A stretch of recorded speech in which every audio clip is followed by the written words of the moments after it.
One time for the gringos.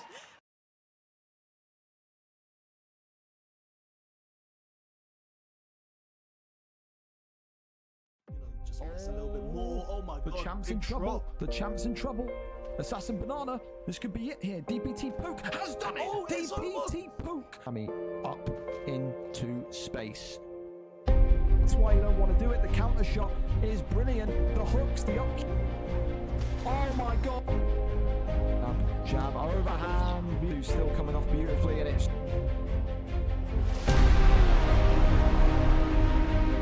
Is this going to be? Yes, it is. It's over.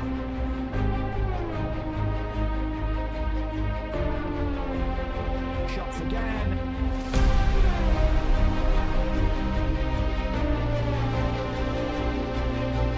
Oh my goodness me.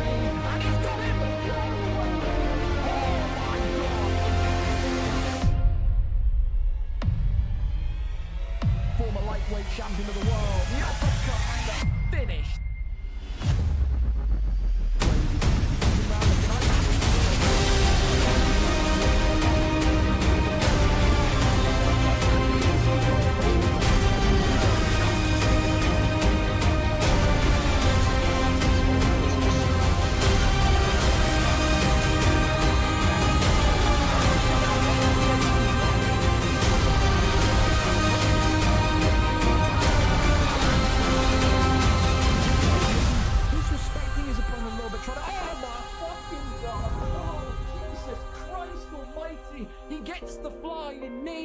Absolutely slapping. Oh my goodness me.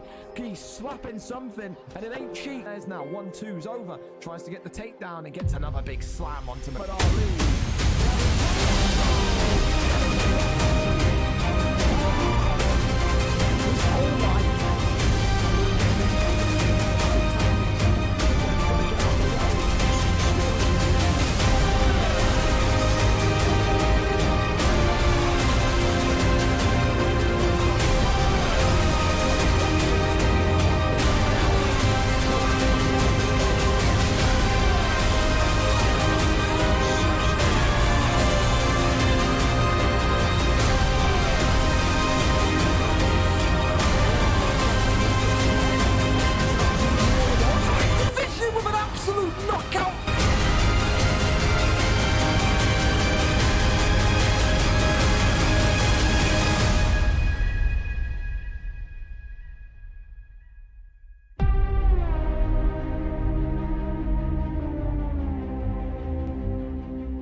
We're here once again. 175, a 175 cards deep.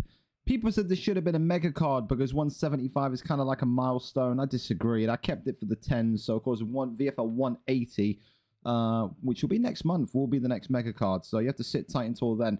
Keep in mind as well, before we go into the screen, I do double down on what I said last time out. The BMFs are close to coming back. The BMF, next BMF, we had a busy December. We had a crazy busy January. BMF should be literally this coming month, 100%. There's no VFL for that month of like March. It'll be a way more relaxing thing to be able to kind of get that done. So keep your eyes out and keep your eyes peeled for a BMF tournament coming. Maybe, I wouldn't say next week. Next week's going to be too much for me. But yeah, in an early March. Bank on it. Anyway, listen, fellas. A great night of fights tonight, let me tell you. You can't see jack shit because it's a black screen. There we go. We have light. Great night of fights. Listen, a legacy fight tonight. SpookyGeauxst, everyone's favorite champion at the minute, most informed champion at the minute, will step into his old house once again, PlayStation, and try and retain that belt that he once upon a time lost. Of course, if he wins tonight, he will hold both that Xbox Flyweight Championship of the World as well as that PlayStation Championship of the World. And who knows, maybe he would then dare to be great and maybe challenge Deco Hebden for the chance to be a triple champion. He is fast approaching stardom, is SpookyGeauxst. Probably one of the most incredible talents and one of the most incredible all-rounded fighters that we've seen recently. People said, oh, he's only got wrestling, he's only got the ground game. He added some striking in there. You know, he's looked dangerous, but still always tonight it will be a case in that main event of who's grappling, who's wrestling is at that superior level. Co-main event, Deco Hebden against Nathan NK. Nathan earned his spot, didn't he? After that incredible win last week against Warbsy, it was a fight of the night type performance. And again tonight, Nathan NK gets another chance after a big free fight win streak to prove his worth. Can he go one step further tonight and dethrone Deco Hebden after just 1 week of being champion? Lewis Bex takes on fan favorite LSJP for the middleweight championship of the world. Della Felder is in the octagon against Gazito, and the German Primes defends that strap tonight against the 2-time, maybe 3-time, I forget, lightweight champion or former lightweight champion of the world in HGO Has. Other fights just as spicy. Dexter versus Kiss George. What a contendership matchup that is. Mark Jeff versus Prime. Dark Winter versus Hansen. Zukins versus TP Feng 2. Number 1 contendership matchup there. Kruger versus BK Soul in the PlayStation division. And Jack 9 versus Charge. 2 of the most lethal knockout artists at 155. Prelim fights just as spicy. Keza versus Joe and Smiley versus Benjamin. Ethan versus Peter. Bassenfeller versus Thomas Sunny. Wow, what a fight that is. AG versus Nico Datiki. Driscoll versus JB Brazy. T. Stocky versus Smumlinger. Lee versus Fish. Yam Yam versus Ben the Beast 2. Wilkie versus TK Green. Benji versus Alegi Zeno. Giz Us a Sniff versus FF Smithy. Lucky versus Lickleman. UFL Russell versus Prima Ruho. MaxyUFC versus B-Dubs. C. Pierce versus Naruto. Charlie versus Bizzle, newcomer there. And of course, kicking off the card tonight, we can go straight to it. Yassine, thank you so much for the follow as well, Yassine. Against Craig R, a PlayStation matchup to get us nice and warmed up tonight. Craig R coming into this one today 0-3, not 1 in any of his performances so far, but he's got people on his side. People want to see Craig win tonight. However, it's a new, young, and hungry fighter coming into this PlayStation A division, we like to call it. No one knows anything about Yassine. Is he good? Is he bad? Is he a striker? Is he a wrestler? Only time will tell. 0-0 against 0-3. Someone's O has to go. Who will get their first win of their career here tonight in the opening fight of VFL 175? Let's go over and up to it and see exactly what the fight picks are set to be. We're here. We're set. And we're even 1 minute early by my clock for this opening bout tonight. Of course, this one is a middleweight contest, so please, middleweight division and maximum star pick of 4-star. Brendan Allen, who is continuously becoming a more well-rounded, more, I would say, heavily favored pick for people in this middleweight division. People love him. I think, it's that height, it's that reach that he has, it's all of the above. So, one of those, I like it. I like the pick, but I mean, on the other side of it, Royce Gracie, when you look at that and you see that, you're thinking, okay, this guy's going to have no stand-up, but he's going to be a dangerous weapon on the ground. Man in the blue tonight needs to make sure he can get this one to the ground ASAP. That is a risky move, by the way, Mr. Craig. You have shot a takedown on a Royce Gracie pick. Now, of course, unless this Royce Gracie pick is also still quite new to the ground game, then maybe you could say you can get away with that. But, I mean, listen, I like the confidence from Craig. He shot the takedown. It's more than what we saw him do in recent fights in the ground game. So maybe he is developing, maybe he is learning as his record continues to grow a little bit more negative day by day. Don't want to say that to demoralize him. I mean, we've seen great champions start off 0-5 and then go on an absolute tear. But, you have to call it out what it is. It's like the first 3 performances. They weren't great, but they have gradually improved. There's a bit of ground and pound strikes here come on in for Royce Gracie. He gives up his back, though.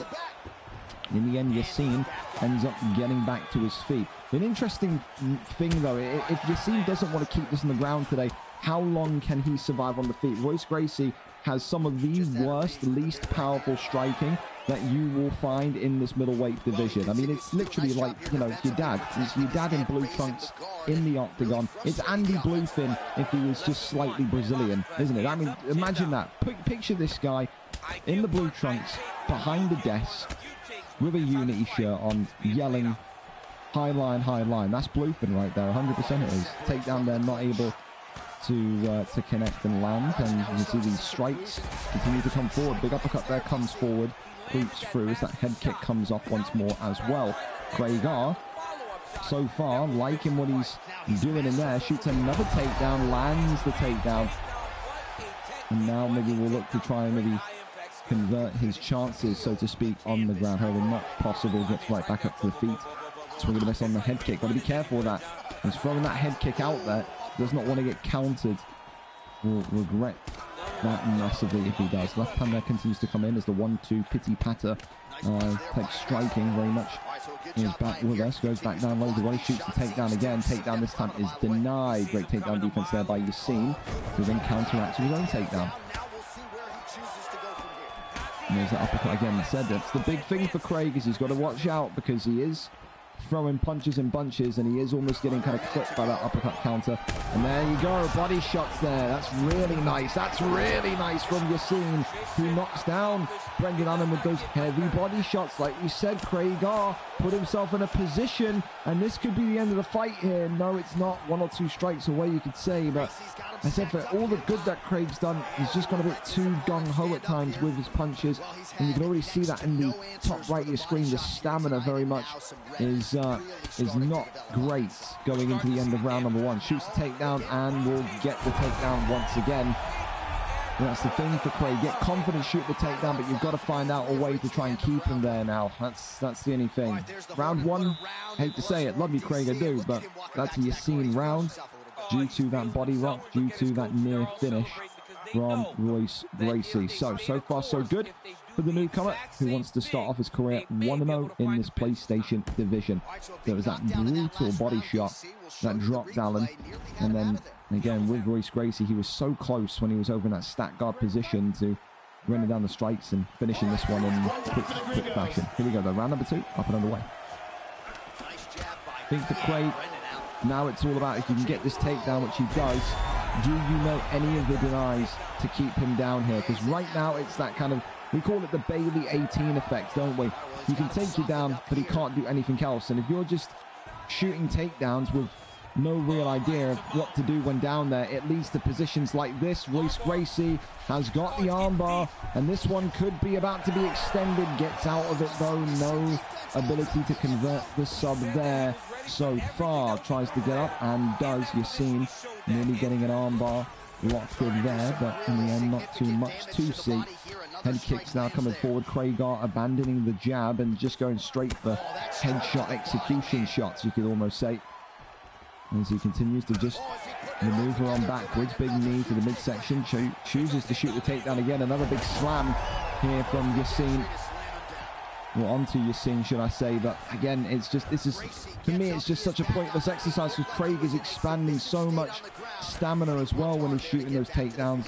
He's not going to get any damage from landing the takedowns. His best bet is to just keep this fight on the feet at the minute, as those body shots again coming in forward. Again, it's that counter shot as well, and now you can see a judo toss attempted by Yassine, but not able to get that one completely landed and flip through. Right hand into that left uppercut. Swings and misses. Great body counter again. Body shots coming forward here. Oh, uppercut clips him, and this could be it here. Brendan Allen against the cage. Ever so close to defeat here. It was a beautifully timed uppercut there from the Royce Gracie pick in blue. And Yassine is gaining more and more confidence with every single connected strike. He flexes in him. He flexes in front of him. He's not afraid of Brendan Allen here tonight. No, sir, not at all. Confidence is a large part of this game. And tonight you can just see Royce Gracie, Yassine is very much in that element. All that Craigar has got right now is just body shots that are effectively well labored. And you can see that's how fast and snappy Royce Gracie and Yassine is at the minute. He's got to just be careful. Doesn't want to taunt, get locked in the taunt and get knocked out. That'd be the worst thing in the world. Another takedown there comes in. Another takedown there though lands, and that would probably see us get right back to the feet. Yeah, no deny there whatsoever. And for Brendan Allen, how much more can he actually take is the big question, because yeah, right now it's just 1 or 2 body stabs away from being game over. The defense has got to be so concentrated here, but the shots continue to come forward. Yassine here goes for an uppercut, tries to go back down low. Brendan Allen here eating more body shots, and in the end it's going to take us into round 3. But it's a case of you're not looking and saying, well, maybe if Brendan Allen does this, maybe he has lost this fight. He has. His confidence, I liked it with the takedowns, but like I said, boys, there's no point shooting takedowns. There's no point getting happy that you're getting all these takedowns landed if you have no idea what to do when you're down there. He has gotten down there so many times. If he had any understanding of denies, he could have probably ended this fight within round 1. That's me being generous. Again, it's not what Craig wants to hear, because it's going to be another case of you were so close and you did the right things, but he couldn't execute, but it's the truth. I think if Craig went away and just sat there for a night working on denies, working on, you know, what to look for, the little movements, the animations, he'd probably have a win here tonight. But for now, it looks likely to be another loss on the record and an 0-4 resume to toot. Shoots the takedown, gets the takedown. And in 3, 2, 1, we are right back to the feet. It's a pointless maneuver. As Craig there throws one knee into the wind again. Right hand comes up. Body shot there. It's a one bomb right to the body. And Yassine has his first victory inside the cage. It is a round 3 TKO as his liver gives up on him. As Royce Gracie gets that first W in the books for Yassine in that PlayStation division. A great fight from Yassine tonight, said. Looks so calm in there, looks so confident in there, and it's always great to kind of get in there and get your first victory. It gives you more and more momentum going into those tougher fights now in that PlayStation division, but that's the start of a promising career there for Yassine. Congratulations to him tonight. Commiserations to Craig. Does feel like if Craig had any sort of denies in his locker, he could have won that fight. Not what he wants to hear, but the only way is up for Craig. Commiserations, you're on the right track. Got to practice those denies, though. That's up next for you.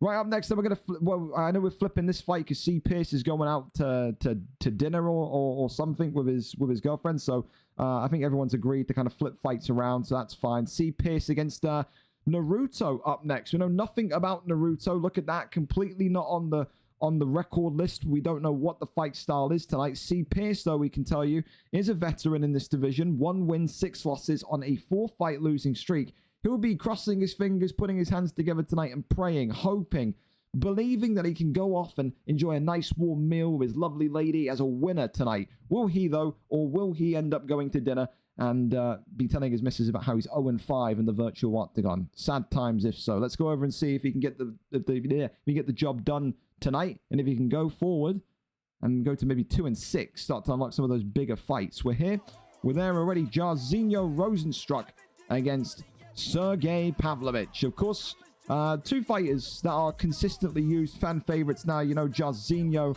absolutely, I think just loved for his speed, whereas Pavlovich is always going to be loved for his power. Yeah, I think it's a matchup you see pretty much consistently now every week. But what Pavlovich has in his hands, he does not have in his chin no more. Jairzinho going to need to use all that speed and all that kind of venom in his performance tonight to try and get this one done against C. Pierce nice and early. C. Pierce, of course, 1-6, as we said.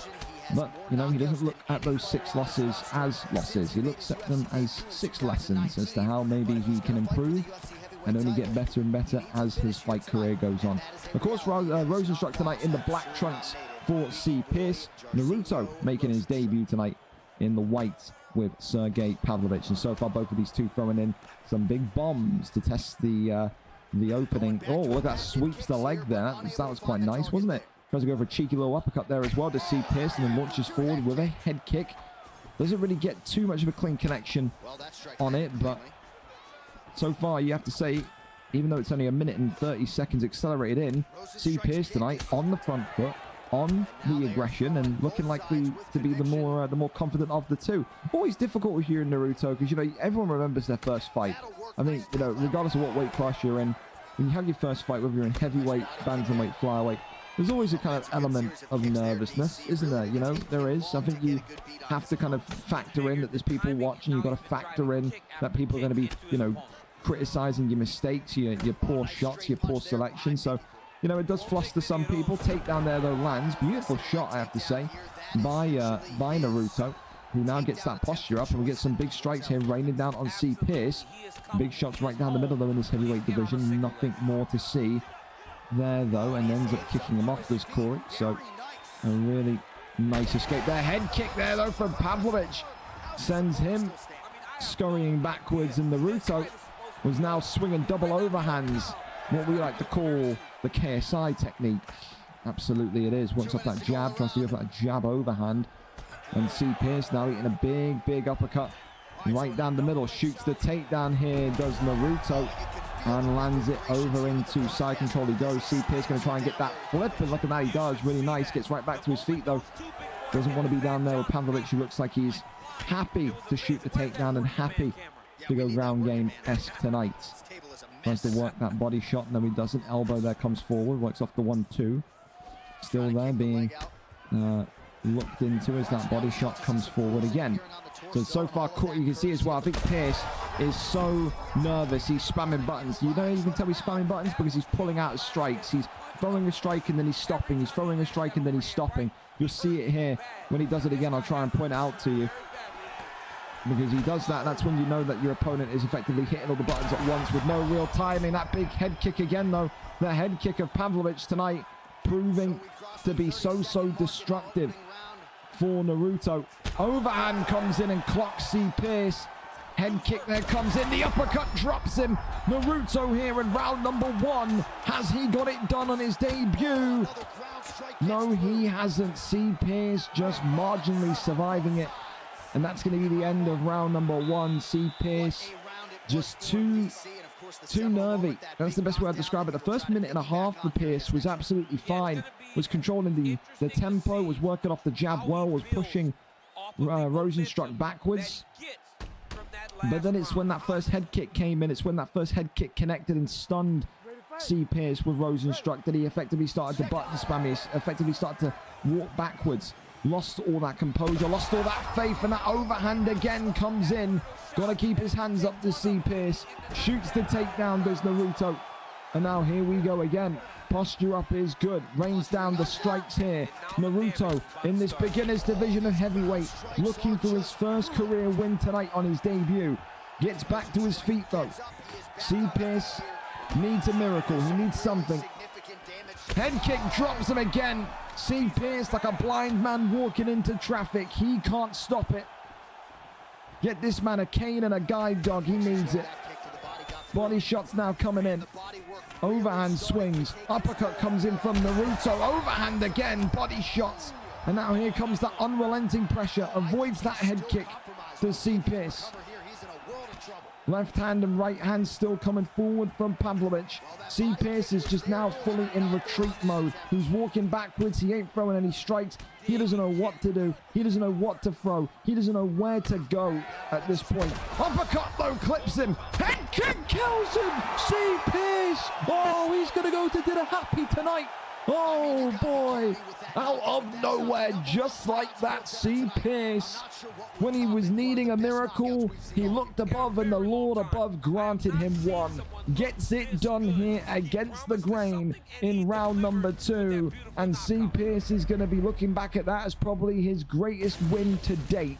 Completely down, completely out, the obituary being written, and the head kick sends Pavlovich to an early grave. It was one-way traffic from the halfway point of round 1 onwards, and that's going to be a real rough one for Naruto, the debutant, to take, because he was in complete control. C. Pearce though needed that Leon Edwards headshot dead moment. He found it, he got it, and that's going to be the nominee tonight for knockout of the night. When you need a prayer, he said one, he threw one up in the air, and the head kick came back down in great glory. C. Pearce tonight wins it, ends that 4-fight winning streak in an emphatic, incredible way, and gets it done in round number 2. Talk about needing a miracle and being granted one. Congratulations to C. Pearce. He's going to be happy with that one tonight. Knockout of the night to Jorginho. Of course, can he keep it? Who knows? We saw knockout of the night last week being early on the cards. Maybe it's a good omen. Maybe it's going to happen again.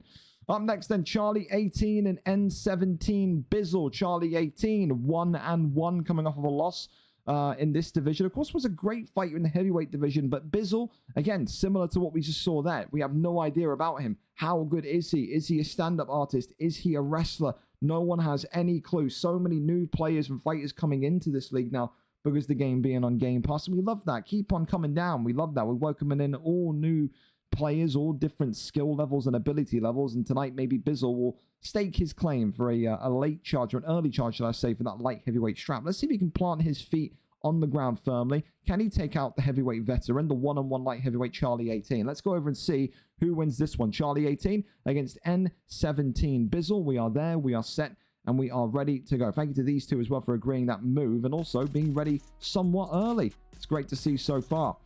Absolutely is. Thank you as well earlier on to Haya Miyazaki, if I pronounced that correct, for the follow as well. Also, Cell.TV. Jesus, there's a name I've not seen for a while. Cell, hope you're well, bro. Hope you're good. Hope you're good, but you just missed probably one of the greatest head kicks in the universe. You truly have. Slow down the fights. I'm having a poop. Well, you better poop quicker. You better poop quicker. Well, here we go then. What are the picks going to be? Carlos Olberg, Jamal Hill. Go nuts, boys.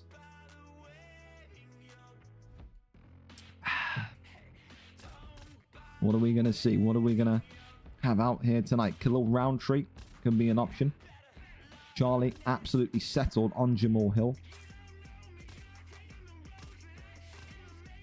Where will Bizzle go? Has Bizzle maybe had his pick robbed from him? Was he hoping for Jamal Hill? Maybe he was, maybe he wasn't.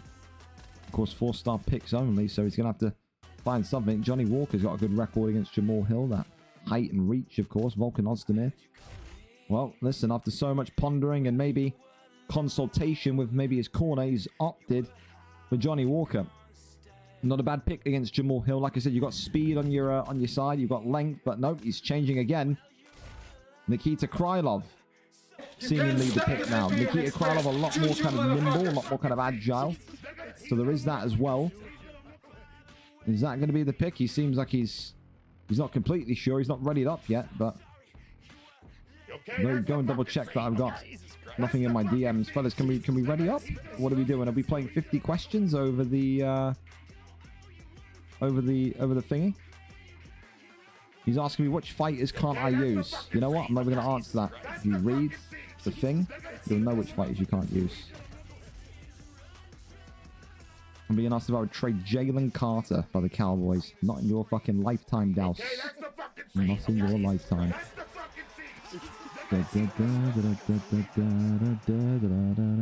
Alright, here we go then.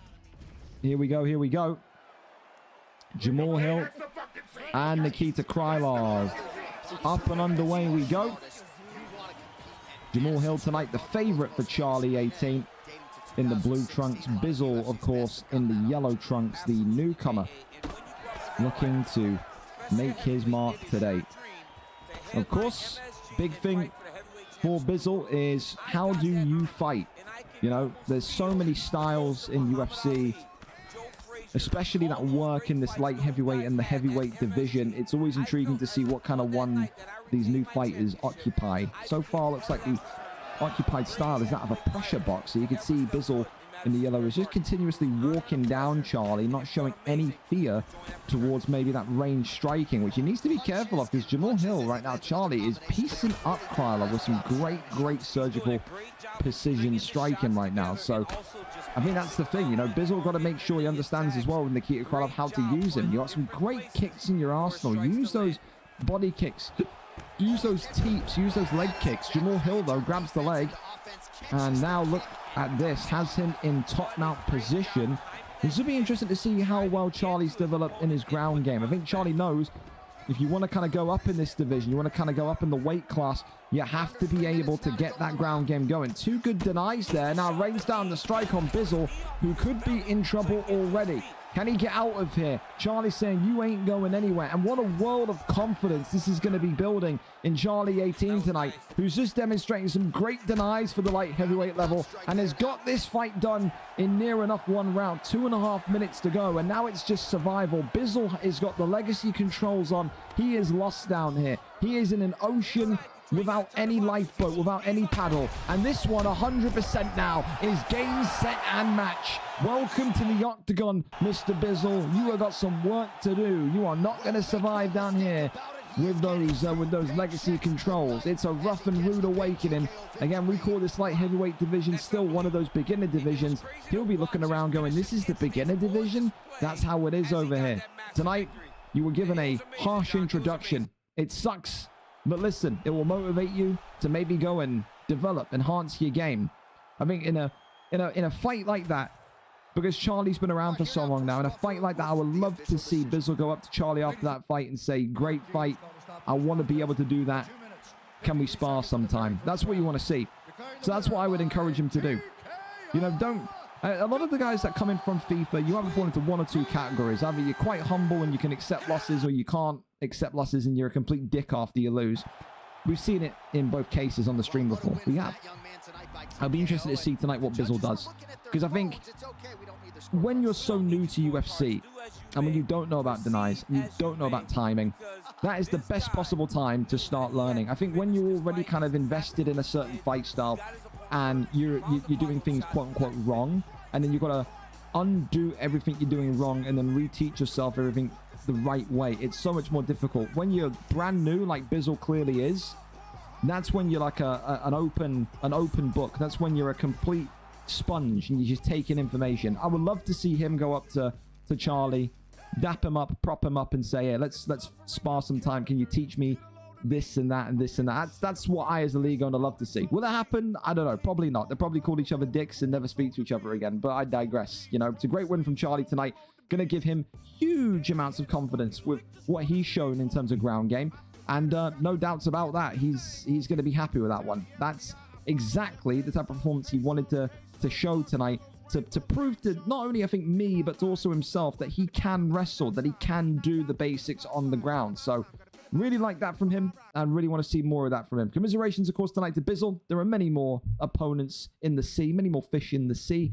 Tonight, though, not a winning debut, but it was great to see you fight tonight regardless. And again, pressure boxing in that light heavyweight division, you can have some great success if you can get that nailed on. So many fighters crumble at that pressure fighting style. Maybe, you know, a couple of tweaks, couple of weeks, couple of months, he'll be one of the great pressure boxers at 205. Who knows? Up next, we go over to Matty MCFCC and B-Dubs. Matty MCFCC tonight, 2 wins, 5 losses. Coming off of a 3-fight losing streak, he goes up against B-Dubs 777, who is 0-1 since his debut just 2 weeks ago. Someone tonight has to get back to winning ways. Will Matty end that losing streak, or will B-Dubs have his first win of his middleweight career? An exciting time for both of them. Let's go over and see exactly what the picks are set to be tonight in this middleweight division. We go over and up to it. Let's go and see exactly what the picks are going to be. We're here, we're set, and we are ready to go. Joe Piper and Robbie Lawler. Some great picks again. Some fan picks as well. Thank you as well, Cell. Jesus, I didn't even see that. Thank you so much for the gifted subs. Bro, you've only been away for a couple of hours. You need to gift a whole bunch of subs. I appreciate you regardless. Never expected, always appreciated. We're pushing for Partner Plus as well, so hopefully those will count. If not, Dan Clancy has scammed me again, but there you go. Robbie Lawler in the black, Joe Piper in the blue. Matty MCFCC tonight will be the favorite. Maybe this is a little bit of an anxious fight for him. You're going up against someone that's 0-1. You know that you're expected to win tonight. However, you come into this division and think it's going to be all sunshine, rainbows, and easy fights. You're in for a difficult time, especially against Robbie Lawler, who's got the strength of about 5 men. He's got no brain in his head. It's a slush puppy. It is a 7-Eleven slush puppy inside that man's skull. He doesn't know what fucking year it is, what day it is, what time it is. He just knows how to throw a 1-2 and knock people out silly. Of course, for Matty tonight, comes in with Joe Piper, who's got a lot of, I would say, power in his arsenal. Maybe not as much as Robbie Lawler, as that right hand connects and drops him down. B-Dubs tonight, look at that, coming in and saying, if we're going to box, if we're going to pressure box, if we're going to step in front of each other and just swing, I'm winning this one. Matty MCFCC now have a body health event as he continues to swing almost recklessly into the wind here, shoots the takedown, and Matty now has that dominant position. He must be thinking to himself, what in the fuck is happening right now? This shouldn't be happening. But he's got a dominant position, and we know from some of Matty's fights previously that he does love to be in this grounded position more often rather than not. However, not able to get that deny off there. B-Dubs gets right back to his feet. B-Dubs took this fight on short notice as well. Only yesterday he took this fight after his original opponent, Flat Earther, pulled out. And again, B-Dubs said, you know, listen, I'm around, I'm down for it. Sign me up, put me in. And so far, he could be on the verge of a victory where he will not regret it. Big drop here. Matty MCFCC busted open. Now taking big shots. Body shot comes in, and Matty MCFCC is out of there. He folds, he collapses, and B-Dubs is heavily rewarded for taking a fight on short notice. No time, no problem. No Joe Python pick, no problem. Robbie Lawler gets it done for him tonight. You stand in front of Robbie Lawler and you just try and do nothing but strike. You will pay the price. That is the Grim Reaper of 4-star fighters in that middleweight division. B-Dubs tonight gets it done in round number 1. One of the most sensational boxing performances that you will see on this card tonight. Was not phased in the slightest by the oncoming pressure of Joe Pyfer. And in the end, MaxyUFC pays the ultimate price. It's a losing streak now of 4, maybe light heavyweight beckons, but for B-Dubs, the first win of his career, the first win since his return in UFC 4. And listen, that's going to be one that he will no doubt keep close to his chest. That was a great knockout tonight. Congratulations to him. Up next, though, we keep this one going. URFL Russell against Prima Ruho. What a fight this is going to be. Near the top end of the heavyweight division. Russell, of course, 5 wins, 1 draw, 16 losses. 3-fight losing streak he is on. His opponent tonight, though, let me tell you, Prima Ruho, lost win down here in number 14. Coming off of a win last time out, he gets a huge opportunity to fight within the top 5 this evening. Again, it's all about streaks in this heavyweight division. Win here tonight. You've beaten a top 5 opponent. You've beaten a guy with north of 20 fights in this division, and you can may well be staring down the barrel of a potential contendership opportunity, maybe against the likes of former champion Hawk, or maybe even Ethan. It's that kind of a big deal for you tonight. Let's go over and see what the picks are going to be. URFL Russell against Prima Ruho. Does Russell find his feet again, or does Prima Ruho announce himself as one of the guys to watch in this heavyweight division? We're there, we're set, and we are ready to go. Let's see exactly what the picks are going to be when they are, of course, lobbied up with one another. All right, well, in the meantime, I can go back and check my DMs again, because I am getting an absolute metric ton of DMs here. Okay, well, you went in too early. Well, okay. Why you would go into... So that, when we just came in here and they backed out, that's because they went into the fight early. Why would you go into the fight without me being here? Are you both suffering from CTE? What's going on here? What's going on here?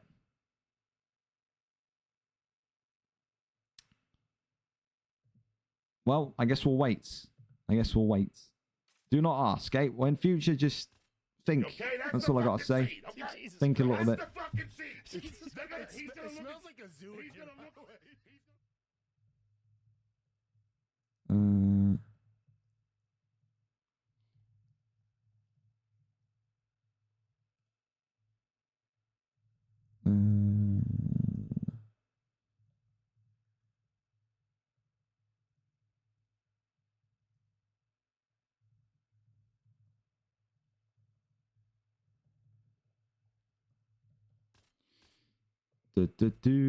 Every UFC's every week. We do it every Thursday. We do. We are in. Sorry, thank you. I was reading my DMs there. I got people complaining about internet connections. There's a fight that's supposed to be happening on the card tonight between Smithy and gives us a sniff, I think his name is. Both of them are in Europe. Both of them are in the UK, and both of them don't have the quality internet to stream.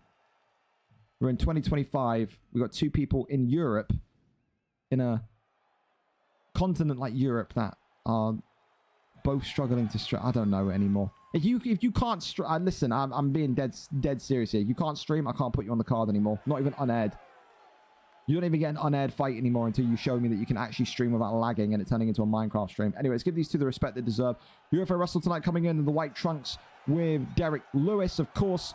Prima Ruho coming in with his calf tonight. Isn't that quite something? We've not seen a calf pick in what feels like months, no? We don't really see calf picks anymore. It's one of those. It either comes off brilliantly or it comes off absolutely terribly. And maybe we're going to get our answer here, because the ground and pound's coming in here from URFL Russell. And again, for Russell, we had that one fight. It seems like now that fight a couple of months ago when he was training with Boa was more of a fluke than anything. Because in that one fight 2 months ago, he had some great denies, had some great ground game. And then from that fight afterwards, he was never the same again. Head kick there comes in. He is a kickboxer by trade. He wants to be on the feet boxing and striking. We've always said, though, that when Russell finally fully commits to maybe going for ground game, he'll be a real complete weapon here. Prima Ruho, though, looking like he could be finished here. Just gets back to his feet. Ruho eating such severe pressure right now. He can't get himself going in this fight.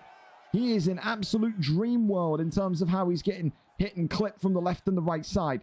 And right now, he's just swinging and hoping. Derek, oh my God, oh, big one there. That's a huge one. I was waiting for that sidestep. I was thinking to myself, if he can get that sidestep off, he's going to be absolutely incredibly in tune. Now, Derek Lewis, though, like I said, some of the best punch power in this division.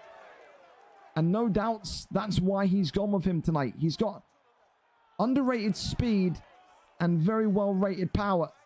And this is now turning into a bit of a slugfest where both of them are on the verge of winning this fight. You got to be careful here. You're walking the tightrope between falling down the pit and crossing to the other side. Get out of here and get yourself moving up on the feet, Arujo. And you still got a chance in this one. The damage, if I'm not mistaken, is pretty much even at this point. Tries to get a little tap on here, and then you can see big shots again. Swinging was Arujo. Oh my goodness me. That could have been a knockdown either way. Swinging and missing the head kick. We're just throwing shit for throwing shit, aren't we? We're just doing it for the sake of it at this point. You two are fighting like two homeless people in a fucking Target car park right now. You are loving it. Big left and right hand drops him against the cage. UFL Russell gets it done. Back to winning ways, and Arujo maybe just got too aggressive for his own good. Derek Lewis tonight with a huge victory. Had some huge near misses where he could have lost that fight. When two sluggers go up against each other, you get fireworks, and fireworks is what we got tonight. Is it February or July 4th? I don't know. That's how good the fight was.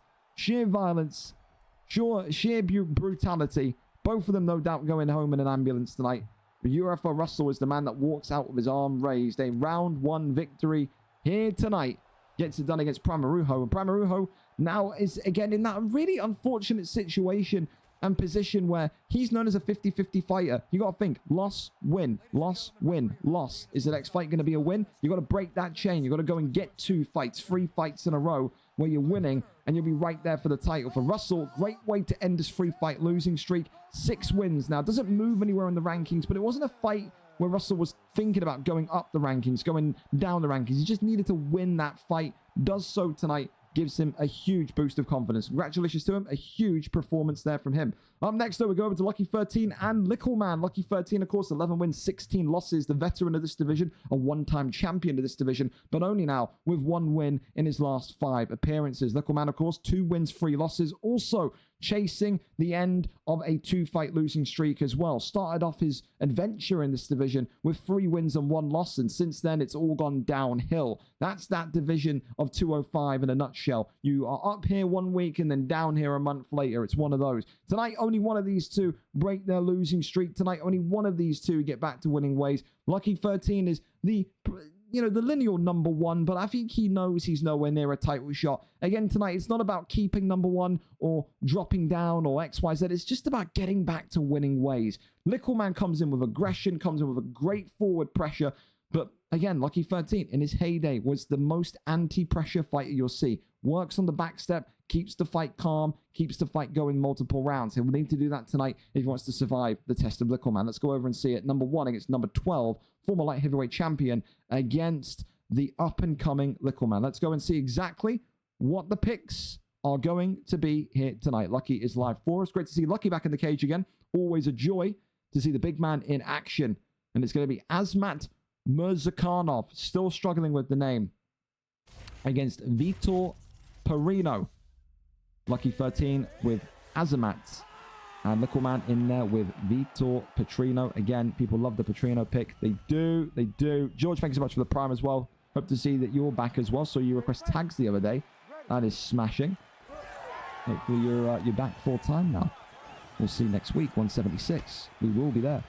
So, Lucky 13 in the red trunks tonight for Azamat Mirzakhanov. Lickleman, of course, comes in with Vitor Petrino. Good news for people that want to watch an all stand-up fight tonight. Neither of these two are religiously known for their ground game. I think Lucky is more the guy that will be all right with being taken down. He'll accept it and then try and work from there. Lickleman only likes to fight on the feet, and Lickleman could be out here already. Big shots here. Lucky 13 gets it done in less than 60 accelerated seconds. Talk about a fast start. Talk about a fast night. Lucky 13 proves why he's won 11 fights. He went in with a big uppercut. He went down low to the body. That's the danger when you go low for a strike. You better pray your opponent don't throw an uppercut. He gambled, he failed, and he ate some big shots from backside that gets him out of there within 60 seconds of the first round. Lucky 13 with a prime Lucky 13 performance tonight. Counter strikes, just the no, I don't know if he knew or he guessed. Only he knows if he was going to go up, down, and then as he went down, uppercut comes in. Lucky clips him, drops him, and gets that TKO from the backside position. It is an easy peasy night for the veteran. That there was what his 28th fight tonight. Wins that one in style. Does Lucky 13 a round 1 KO there to seal the deal for Littleman. Didn't do too much wrong in the fight. He really didn't. It's just one of those unfortunate things where he got clipped, he got dropped, he couldn't defend himself, and he's out of there. It's not one that you look too much into, but I mean, he's going to feel it because that's a 3-fight losing streak now. But I still feel like there's a future in light heavyweight for Littleman, but maybe his confidence is dwindling a little bit. Who knows? For tonight, though, Lucky gets it done, and gets it done in a violent fashion. Congratulations to the veteran there tonight. A huge victory indeed. This has got to be the longest time without a jab or straight thrown. I think you're right. I think in that last fight, you're absolutely right. Let's go and see what my DMs... what did I get for Hertz last season? You can check in the neon. I can't quite remember. I think I asked about all these Madden questions. Can I change the free safety to strong safety? Yes.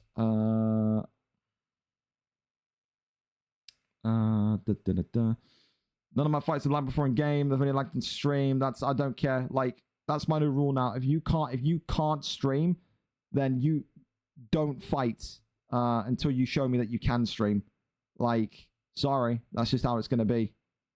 That's just how it's gonna be. So I don't know what happened in this Gizzard Sniff and Smithy fight.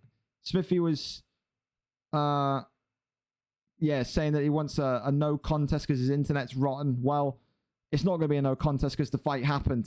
I need to see from my own eyes if it's going to be a no contest or not. The result's going to count, but I'm saying this live, on VOD, on record, on YouTube, hello future me, that these two, Smithy and Sniff, won't fight on a VFL card, live or unaired, until they both can prove to me that they can stream a fight. When they can go live and they can stream on an online game without lagging, then I'll allow them to compete again. Call me a dick if you want, but brother, you are both in the UK.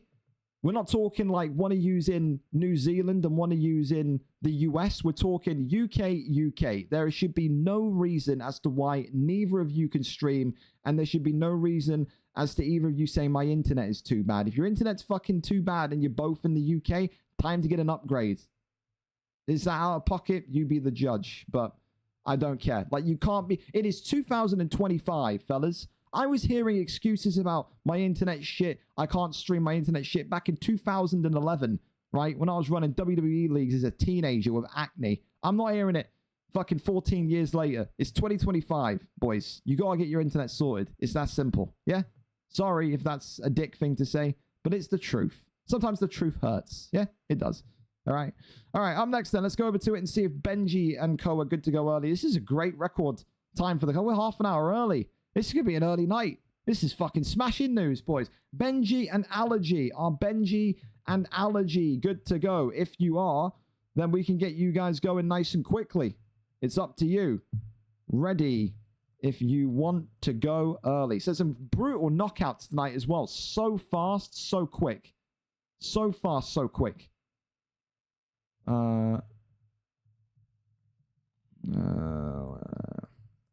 As always, whenever I start the UFC card, what happens? A million FIFA questions in my DMs and Madden questions nowadays. So one of those.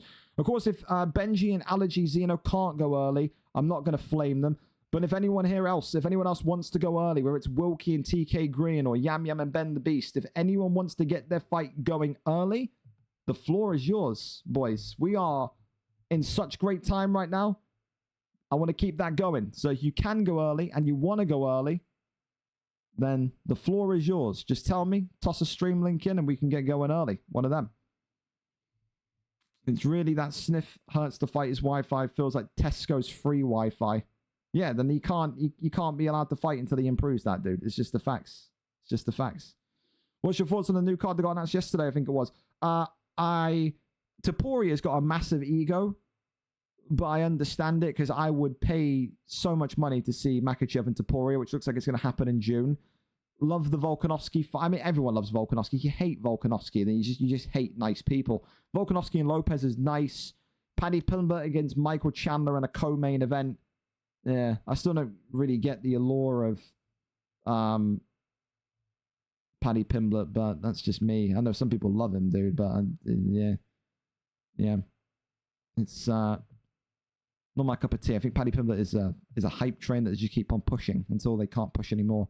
Same thing that happened with Monty McCann. So as Monty McCann lost, Dana like dusted his hands of her, and it's just like, well, back to the prelims with you bum. So one of them, innit?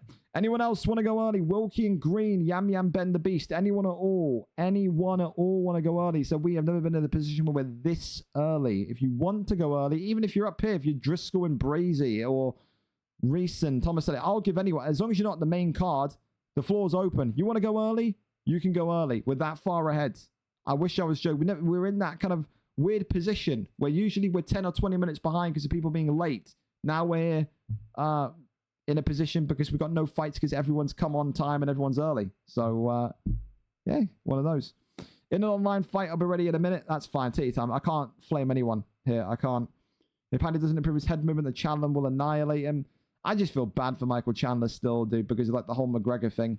But I mean, when you take a fight against McGregor, I mean, what are you really taking a fight for? You got to know at that point, like in the last like 5 years, if you've been booked against Conor, you got to know there's like an 85, 90% chance that the fight's never, ever going to see the light of day, you know? So, yeah, one of those. So, Benji saying shouldn't be too long waiting for Zeno to accept. So, yeah. I'll DM him for you as well. I got a DM request as well. I need help on how to operate in the Discord, like setting up fights.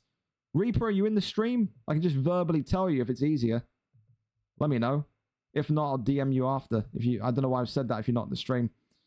So, yeah. Allergy Zeno can't go early because he's eating. Who eats at 10 past 8, by the way? Holy fuck, your family eat late.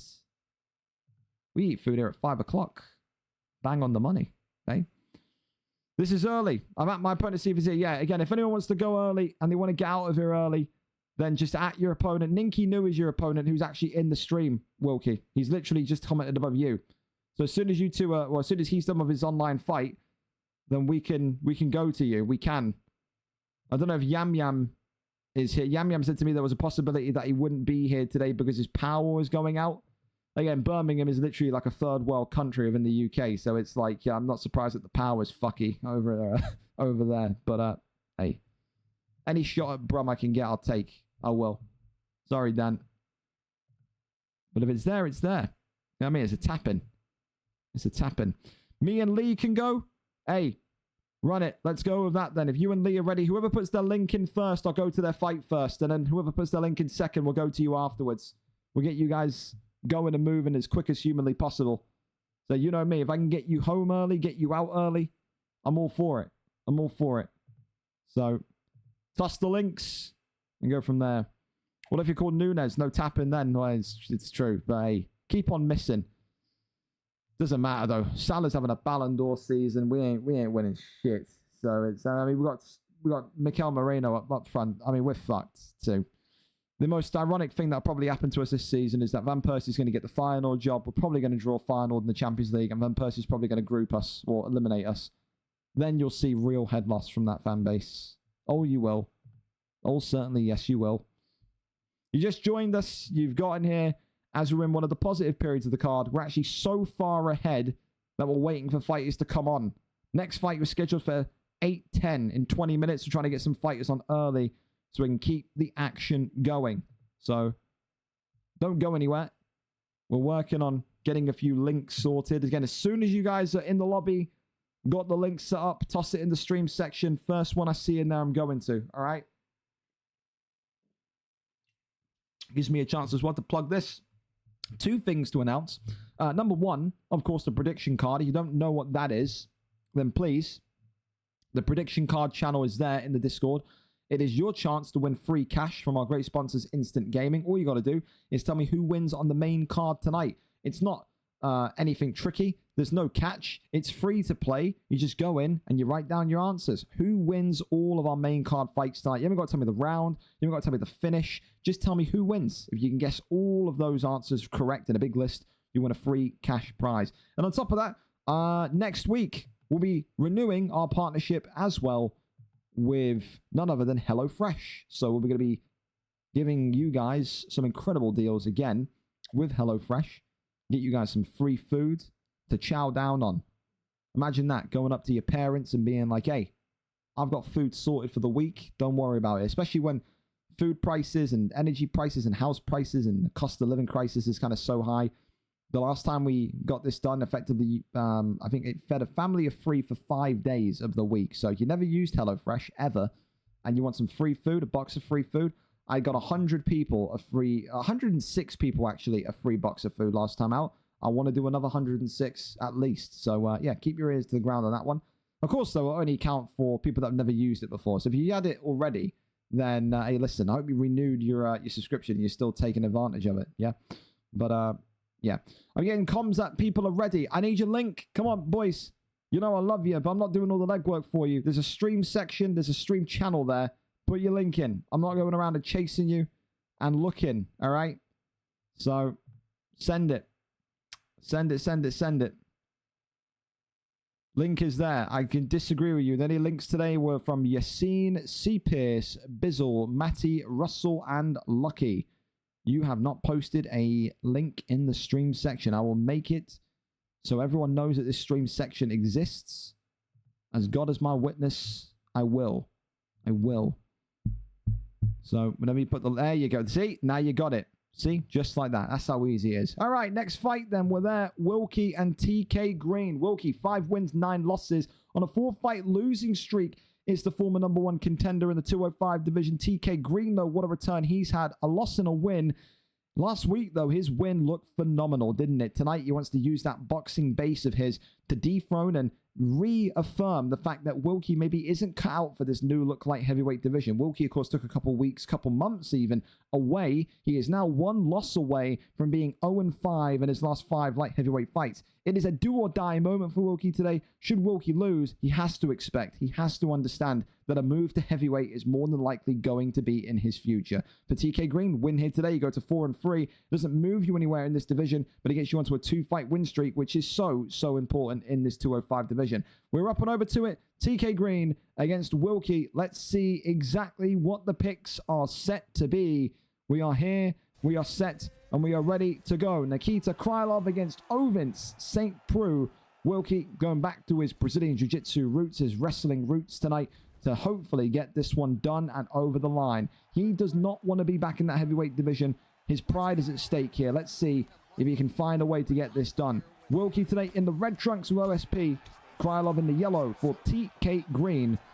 One of the most dangerous stand-up fighters in that 205 division so far to date. Immediate takedown there lands. And this is exactly, no doubt, what the camp of Wilkie probably wanted him to do. Wrestle, wrestle, wrestle. However, though, that deny was not there. That one was, though. As a big shot comes in. And look at that. Spins him round into side control.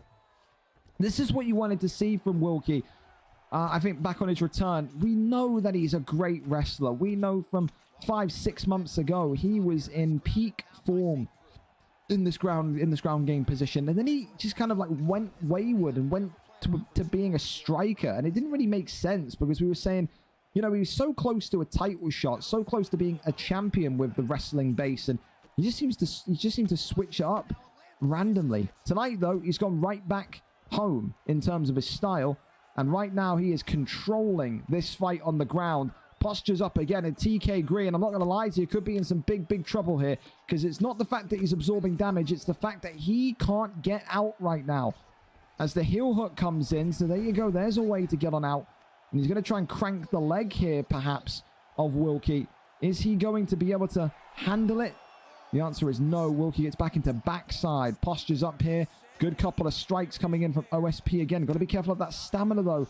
Does Wilkie. Does not want to leave himself in a compromised position and gets that rolling front flip back into the standing position. And now this is where TK Green is going to need the absolute best of himself to come out. But look at that. The overhand drops him. And now against the cage, tries to spin him around. But again, Wilkie a little bit wayward in his striking. You can see that. Maybe a little bit kind of sporadic and a little bit kind of rushed in his striking. Definitely doesn't look comfortable up on the feet here. I think if you're Wilkie, you want to get this back down to the ground as soon as humanly possible. Takes the ankle, jumps into the pocket, and there you go. Collapses right back in. And TK Green right back into the spider's web. Gets right back into a standing position, though. And this is what it's going to be about for Wilkie here tonight. How many times can you shoot the takedown and succeed? How many times can you deny TK Green and get back to your to a dominant position? The more time Wilkie spends in top mount here, the quicker this fight ends. Big lean back, though. And for Krylov, for TK Green, it's more about how do you adjust in round 2? And what do you do and how do you program yourself to start denying the takedowns? You can see Wilkie isn't completely all there on the feet.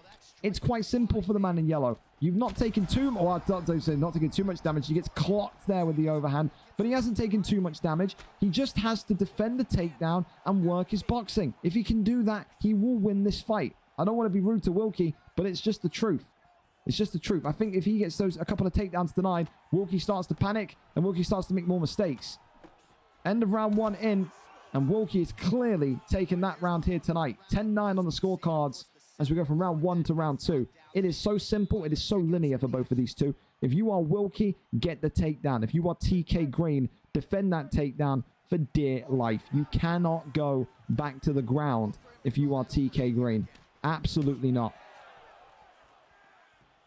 For Wilkie, it'll be a question of when do you shoot, when do you clinch. He's got a couple of takedowns from the clinch, of course, in previous competitions as well. As there you go, he gets 1 or 2 knees off, and then he gets a couple of elbows there as well. Or, sorry, should I say uppercuts there as well. Head kick that comes forward. Oh, and there you go. It's the uppercut into the overhand that he's looking for, no doubt. Left hand there comes forward again. Big shots there.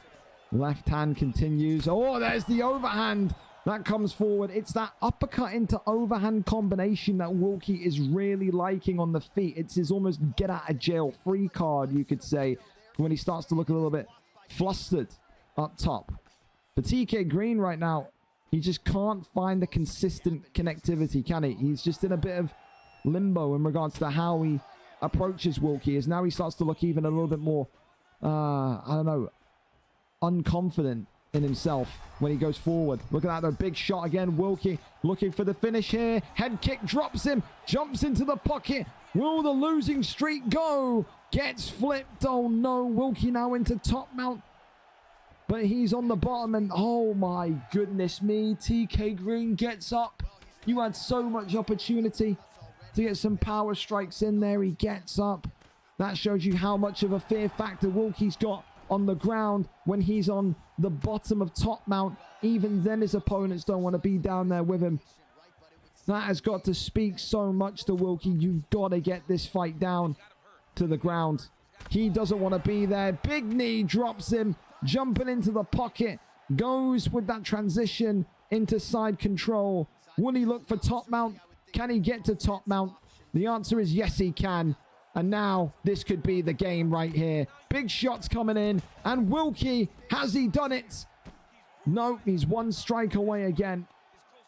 Denies the transition.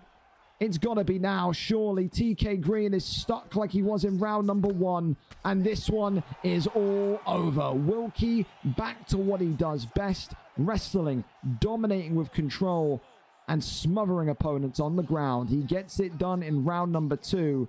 And the losing streak is finally over. Congratulations to him for TK Green. He just couldn't adapt to the rhythm of the fight. He couldn't get those takedowns denied either. That's the big thing. Wilkie shot and shot and shot and shot. They just kept landing without any bit of resistance. And I think that was the big thing tonight. For TK Green, 1-2 since his return. Now, it's not the worst, but again, I feel like if he just added takedown defense into his game, this kid could be a champion. I really do. But just not his night tonight. It is what it is. We move forward and we see what he can do next week. Unfortunate, but it is what it is, man. Love you regardless. Thank you so much for being here tonight, Ninky. Up next, then we keep on going. It's going to be Lee66 and Fish14. They raise their hand and say, us next, us next. We want to get out of here early. Lee tonight comes in 7 wins, 9 losses. The Welshman only with 1 win in his last 5 appearances. For Fish14, he did all he could do in that welterweight division. Amassed an incredible streak. Went and competed for the gold. Unfortunately, lost the gold against Tormentor and now finds himself right back into that 155 division, which he was aiming to get back into by the earliest convenience. He has that convenience tonight, and tonight he takes on and hopes to take out an underperforming, I think would be the best way to describe it, underperforming, low on confidence Lee 66, who was so high on himself in that 170 division of welterweight, came into the lightweight division and maybe got a reminder of just how much of a jump it is from welterweight to lightweight. Today, will Lee 66 give that same rude awakening to Fish 14, or will Fish 14 re-enter this 155 division and be able to get his first win as a 155er? Let's go over and up to it and see who comes away with the victory tonight. Lee 66 live for us. And it's going to be Gene Silva against Paddy the Baddie. Let's see what kind of style we get. Lee saying, no, off of Paddy you go. Paddy's mine. So robbing the pick from Fish 14. And it's going to be King Green, formerly known as Bobby Green. Nope, Frankie Edgar. Who's it going to be? Maybe that there has thrown a spanner into the works of Fish 14, who will now have to look for something to go with. I'd say Bobby Green, King Green would not be his matchup that I would say. You know, Bobby Green more of a wrestler, whereas, King Green more of a boxer, whereas Fish more of a wrestler. And of course, this pick here, Chase Hooper, makes a lot more sense, especially since we know that Fish 14 loves those taller fighters, those lankier fighters, as he used Carlos Condit back in the 170 division. Here tonight, though, Paddy the Baddie, Paddy Pimblett in the orange with Lee 66, the Welshman, whereas Fish 14 comes in with Chase Hooper in the blue trunks. Lee, more of a danger on his feet as a talented striker, a sharp shooter, where, of course, Chase Hooper, more well-rounded. We've seen Chase Hooper get some great knockouts on these cards, but we've also seen him absolutely dominate in these ground exchanges. Lee 66 will say that his new camp with the likes of Nico Datiki and Pastor JB have maybe given him a bit of confidence back again in that ground game. We haven't seen him have denies like this since back in the day, have we? Because right now he is loving life down here against Fish 14. He wants to take the arm of Fish 14 here, who could be in a whole heap of trouble. Chase Hooper already with a concerning drop in the submission and the stamina bar here as the arm is taken in quick fashion. Lee 66 saying, this is going to be a rude awakening for you, my friend. I felt it when I came up from welterweight. Now you will feel it coming up from welterweight. Gets him back into a side control position. Lee 66 as calm as you can be in this position right now. He knows he could ride this all the way to the end of the round and win it 10-9. Maybe he'll be wanting to make a statement tonight and take that submission on the 2023 Fighter of the Year in Fish 14 inside round number 1. Big shots here to the body. So look at that. Ben Jammy in his corner as well. What a star-studded cast we've got there tonight. Tries to go for that kick back on the armbar, but not able to do too much there. As the little shots here to the dome come forward, pulls him back in. Chase Hooper now looking for a guillotine choke, and this is where Fish 14 comes to work. And look at that, is it one and done? It's one and done. Fish 14 re-announces himself with a guillotine choke. Chase Hooper one and done. Don't call him the 2023 Fighter of the Year for no reason. He was doing this so much in the featherweight division in UFC 4. It is an instant tap from Paddy the Baddie, and it is a 1-0 start of dreams for Fish 14, who will, by default, take home the Submission of the Night award tonight. It is a round 1 sub, a one and done from Chase Hooper tonight. For Fish 14, getting closer and closer towards being on that submission leaderboard, if I'm not mistaken. Yeah, he's got to be up there. He's got to be getting super close. Chase Hooper tonight with a big submission for him. Congratulations to him, and this fast start to VFL 175 just continues as we now go back and see if Benji and Allergy Zeno want to go early. I mean, again, we're right back to it, aren't we? So let's see. Won't be ready till 20 past, says Yam Yam. That's absolutely fine. Yeah, Okay, yeah, you'll be absolutely fine. That's the fucking No chat restrictions. There you go. That's fine. So again, we'll go over and see if Allergy Zeno is ready to go. If Benji's ready to go. And it looks like we are. Benji sent me a link. Let's see if they're in the lobby and they're ready to cook. Maybe they will be. Maybe they will be. We'll do build up for this one as they get into the lobby anyway. So tonight, Benji coming into this one. 3 wins, 3 losses. Coming off of a loss last time out. Of course, there was on a free fight win streak before it all came crashing down. Benji, decent with his boxing. A decent, progressive, forward pressure boxer. But of course, we saw his deficiencies lied in maybe that ground game, didn't it? Of course, Allergy Zeno, on the other hand, 0-2. This wasn't his original opponent. Allergy Zeno was officially booked against, I think, who was it? I think against C. Pierce. Pulled out against C. Pierce because of a work schedule change. And then asked to come into the card, I think, a day later. And of course, there were so many changes in this card, 7 or 8 rebookings of fights that effectively just crammed Allergy Zeno back into the card, but against a new opponent. It's Benji. So he is a heavy underdog tonight. Benji, a heavy favorite. If Allergy Zeno can pull this off, it'll probably be one of the upset of the year contenders. I'll tell you that much for absolutely free. Tonight, though, let's see what the picks are going to be. Junior Dos Santos being highlighted over. He's scored some incredible knockouts in the last couple of weeks, has JDS. But Sergey Pavlovich, again, as we said earlier on when we saw this heavyweight division, always a fan favorite because of how hard he hits. JDS, the pick for Allergy Zeno, the ultimate underdog. And of course, the favorite tonight, Benji, goes for Sergey Pavlovich. Let's see if Benji can shake off that disdain and that disappointment from that last performance and get back to winning ways, or will Allergy Zeno find his first ever win inside the octagon? The favorite in red, Allergy Zeno, the underdog in yellow. Both of these two will probably say to you that they prefer that stand-up, they prefer that boxing game compared to any of this silly nonsense on the ground, this woke nonsense on the ground in wrestling, eh? Leg kicks there immediately coming forward as Benji, as we know, pressuring right from the off. He likes to control the tempo. He likes to control how this fight descends into chaos, he will maybe hopefully say. But leg kick comes in there and immediately sends Allergy Zeno walking backwards a little bit. There's that 1-2 there down the middle. There's that axe kick wildly being thrown into the wind. Again, head kick comes off as Junior Dos Santos maybe tries to catch Benji nice and early. Works off that jab again. Keeps himself backwards and keeps himself measured. Left hand there comes forward. Leg kick comes off brilliantly. Another head kick wildly fires off. Big straight down the middle now. As another, well, look at that, symmetrical levels of head kick coming in. And Benji, maybe so far not looking like he's fully recovered in terms of his confidence from that last loss. Needs to just make sure he keeps this one somewhat simple. He knows the basics. He's a great fighter on his day. But how many times have we seen fighters in this league lose a big fight and then never look the same again? How many times have we seen fighters lose a fight in this league and then retire on the night? I mean, fair play, Benji didn't do that. But people sometimes, you know, they get clipped. You know, people maybe come into the octagon thinking they're hot shit. They lose a fight. They never are the same after that. It's happened so much. Don't know if that's happened with Benji, but he eats another big head kick there as it keeps on rattling forward. Right now, if you're JDS, if you're Allergy Zeno, you just can't keep doing this. Work off the odd jab and keep working in that head kick. He is not telegraphing that head kick whatsoever. What Benji is doing is he's working the leg kicks, though. The leg kicks aren't being checked by Allergy Zeno. So that's a good, promising sign. Maybe you want to go for a rare knockout tonight. Maybe break his leg. That'd be something.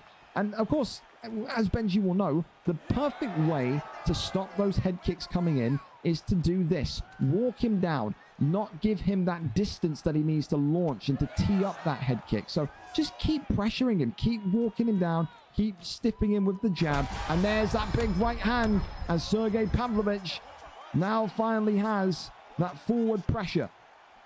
Goes forward again. And now behind the black lines, he keeps JDS. Got to stick to him like glue. Here does Pavlovich tonight. He must. Swing and a miss on that leg kick, though. As I think Dos Santos, I think Allergy Zeno is completely happy to take this round 1 and run with it. I think he knows he's leading this fight at the minute. Be difficult to give it against Allergy Zeno. Double elbows there coming in. As now an elbow there fires in from Benji. Junior Dos Santos. End of round number 1. For me, people say it's a tight round. For me, I think that's an Allergy Zeno round. I liked how many head kicks he was getting off. I think that's going to give him confidence as well. I've got to see Benji pressure more. It's just that simple. I think if Benji just walks him down, almost kind of stalks him for the entirety of the round, he doesn't get that distance. He doesn't get that separation. He doesn't land those head kicks. And from there, you're taking away his main weapon. The only damage you have sustained is from a head kick.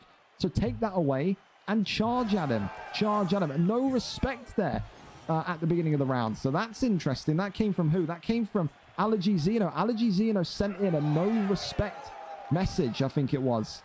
So that's, I don't know, a little bit of bad blood here now between these two. Maybe he's not happy with something. I don't know. That would be the most strange rivalry that I did not have in my bingo card for 2025. Allergy Zeno and Benji getting at each other's throats. Big left hand there comes in, and Zeno is now looking for a finish again. Not able to act upon it, and his leg kicks continue to take shape. Sends that leg flinging out wayward. Keeps himself backed here, and just taking that moment to kind of almost pause and see what he can do. Head kick again as that left and right hand comes forward. The damage on Allergy Zeno as well, boys. I mean, that's quite something. Not just in the leg health either, but that head health is getting close towards the point of maybe a doctor's stoppage. The leg health is out on the point of maybe the leg being broken and cracking. So, I mean, damage is accumulating. Damage is building up here for the Junior Dos Santos pick in yellow. You got to make sure that you find a way to get out of this, because right now he's a human punching bag. He's just blocking and walking backwards. Allergy Zeno has completely descended into the same situation C. Pierce was in tonight, where he's effectively got no offense. He's just walking backwards and hoping to throw a big shot into the wind. He's got to work off his jab, because right now Benji is building in this fight. He is growing into this fight.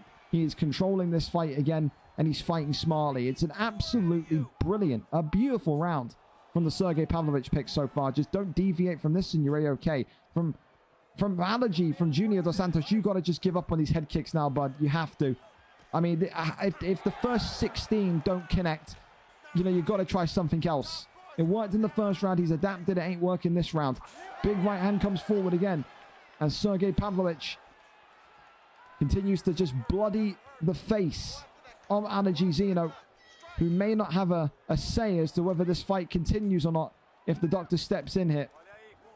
More shots onto the damaged face of Junior Dos Santos as Benji just continues to try and chase down JDS. Big right hand there, though.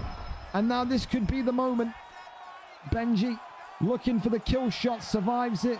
And there's a takedown. Allergy knew he had to shoot. He has been absolutely masterclassed in this round here tonight. He has flipper rotation into the half guard position. And I think here Benji may well look to make a statement and end this one, maybe even with, could you imagine a submission? That would be something. But with 3 seconds left, it's going to go into round number 3. Junior Dos Santos was high flying in round 1. Round 2, that is the most perfect response, the most perfect adaptation to a style I've seen in quite some time in the heavyweight division. And that's why he was once upon a time a contender in this division. All of the cards are in the control and possession of Benji and the Red Trunks. Allergy Zeno may well need one of those miracles that Corey had earlier on tonight. A fake glove touch into an axe kick there from Allergy. And now that's going to really rile up Benji, who will just continue to enact off of that jab straight combination. You know what they say, you're going to fake glove touch, make sure you work and make sure it works, or else you end up looking like a complete dick coming out of the fight. Benji blocking up the head kick again, keeps on throwing the hooks. Eats a left hook there though from Junior Dos Santos. Benji almost a little bit, oh, timid, and look at that hesitation, drops him. Allergy Zeno now, not going for the kill shot completely, and the right hand goes right back. Pavlovich looking for the finish. Junior Dos Santos is looking for a taxi to get on out of here. He is retreating. Right hand comes forward again. Yellow trunks, more like yellow cab required. As the doctor's going to step in and say this fight is over. Allergy Zeno has taken so much punishment and damage. His left eye is completely swollen shut. And Benji tonight will walk away with a doctor's stoppage victory. He's back to winning ways. Benji gets it done in round number 3. It was a great round from Allergy Zeno in round 1, but he just did not adapt and he did not adjust in rounds 2 and 3 to the degree that Benji did. It's a round 3 victory tonight for the Sergey Pavlovich pick. It's a great, great comeback win after that disappointing loss in performance last time out for Benji, and he will be buzzing with that one. Adjusted and adapted brilliantly, walks away tonight as the winner with a round 3 TKO courtesy of that doctor's stoppage. Congratulations to him. A huge, huge win there tonight. GG's to you, my friend. Congratulations. Well, up next then, we keep on going. Is it going to be Yam Yam and Ben the Beast, or is it going to be T Stocky and D1 Smumlenger? Whatever, and whoever wants it, come on down. Let's go and see exactly who wants to fight next. I'm down for either. Again, if we've got either of those two, Stocky, Smum, Yam Yam, Ben, even Driscoll, Brazy, if you want to go early, now's your chance to grab my attention and come on down, boys. It is. It is, it is, it is. That's 2 for the Wilkie corner. Well, look at that. Wilkie's turning into Coach Wilkie. All Benji needs to do is dodge the head kick and throw a hook. Absolutely, Charlie. That's all he needed. Screw up. Thank you so much as well. 11 minutes to go for the resub as well. Here's a sub to reduce max contract. I can't allow that, I'm afraid. Gringo, I'm on the 6th ad. Taylor? Taylor, I'm pushing for Partner Plus, bro. You can't even give me £5 for this month. Just to help me over the line. Jesus. All right, T Stocky's up next with D1 Smumlinger. Thank you to these two for wanting to go early. Stocky, of course, 4 wins, 4 losses in this welterweight division. 2 wins in his last 5. Smumlinger, of course, comes in tonight. 2 wins, 4 losses, 2 wins in his last 5. The form is identical in this highly awaited rematch. The last time these two fought must feel like a millennium ago with how many fights these two have had. Both of them have been at their peak powers at the top of that middleweight division. Now they both find each other once again in that welterweight division. The gap and the quality jump is fierce, but both of these two have shown that they can handle that in their recent performances. The last time they faced off, though, was the unstreamed fights on VFL 158. Smumlinger won on that fateful evening by a round 2 knockout in the middleweight division. That, of course, though, was all the way back in October. A lot of things changed between the 17th of October and the 20th of February. Tonight, it's a rematch in which T Stocky will be desperate to win. But, of course, whoever wins tonight on a 2-fight win streak and just continues their climb, their ascension up the division. Carlos Prates in the white against Gilbert Burns in the yellow for T Stocky. Smumlinger will be feeling confident, will be feeling calm tonight. Say, this is just me walking over old ground. T Stocky will say, don't worry, I got something right up the sleeve for you. Fake glove touch into a head kick right off the rip.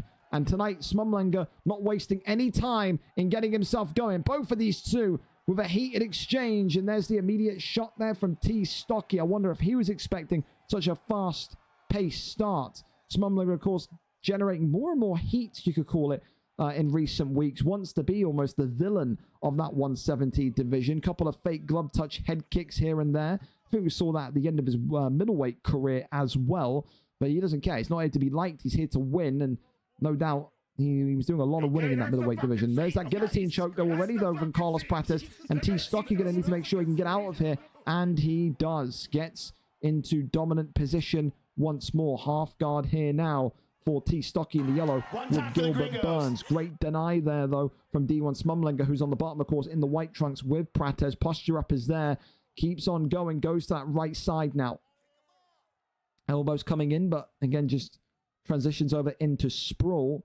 Tries to maybe catch him with, I thought, maybe a submission counter, but not in Stocky's mind just yet. Good shots here from sprawl.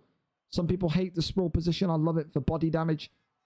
Some good stuff here in terms of what he can do. Goes over there into half guard. Tries to cross over into top mount. Nothing to see there, though. Denies are brilliant so far. Goes to that left-hand side. Nothing really too concrete. There's that full guard position once again.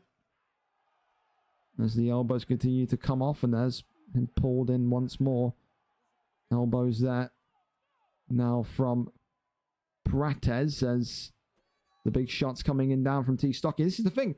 T. Stocky, absolutely one of those fighters that in recent months has, I think, opened up his mind to being more kind of calm and patient in these kind of like energetic and emotion-filled fights. You know, we saw him in that middleweight division against kind of top opponents, happy to kind of sit there until round 3 and wait and bide his time. I mean, I have the opportunity here, if this guillotine comes in, as now these two are absolutely in a battle for the submission. And look at this, Smumlenga could be in a little bit of trouble, especially if Stocky can now whack in a submission of his own. Said Stocky more known as a grappler that likes to kind of dominate in the top mount position. Think about kind of Habib here and there. Smumlenga equally the same. I think both of these two have got a couple of career submissions, but nothing egregious. I think maybe Stocky has got a couple more in across the UFC 4 as well. But so far, it's what you expect from this rematch. It's a ground war. And that will take us into round number 2 here in this matchup. So, who wins that one? That's probably one of the more tricky. That's probably the tricky round of the entire night so far to call. I couldn't give you my honest opinion on that one without seeing the fight stats. But round number 2, the arms go up for Smumlenga. There's no glove touch. He is... Oh, got him with a big uppercut already. And T. Stocky here, now very much in trouble. Again, it's a very, very lightning fast start from Smumlenga, who just wants to get his hands going, wants to show that maybe Stocky ain't all that on the feet. Good question here is, does Stocky shoot? Does Stocky try and survive this? Spinning back elbow. When chimps attack people, they rip your lefts dick and off. rights, big shots, they're coming in again. Like, yeah, no, we don't trust you. Like 1-2s down the center again. Uppercut there, continues forward. The Smumlenga got to try and find a way to just creep on around the side, maybe get one of those big power shots off. That's what he would love to see. Body shot being worked again. Yeah, no, we don't trust you. Like right hand comes forward. Flying knee. Wee. That was big. Clinches up there. Now takes him onto the ground game here. Big shots coming in. Gilbert Burns, those. T. Stocky just keeps him restricted. 3 minutes left here of round number 2. Posture up, that one there is denied. Look at that though, the armbar, that's what you want to see. T. Stocky baited and baited and baited Smumlenga. And now this could be where the arm goes. Is it going to be? No! How has T. Stocky missed that deny? Oh my goodness me, that is going to be one that he will not sleep well over tonight. You have got to get that deny for a player of his ability and level. Oh, that is sloppy from Stocky. That really is. Smumlenga knows he's just escaped the big issue there. Body shot comes forward. Shoots the takedown. Lands the takedown. Lefts and rights being faked. Elbows coming on in. Minute and 30 seconds left here. Round number 2. Elbows there from the bottom here. For Stocky. Will he be convinced, satisfied that he's won this round on points? If you're giving the first round to Smumlenga, for whatever reason, then it means that Stocky needs to have won this one. Look at this now. Stocky in big trouble as that guillotine comes in. And is Smumlenga going to be able to get this one synced in? No, he isn't. Both of these two missing great opportunities to get that first submission cranked in and connected. Goes over. Oh, it's the rotation as well. Oh, no. Again, so much was there. You fake once, you go into a submission. You could have probably got the submission there as well. Would need it to be quick, but maybe an air of anxiety and nervousness between these two. But right now, it's too close. It's too close to call. So only a couple of significant strikes. I think 9 I saw there landed from Smumlenga, but uppercut there comes in. Smumlenga started each of the 2 rounds prior very fast, like a tornado. Oh, that's a great shot, though. Right into the spear takedown. Absolutely superb. Elbows there, reining in. Goes over into crucifix now. This could be big. Elbows coming on through. Smumlinger in a little bit of trouble here. How big would it be if Stocky can get a submission locked in? Denies there, well, at the side control position. Okay. Goes over into sprawl. Pulls him in. And now in half guard position. Got to get over to side control and does. Elbows coming in again. Gets that deny. Wonderful. Goes for the Kimura. That one is denied as well. Works more shots to the midsection. Sweeps the arm. Posture up is there. A battle of wrestlers tonight, you could say. It's more of a case, though, for me of, are we maybe sleepwalking towards a draw here? I don't know. It's been a very, I think you could say, apart from the first kind of like 30 seconds of each round, very low activity in terms of significant strikes or dangerous strikes. Smumlinger's stamina, though, his gas tank is absolutely cooked. If he gets put in a submission, it could well be the difference between winning or losing this fight. Oh, wow, look at this. Is it a submission counter? Look at this. An arm triangle's in. Smumlinger could be in a little bit of trouble here. And there you go. Carlos Prates has a large chunk of that submission bar drained. And is that the difference between winning and losing this fight? Stocky with a huge moment here as he looks to try and take that rear naked choke, is denied ultimately. But he's got to be feeling good about that submission being locked in. That's got to feel like he's at least guaranteed one round free. Now it's a case of, did he win either round 1 or 2? Leaving it in the judge's hands, always dangerous. But with how Stocky's fighting, he must feel confident that he's won one of the 2. He must do. Gets back up to his feet as we head towards the first decision of our card here tonight. Side control is in, but again, just escapes it.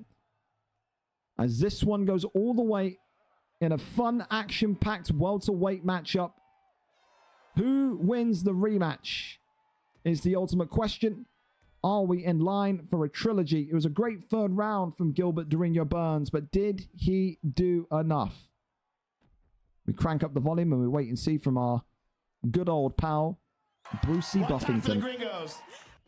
What suit is he wearing tonight?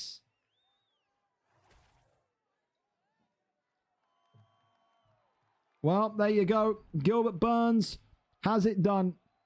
I think when that submission came in round 3, I think Smumlinger probably had to feel like that was looming. You definitely won round 3. Then it's the case of, did you win round 1 or 2? You only needed to win 1. And on the judges' scorecards, he won both. So Gilbert Burns winning all 3 rounds in 2 judges' cards.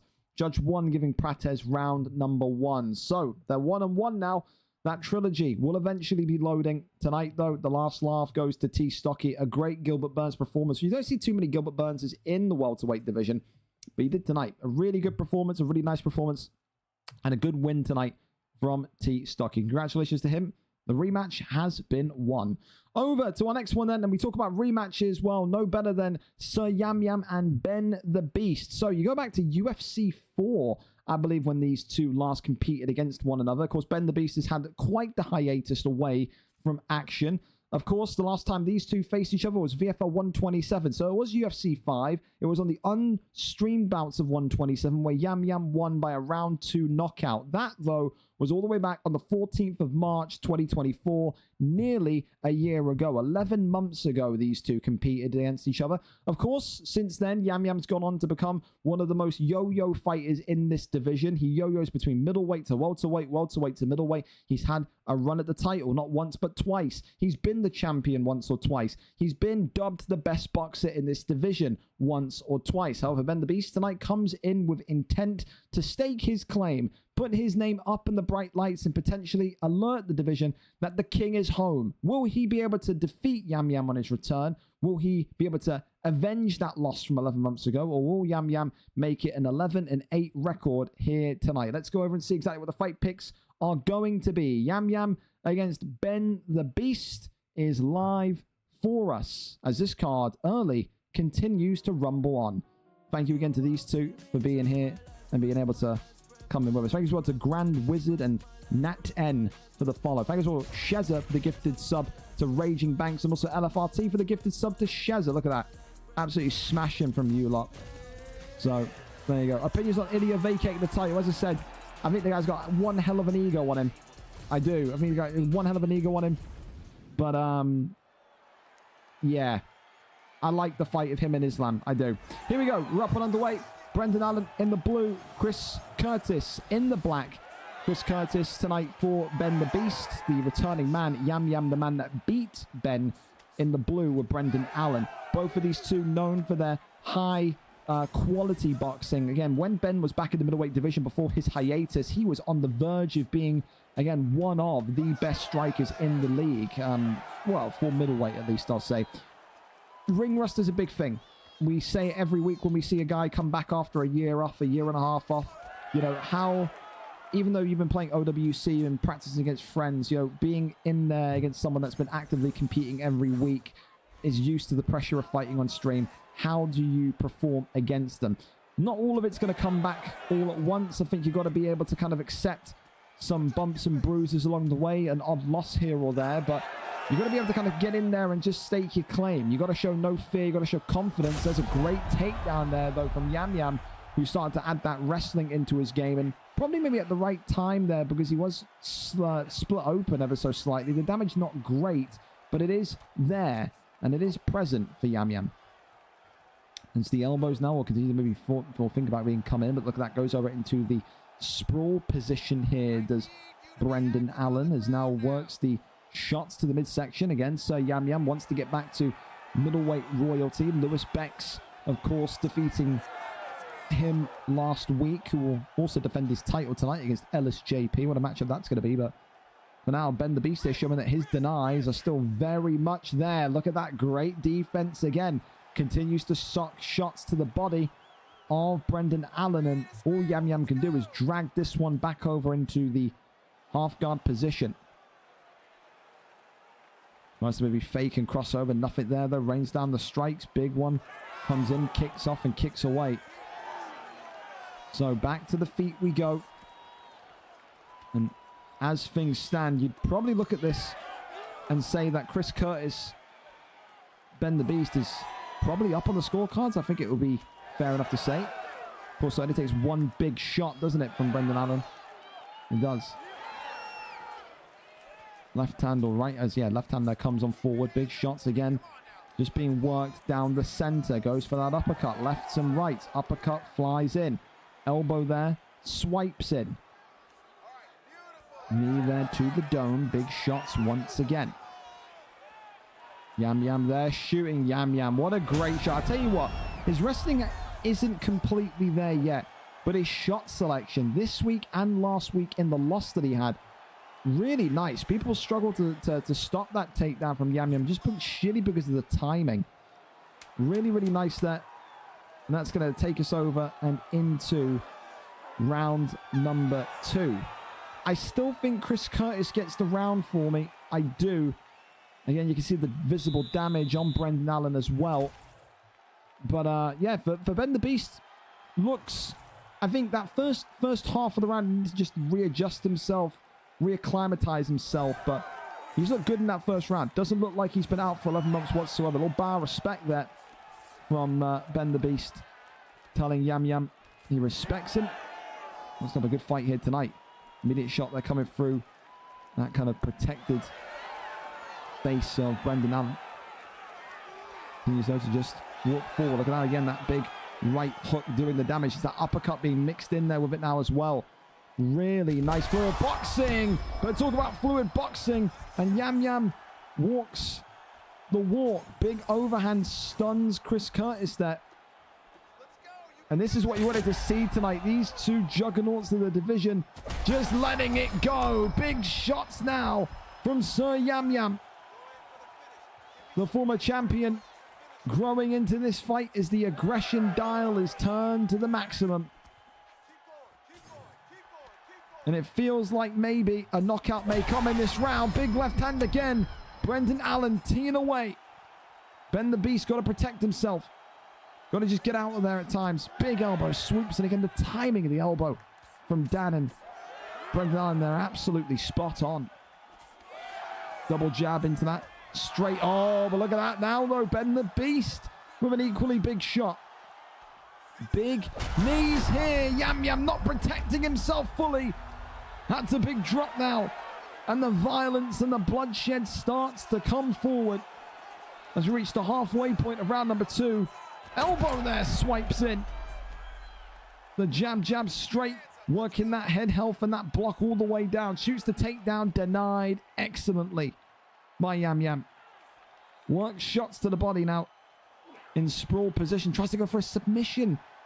Dan going for a submission. That would be quite something.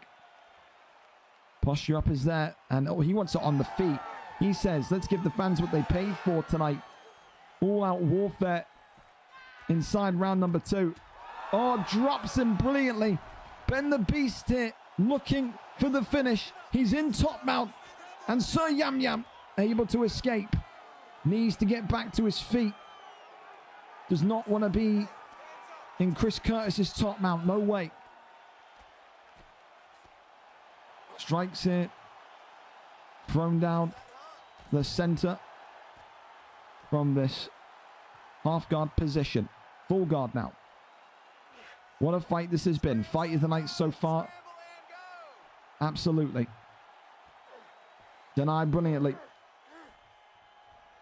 Over into side saddle. Now into sprawl. Seems like we will, to everyone's satisfaction, get a third round of this. Round 3 on its way. Who is going to walk the walk and come out and get that first stun in this third and final round? What a fight it's been. Anyone's to take. One mistake, one bit of rogue head movement will seal your fate. Third and final round in this incredible middleweight rematch. Tensions are high. Immediate opening up of damage there on Yam Yam's dome. As that left hand there creeps on forward. You're walking the tightrope. Who's got the bigger balls? I wonder. He's trusting his block there as Yam Yam, but can't be a punching bag for too long. For us to kind of work that counter strike and get it fluidly in there, though. Overhand creeps in, and you can see that's what Ben the Beast doesn't like. He doesn't like that overhand. He doesn't expect it. Really nice striking there from Simpson. So Yam Yam, I could alternate between his old name and new name. Oh, elbow there just whiffed as well. Big straight down the middle again. That leg kick, that's like 1-2. That 1-2 leg kick that he goes for is quite nice. Kind of throws Yam Yam off the pace as well. Is what to expect, I guess. I like it. Still pressing onwards. Big knee to the body. Uppercut there was being teased. As now the big knees to the body come on forward. Uppercut there is good again. Ben the Beast closing in on some significant damage once more. Yam Yam now is effectively just hunting for counter strikes. And that's why I do think that Ben the Beast is up in this fight. Yam Yam is doing nothing but jab straight, overhand, and waiting for counters. And he's been clipped because of all the damage he's taken. And Ben the Beast with a huge return and a huge win tonight in the third round. He has his revenge from 11 months ago. Simpson, Sir Yam Yam, whatever you know him as, beat him in round 2. Tonight he gets the revenge and beats him in round 3. I just think Yam Yam just took too much damage, absorbed too much. In that third round in particular, was just eating jabs and jabs and jabs. And all he was doing was hunting for a counter. When you've got so much damage on you, you can't hunt for counters. You can't just fish for counters and do nothing else. It was a great fight, though. Fight of the night, absolutely guaranteed. And he gets it done on his first stream fight return.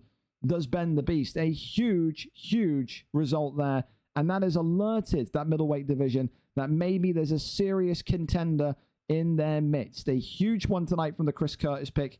And yeah, I think, again, you're talking about trilogies here. This trilogy, that trilogy, VFL 180 is coming around. If it all makes sense, would love to see those scores settled. Some great, great rematches tonight. Absolutely, positively. Up next, though, we keep this on going. If Driscoll and Brazy are ready, we'll see. If they aren't, then of course, AG is live. So is that AG saying he's down for it? I'll be streaming again. We'll go and see if Brazy's live. If Brazy's all good, then we can go straight there. I'm down for that one as well. Is JB Brazy and Driscoll lobbied up? Yes, they are. Dude, I'm loving this tonight. Well played to all of you being so early. Driscoll and Brazy up next then. Listen, Driscoll, 7 wins, 10 losses. The Jiu-Jitsu superstar tonight has the opportunity to get back to winning ways. JB Brazy was on the end of one of the most shocking losses that we've seen. Controlled the fight against FM Shoot and then lost it. Slipped through his fingertips. It will be up there for a comeback of the year, an upset of the year award at the end of 2025, no doubt. Brazy tonight, they're looking to beat the allegations that he is out of his depth. He's on a 4-fight losing streak coming in against Driscoll. The Irishman, of course, tonight wanting to really set the tone. He's on 28 career submissions. He would love to get one closer and get to number 30 or get close to number 30 tonight, wouldn't he? Chase Hooper for Driscoll, who's already got one and done submission tonight against Paddy Pimblett, who, of course, was the man that got one and done submission tonight. If I'm Driscoll seeing this and seeing this matchup from what I just saw from Fish 14 about 20 minutes ago, I'm thinking get this guy into a guillotine and it's all over that quickly. Let's see if he can do it. Let's see if Jay Brazy can beat these allegations and beat that losing streak that he's on. Would love to see him survive in this lightweight division, but it all depends. Thank you as well to Jacob Cantifer 2011 for following 3 times in a row. Relax, dude. You ain't got to follow, unfollow, and follow and unfollow. I thank you very much, friend. Thank you very much for being here. Hope you enjoy the fights. Here we go, then. Chase Hooper, Driscoll, the Irishman in the blue. JB Brazy, of course. Paddy Pimblett in the orange. Both of them known for their, I would say, trash talk. Driscoll has had many a flare-up. JB Brazy, of course, has had many a flare-up as he began in some great form in this 155 division. He was trashing everyone he came into contact with. Maybe last couple of losses in a row, though, have made him a little bit more humble. Who knows? Of course, tonight, it's going to be a battle of who can get those ground-controlled scenarios quickest. Of course, we know that Driscoll only, I think, with 4 total career knockout victories in his resume. And maybe 4 or 6, I forget the number, but it's definitely single digits. Whereas JB Brazy, although he has excelled in ground game recently, he was always known as a dangerous knockout artist in that welterweight division. He absolutely wants to be in the conversation. He can be in the conversation tonight for middle of the pack if he can defeat Driscoll here. And Driscoll has shown he's not an unbeatable quantity in this lightweight division. He has struggled against certain types of fighters, those fighters being pressure fighters, pressure boxers. Paddy Pimblett tonight so far in the orange trunks, doing so well to deny not just one takedown, but every takedown with complete ease. And he's already split open Chase Hooper now. Driscoll has got to understand he has to initiate with some sort of boxing here. He can't just hope and pray that the wrestling at some point works, because right now he is revealing his hand, and his hand is saying, all I've got is a takedown and a dream. Right hand comes in. JB Brazy continues to work shots to the body. He is looking absolutely up for it tonight. Maybe even more up for it than he was against FM Shoot last week, which, again, from my own kind of commentary, you'll hear, go back and watch that card. I said it was a fantastic performance from Brazy last week. Teep kick sends him backwards as Paddy Pimblett now maybe looking for that opening with the right hand. Those bony stick arms from Paddy Pimblett going to be no doubt an issue in those later rounds with all of that damage that Driscoll has accumulated early on. Takedown again is attempted. Takedown again is denied. And Driscoll may be the 155 one-trick pony as he's dropped to the canvas there with that left hand. Paddy Pimblett with a huge knockdown and a huge amount of damage and a huge round one for Brazy so far. Right hand could have been the end of it. Teep kick sends him beckoning backwards ever so slightly. Avoids, the elbow is so good. Jay Brazy with another big one. Elbow there comes in for Driscoll, but it just swoops and swipes on by. Driscoll is in hell right now. That is a 10-8. I don't care. I'm giving it 10-8. Driscoll looks completely lost in there. Does that just say 1 out of 14 takedowns? Or does that say 1 out of 4? 1 out of 4, I accept. If it's 1 out of 14, when was the 1? I don't think he landed a single takedown, did he? But, I mean, that there is... You got to have something else. We always say in this lightweight division, you can't get away in this lightweight division just being a boxer, just being a wrestler. You got to have both of those elements of your game intertwined and as equal as one another. Right now, Driscoll's learning the hard way that being a wrestler ain't the be-all, end-all. Can he get Pimblett down here? No, he can't. Brazy again with excellent takedown defense, but now finally eats an elbow that slices him open. But look at this. It's not going to make a difference. Brazy again going low to the midsection. 1-2. Teep kicks him backwards. Sways round to the right of Chase Hooper. Shoots another takedown. And finally, Driscoll is going to be knee sliding in his house tonight because he's finally got one. Will he regret coming down here, though? The answer maybe is no, but he's again not been able to hold Jay Brazy whatsoever. That is the most soul-sucking thing that could happen. You land the first takedown in a round and a half nearly, and you can't even keep him down. That absolutely reeks, but hey, that's just what it is, man. But Driscoll on the back foot here, trying to protect that very, very compromised head health. He's been dropped here. Stack guard being attempted. Kicks him off and now gets him into a grounded position. 2 minutes and 50 seconds. You can do a lot down here. Driscoll cannot allow him to get back up. And imagine if it's 2 weeks in a row in which maybe Jay Brazy is leading the fight, is dominating the fight, is putting on a performance of the night performance right now. And imagine if he loses again. That'd be enough to drive him into the USADA pool, no doubt. But crosses over into top mount. Posture up. Rains down the strikes. Driscoll, though, not able to get too much in there.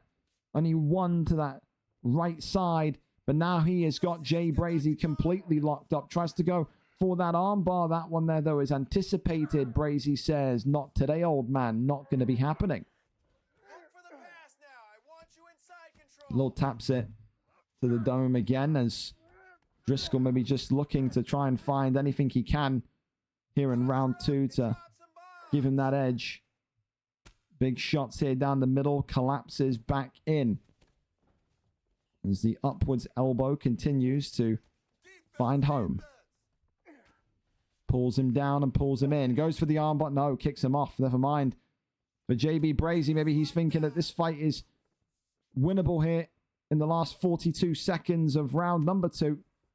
That head health is really, really bad. That head health and the stamina is absolutely cooked. Driscoll here wobbling on the feet and is absolutely slept. He is planking in the octagon. Give him the double award. I don't give a single care. Performance of the night. Knockout of the night with how Chase Hooper face planted. That there for JB Brazy is a statement. He ain't going anywhere in that lightweight division.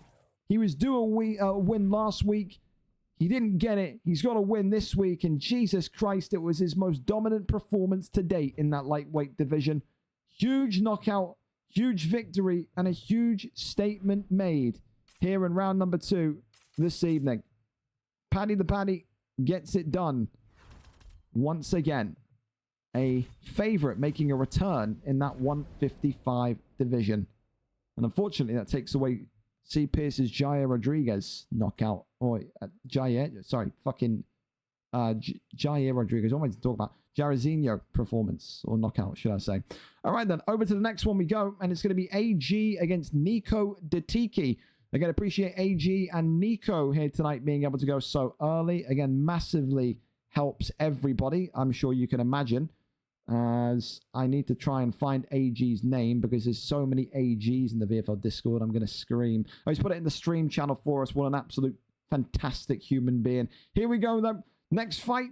Keep them rolling. It's a big one. AG against Nico Detiki. AG, of course, coming into this one tonight. 2 wins, no losses in the featherweight division. Against Nico Detiki, 1 win, no losses. Tonight, someone's O has to go. And what a contest this is going to be. For Nico, great pressure boxer, great entertainer in his own right, but has that wrestling base to be... To be a maverick in a sense where you just don't know what you're going to get from him. In terms of AG, more about his kickboxing. He'll be happy tonight because he has maybe the dominant pick, the priority pick. He gets that Aljamain Sterling pick, who can not only work off of those fast lightning speed punches, the boxing combinations, the preset that Aljamain Sterling has is right up there with some of the best of them. We've seen Aljamain Sterling picks used against the likes of Ilia Topuria on certain cards. However, tonight, you think of Aljamain Sterling, you think of wrestling. Is that where AG is going to go tonight?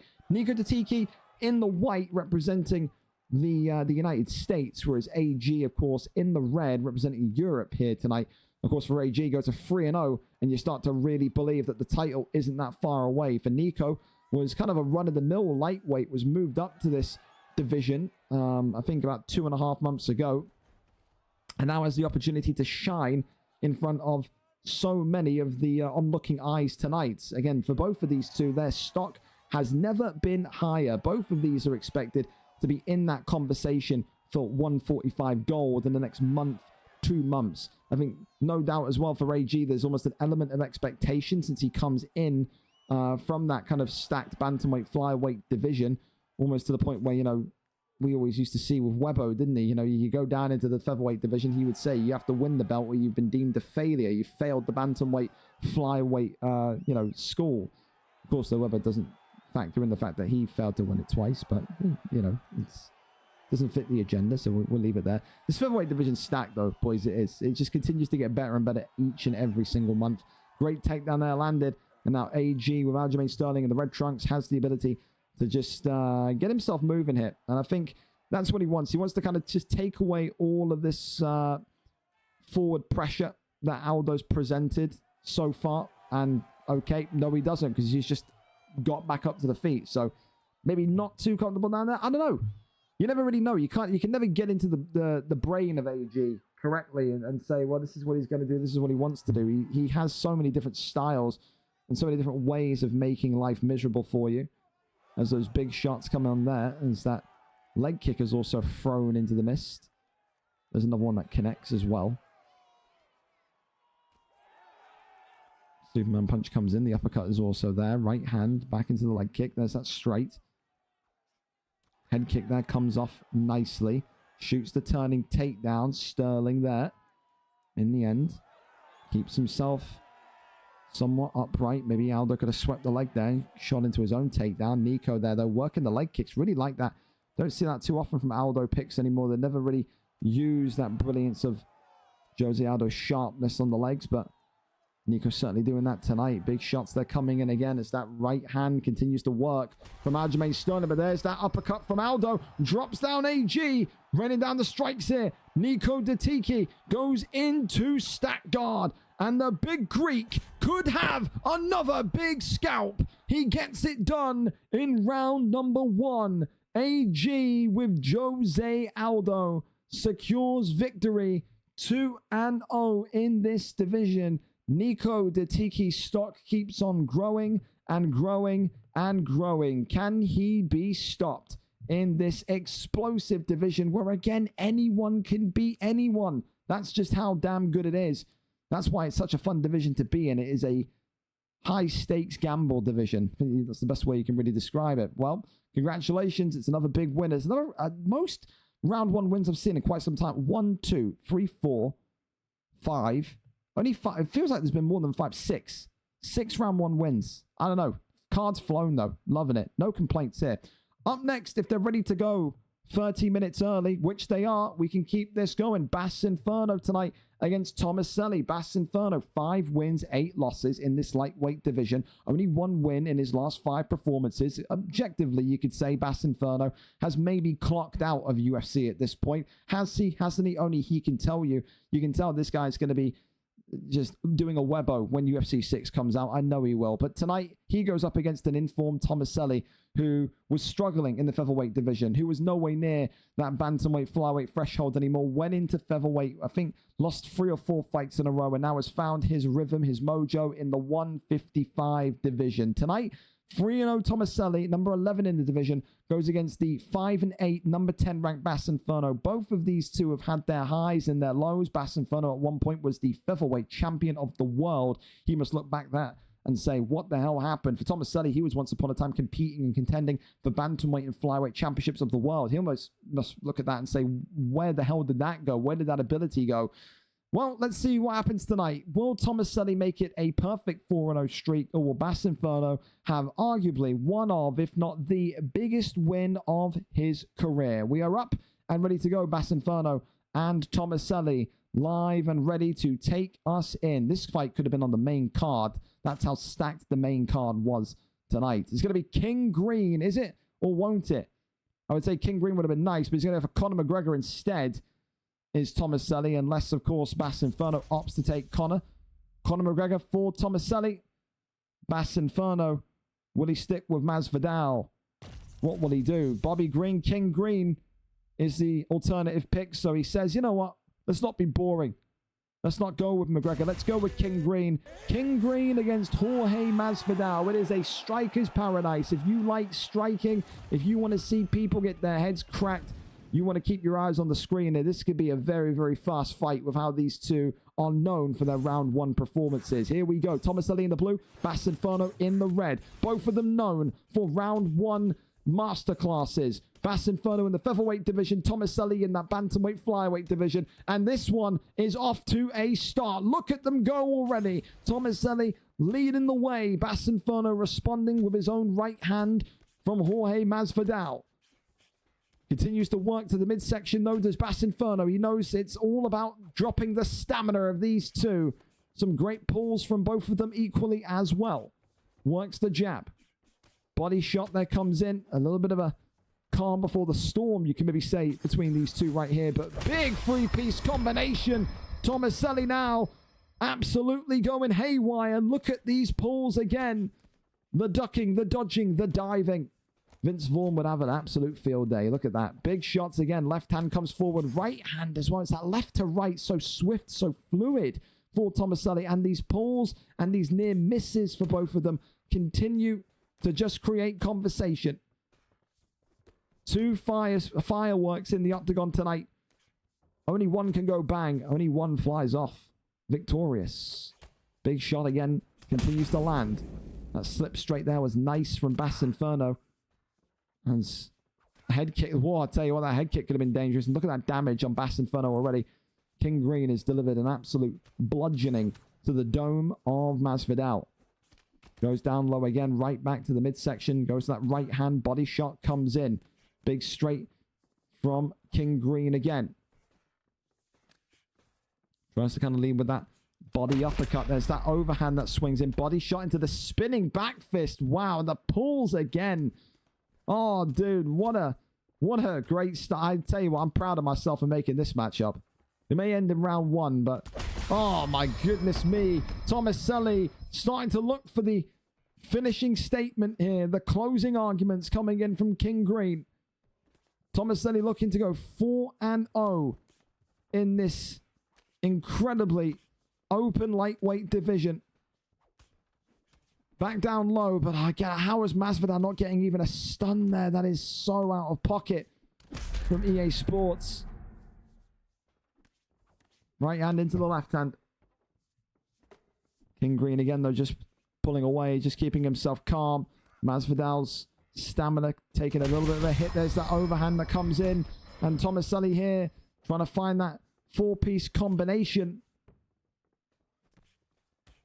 Back down low into that straight. It's that 4-piece where it results in going down to the body and then ends in a straight that just completely just clocks Basinferno. Basinferno, though, with a big right hand. 15 seconds left of round 1. And that was a great way to end the round. If your Basinferno swings with a head kick, and somehow, some way, these two incredible gladiators of the lightweight division will go on into round number 2. Imagine that on your ACCA. Basinferno Tomaselli to go more than a round. You'd be fucked. Your house would be gone. It would.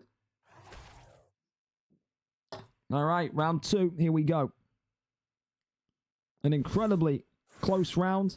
An incredibly active round. Let's see what happens here, though.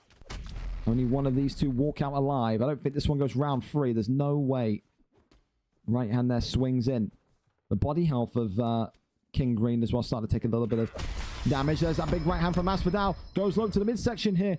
Tomaselli on the retreat, but look at that. Gets Basinferno with a big one. Big uppercuts there coming forward. Tomaselli gets clipped by an uppercut. Big shot again. Works the body once more. One time for the Gringos. And now Basinferno looking for the kill shot. Uppercut there. Right back from Tomaselli. Drops him. Bow respect there. He says, I will not jump. Basinferno says, thank you very much. No need you to do that. Head kick there comes off again. Talk about fight of the night changing hands so quickly. It may well be going in one quick swoop. 3.5 minutes left. Oh, clips him again. Good head movement there, though, from Basinferno. Ducks underneath. And then goes right back to the body. The uppercut that was being fought about by Tomaselli. Labored strikes there, though. How much more can Basinferno take? The elbow being thrown in there. Big uppercuts again, trying to find that counter elbow. That pull elbow, that front kick right down the center. 2 minutes and 50 seconds left, and it feels like we've been in here for 2 hours. Basinferno dropped again. Looking for something spectacular. Oh, they both clipped each other. They both clipped each other. Oh, my goodness me. Front kick again. Right hand. Oh, and it's all over. Just like that. Tomaselli with a huge, huge knockout blow. Basinferno, a worthy and credible dance partner tonight. Fight of the night is going to be difficult to top that one because that is just some of the best striking and some of the most energetic and active fighting you will see all night tonight, all month, this month, all year, this year. Tomaselli, though, lives true to that aggressive and energetic style. He makes it a perfect 4-0 record and adds to his collection of many Fight of the Night award bonuses that he's had in his career. I think one of the leaders for Fights of the Night awards in VFL history, if not now the leader. A huge victory for him, and you feel sorry for Basinferno with Jorge Masvidal. He put up such a good fight so many times, 3 or 4 times he was so close to winning that fight. Was one misjudged lean away, was one head kick away, was one jab or hook away to getting it done, but in the end, alas, he doesn't. It's a round 2 victory tonight for Tomaselli, and again, he will be knocking on the door ever so slowly for potentially the title shot. So, yeah, huge from Tomaselli, huge from Basinferno. A joy to watch that fight. It was truly a great one. There can only be one winner, which is sad, but that's the fight game for you. Congratulations to Tomaselli. Up next, though, we keep this one going. Ethan DH1 and O Peter. If they're there, we can go into that one. Of course, there's no rush. If you want to, then you can. Fighting this week, no excuses. Let's go. Nico, says JB. I messaged Kez, who hasn't got back to me. He just probably doesn't expect this card to be so far ahead. I can't lie. Message as well from Geordie. Not going to cut to it till after the draft. Use him as my backup if I don't go as the plan. Okay, there you go. I love the fact that Geordie is loving the Madden stuff so much. Ethan and Peter. Ethan and Peter, if you are ready, we can go early. Ethan, DH, Peter, ready early if you are. If not, and any of the other fights want to go early, then shouts. Hold My Farts has wanted me to DM his opponent as well because Freewalk is... you know what? If Freewalk ain't replying to him, then Freewalk can get fucked. Freewalk came back begging to fight in this league. If Freewalk ain't going to fight him, I'm not gonna chase him. Answer your opponent. Thanks. Again, probably won't. So Freewalk is a massive fuck around, so it's not really too much of a surprise. It's not too much of a surprise. But we wait and see if any of the fights... Again, any of these final three... Oh, scroll up for you. Any of these final three in the prelims, Keza, Joen, Smiley, Ben, and Ethan Peter. Any of you three want to go, then you can. Just reply, don't worry. Okay, as long as you're here, Keza. I was just scared that you were maybe out, I don't know, doing balloons again or something. I don't know what the fuck you people do in Liverpool, but it ain't great, is it? You bloody scousers, eh?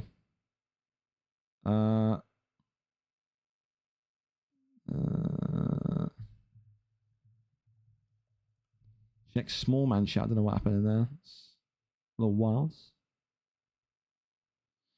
But we will see. We will see. We will see.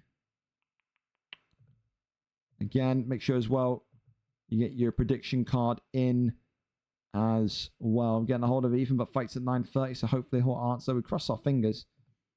So we're so far ahead that we need someone to be here early. Is there football on tonight? If it's like lower league football, like Coventry's playing, it's probably not going to be done until then. Roma beat Porto. Bodo Glimt won. No real surprises there. Galatasaray going out as a surprise. Ajax are fucked. That's nice. Meh.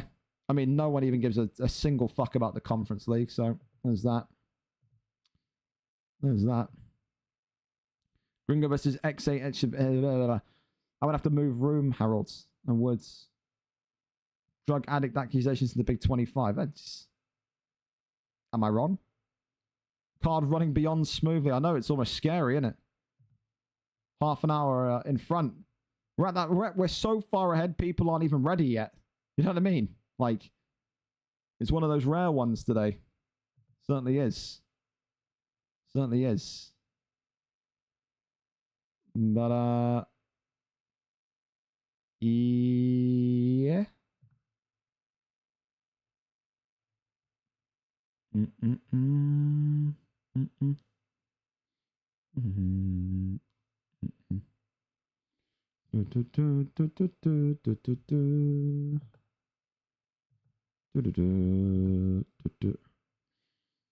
Well, fellas, I'm pleading with you.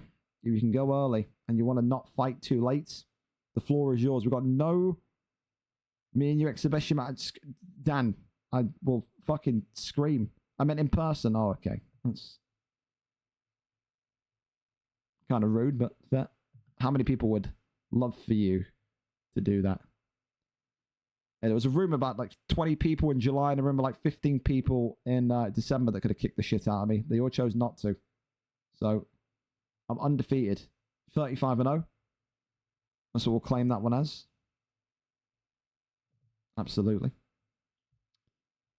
Thank you as well earlier on to Chris the Plug MG for the follow. I'm going to go Spooky. I'm going to KO Spooky round 1. Well. Big words. Big goalposts to set. But will you succeed in doing that? Come on, Keza, Joen, Smiley, Ben, Ethan, Peter. There's got to be someone. 2 of you out there that want to go early. Come on, boys. There's got to be someone that wants to go early. So we're so far ahead. Doesn't happen often. So that means you have less to do. I'll come with you soon. That's Wayne Villa Sky, Mr. Kex.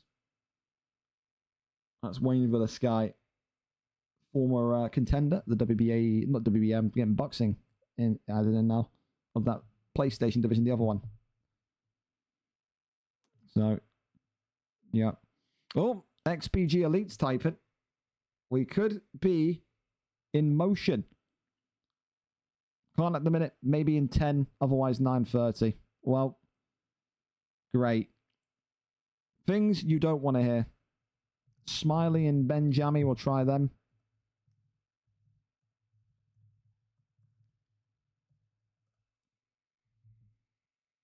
Any chance, Lino? Any chance? Never heard of him. Well, he is in your division. 6-4 at the minute, coming off of a loss. Remember, hey, listen, I just want this on record, right? Remember how butthurt, arse-hurt Lister was when I said he'll win, he'll get moved up, and then he won't fight again. Just saying. Guess who hasn't signed up since he's been moved up? Just saying. He was like, oh, it's unfair that you said that. All right. Prove me wrong. Prove me wrong. Well, Ben Jammy said yes, he's down to fight early. Is Smiley down to fight early?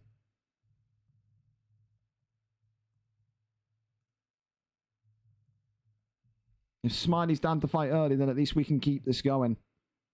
Rather than sit here on our hands and wait for 30 minutes. So it's an incredibly smooth card tonight. I mean, if we can go in and we can get even the main card started early, I mean, I will love it. I will love it. Fight I really want is Adversary. I need my redemption. You gotta wait for Adversary to at least kind of sign up, bro. That's the thing. Adversary is one of those where like he fights, he loses, and then he needs like 2-3 weeks off to kind of like recover. Almost like he takes like a virtual ice bath. You know what I mean? So one of them. One of them. Well, let's see if we can get any sign of life out of Smiley. Let me see if I can message Smiley. Because he's on Discord. He's just on busy on Discord. So I don't know if he's working until late. I don't know if he's... What's going on there? I apologize as well for some of you that are like annoyed that we've not got a fight on screen right now. It's just... It's one of those rare ones, you know, you just don't expect to be that far ahead, and then look what happens, man. It's wild. It is. But, yeah. Yeah. Smiley has replied. Okay, Smiley says, I'll load up now. Excellent. Smiley and Benjammy looking likely to be the next fight then. Excellent. Awesome. Smashing. So let's do the build-up for that fight while they load up and get in. Smiley AUFC and Ben Jammy. Smiley, of course, coming into this one tonight, 11 wins, 19 losses, 2 wins, and of course, in his last 5, coming off of a loss, however. Ben Jammy, on the other hand, 3 wins, 1 loss. Great to see him on the card. So we don't get to see him often enough on this live kind of card, but we get to see him tonight, no doubt. Of course, win today, go 4-1. You'll leapfrog the likes of Mark Dev further in the top 10, should I say, and you'll get one step closer towards that ultimate prize of the top 5 or the top 3. For Benjamin, you beat number 3 here tonight. What happens after that? Do you call out Chub Nardino? Do you call out the loser of maybe Tom and Taylor? You know, there's so many options for you if you win this fight. If you're Benjamin tonight, the former bantamweight flyweight contender will be very much confident in his ability and confident in himself. Of course, though, Smiley, dangerous with his round 1 start, dangerous with his Max Holloway pick. Does he go with that same route today? Does he go with something different today? He has been adding and incorporating more wrestling into his game, but is that really going to be wise against a former bantamweight flyweight contender like Ben Jammy? I guess we'll find out. Listen, we don't have to wait too much longer. They're up and they're ready to go. Thank you so much again to Ben Jammy and Smiley for being able to go 30 minutes early. I know it's not ideal, but again, the card being so far ahead is just a rare one for me as well, isn't it? Here we go, though. Ilia Topuria, not able to be used, but Max Holloway is able to be used, and it will be Smiley's selection since he is the higher ranked guy in that featherweight division. So let's see if he goes with Max Holloway or if he maybe forfeits it to someone else. It's going to be Lerone Murphy who comes out there for Benjamin. Again, we've seen Lerone Murphy a couple of times in this division, haven't we? He's not really a kind of a mainstay fighter, not really someone that you see used often, so he's niche in that regard. Max Holloway, though, a lot of length, a lot of sharpness, a lot of speed. Let's see who wins it. The man in black that is white for Holloway. The man in black that is black for Benjamin. Benjamin, of course, 3-1 on the chase for a featherweight title opportunity. Smiley looking to be the man that gets right back into winning ways tonight and keeps that door firmly shut, says there will be no new names in the conversation.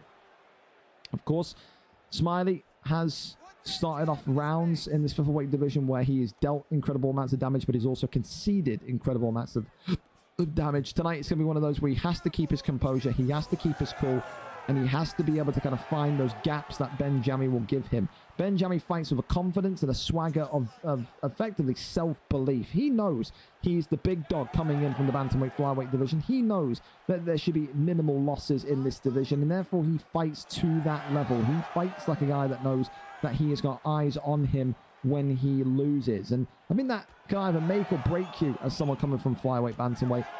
But, I mean, so far, with a 3-win, 1-loss record, you can't scoff at that, can you? I mean, you talked about the likes of, hey, it's Fran, one of the greatest featherweight champions of all time, a kind of yo-yo player in that bantamweight flyweight division, going up, down, up, down. You know, even Fran had a worse record and ratio than 3-1. So there is that. Big right hands and left hand, though, continue to come on forward. And this is the thing. Smiley not able to really kind of, break Benjami yet so far. Most people, when Smiley starts to get going with that forward movement, they crack under pressure. There's no signs of that happening here tonight for Ben, who continues to trust in his block and continues to work those shots when the openings and when the expenditure of Max Holloway is at its absolute highest in terms of stamina. So I like it. I like it so far. It's very calm. It's very relaxed from Benjami, and it's very Smiley AUFC for Smiley AUFC. He does not change the way that he will start this round one. You gotta love it. An entertainer in his own right at 145 for that exact reason. Don't forget as well, you can still get involved in our prediction card mini game. The main card may well start early. So listen, you know, it's one of those. Make sure you get in your predictions while you can. So this is one of only 3 fights left tonight on the prelim card, and effectively we're 20 minutes early, 25 minutes early. So again, you're running out of time if you haven't done it already. Grabs the leg here, though, does Murphy. Marauds Smiley back towards the cage and tries to get that teep kick off, which does come off. And you know what? This is really interesting. It's the least amount of damage Smiley's done in the first round that I can remember, but it's also the least amount of damage that he's... Well, I say that and he's been split open, so it's the least amount of damage he's taken in a first round as well. Then he hasn't really come out swinging, has Ben, but his timing, his execution, his shot selection, up there with some of the very best. You can see exactly through his accuracy and through his entry as to why he was in that bantamweight flyweight division. Great round, Benjami for me. I think we'll just about get that. I think, yes, more activity from Max Holloway, but I think more connectivity, more shots landed, more accuracy for Lerone Murphy. 10-9 to Lerone Murphy, 10-9 to Benjami 1994.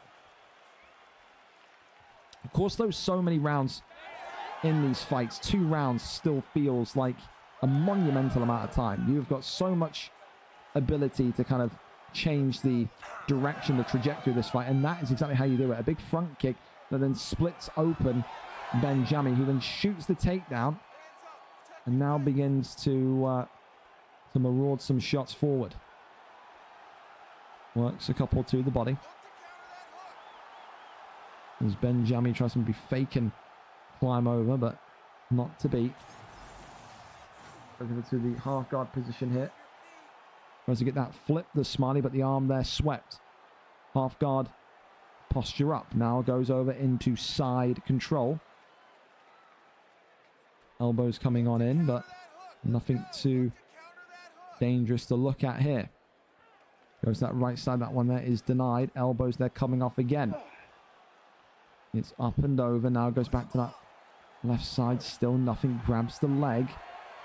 Denies him there. Goes with the backside. Posture up now. Raining down a couple of big strikes. Keeps himself calm. The Smiley. This is a big thing that he's definitely worked on in recent couple of months, is that he used to flail like a fish out of water, did Smiley, when he was in these positions, whether it be backside, top mount. He'll be a lot more panicky. He's learnt to stay calm, and he's also improved his deny ability, if you want to call it that. However, Benjami not letting him get away too easy. Keeps him in backside, locks him up, and gets a couple more big strikes in there.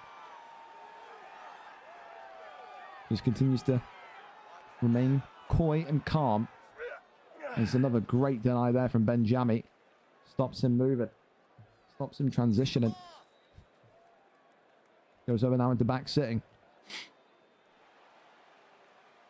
You'll have to see now. Does he opt for an armbar, which you think Smiley's going to be ready for? No, goes for full mount instead.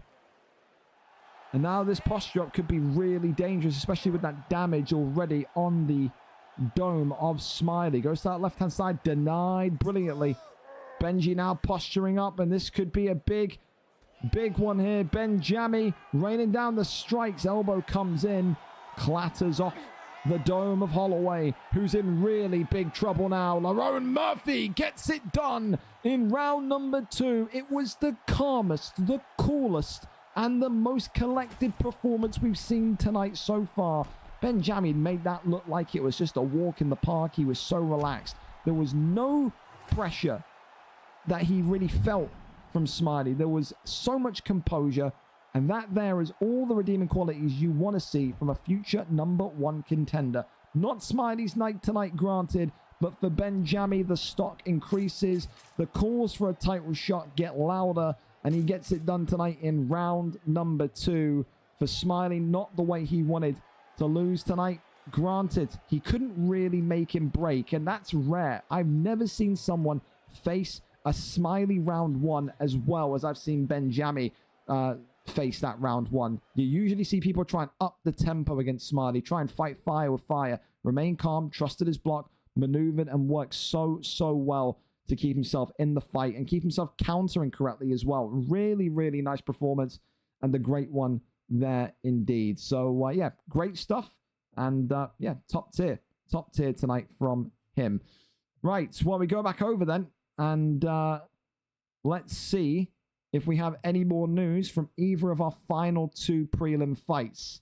Of course, for Peter, he's ready. He's itching to get in there with Ethan. And, of course, for Keza and Joens, I guess only time will tell if those two wanting to go want to go early. But we are ready for whoever, whatever, and whenever. So, yeah. I mean, XPG Elite said he needed until 9:30. He said he needed 10 minutes at 9:06. And it's 9:19. Now he's been on UFC for 9 minutes. I don't know if he's doing a warm-up or what's going on there. But Smiley's a welterweight, not going to lie. You're way too rude to him. You didn't see some of his performances before, man. I can't lie. You didn't see some of his performances before. You didn't. Made it just in time. Who are you looking to see fight? Mr. Day, Malady, Dream all day. I called you fucking Malady. Dream all day. I'm terrible when it's all names in one line together. I suck, bro. Oh, Zukins, okay. Dude, the fucking Twitch names fry me up. Can go now if Ethan's not ready. Keza, if you and Joens want to go, I'm all for it, bro. Just toss me the link in the stream channel. I'm completely easy. If it helps you, and it means you can get off early and you're happier, then I'm happy. It is completely your shouts. Completely your shouts. Ethan is ready. Let me send stream. Okay. All right. We'll stick with it then. Ethan and Peter up next then. Thank you very much to these two for being ready 10 minutes early as per usual also. So we can break this one down, of course. Ethan tonight coming into this one with a 14-win, 18-loss record in this heavyweight division. The gatekeeper, the veteran of the heavyweight division, of course, isn't he? 2 wins and 5. Coming off of a win here tonight against Peter. It means, again, he's on a streak and he starts to rebuild his credibility as a worthy contender in this division. For Peter, it's a huge opportunity. Win here tonight at 2-1. You have taken on the guy that's had the most fights in this division, who's got the most wins in this division. The pressure couldn't be higher. Win here tonight, you'll go 3-1, but you'll have a 2-fight win streak, which includes someone in that kind of top-end bracket. You win here tonight, Pete. I've got to tell you, it will be a #1 contendership match next for you, whether that be against C27 or Half Turn or even Brown Biscuit. There's a lot of guys in there that are starting to cut their teeth closer and closer towards taking on Displace. Should be a great matchup regardless, though, tonight. It's a big one here, and it's a huge one, to say the least, for Ethan, who has, again, continuously improved and improved and improved. We often see him with the likes of someone like Mike Tyson getting submissions nowadays. Is he going to go with the created fight that looks like he's been hit in the head with a frying pan? Where will he go in terms of fight heavyweight selection. I'm always intrigued with Ethan. He's a fun fighter to watch, nevertheless. But again, tonight he's got to be on it if he wants to take out Peter, who will look to go with Sergey Pavlovich. You can't go Fedor, obviously, because of the 5-star rating. But you will need to go with someone at a 4-star level. Where will he go? Mike Tyson, there it is. I thought so. Watch out for Mike Tyson and his submission game. It sounds so wrong, but it sounds so right if you're Ethan. He's got a couple close calls with Mike Tyson. He's got a confirmed submission with Mike Tyson.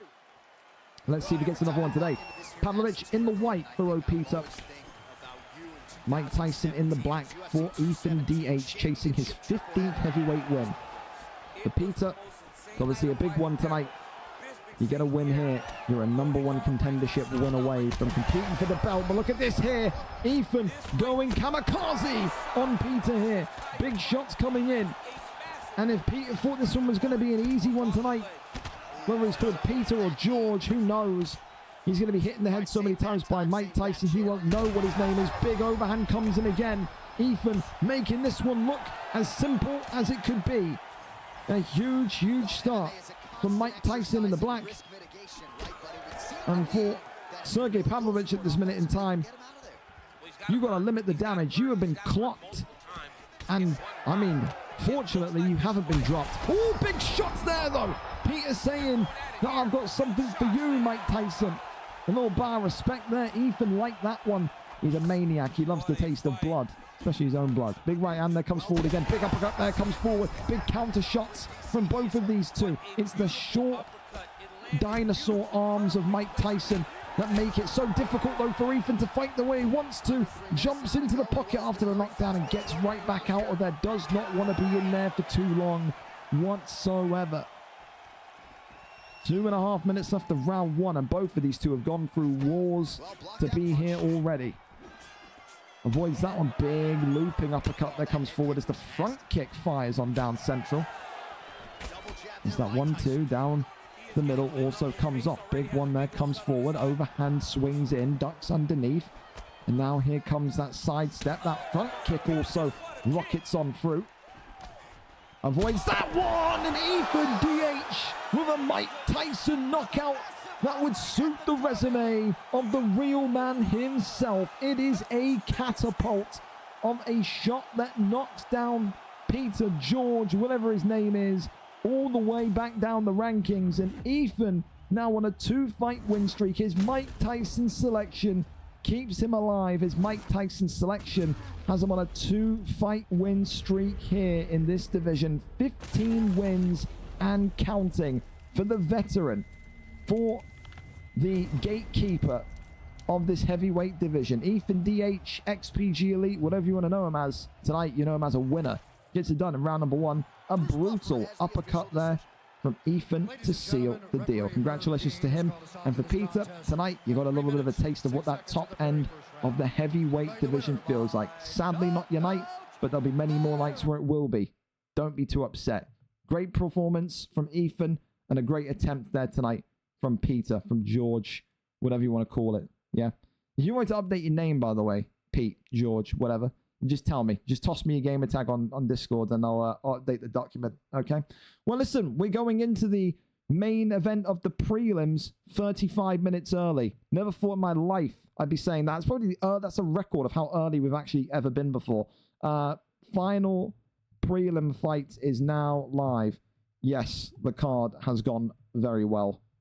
There we go. So let's go over and break this one down for you here. Keza and Joens. I mean, listen, when Joens had his original opponent pull out, I said to myself, what kind of high-end fighter can I give this guy? Because I want to see Joens against the best. I mean, that loss that he took was so unfortunate. It was, you go back to the bantamweight division and you see some of these names here. There's arguably some of the toughest names in the league in bantamweight compared to flyweight. No offense to the flyweight division. You got Dave in there, you got Keza in there, but some of these guys like Kiss George and Dexter, just different levels at some point.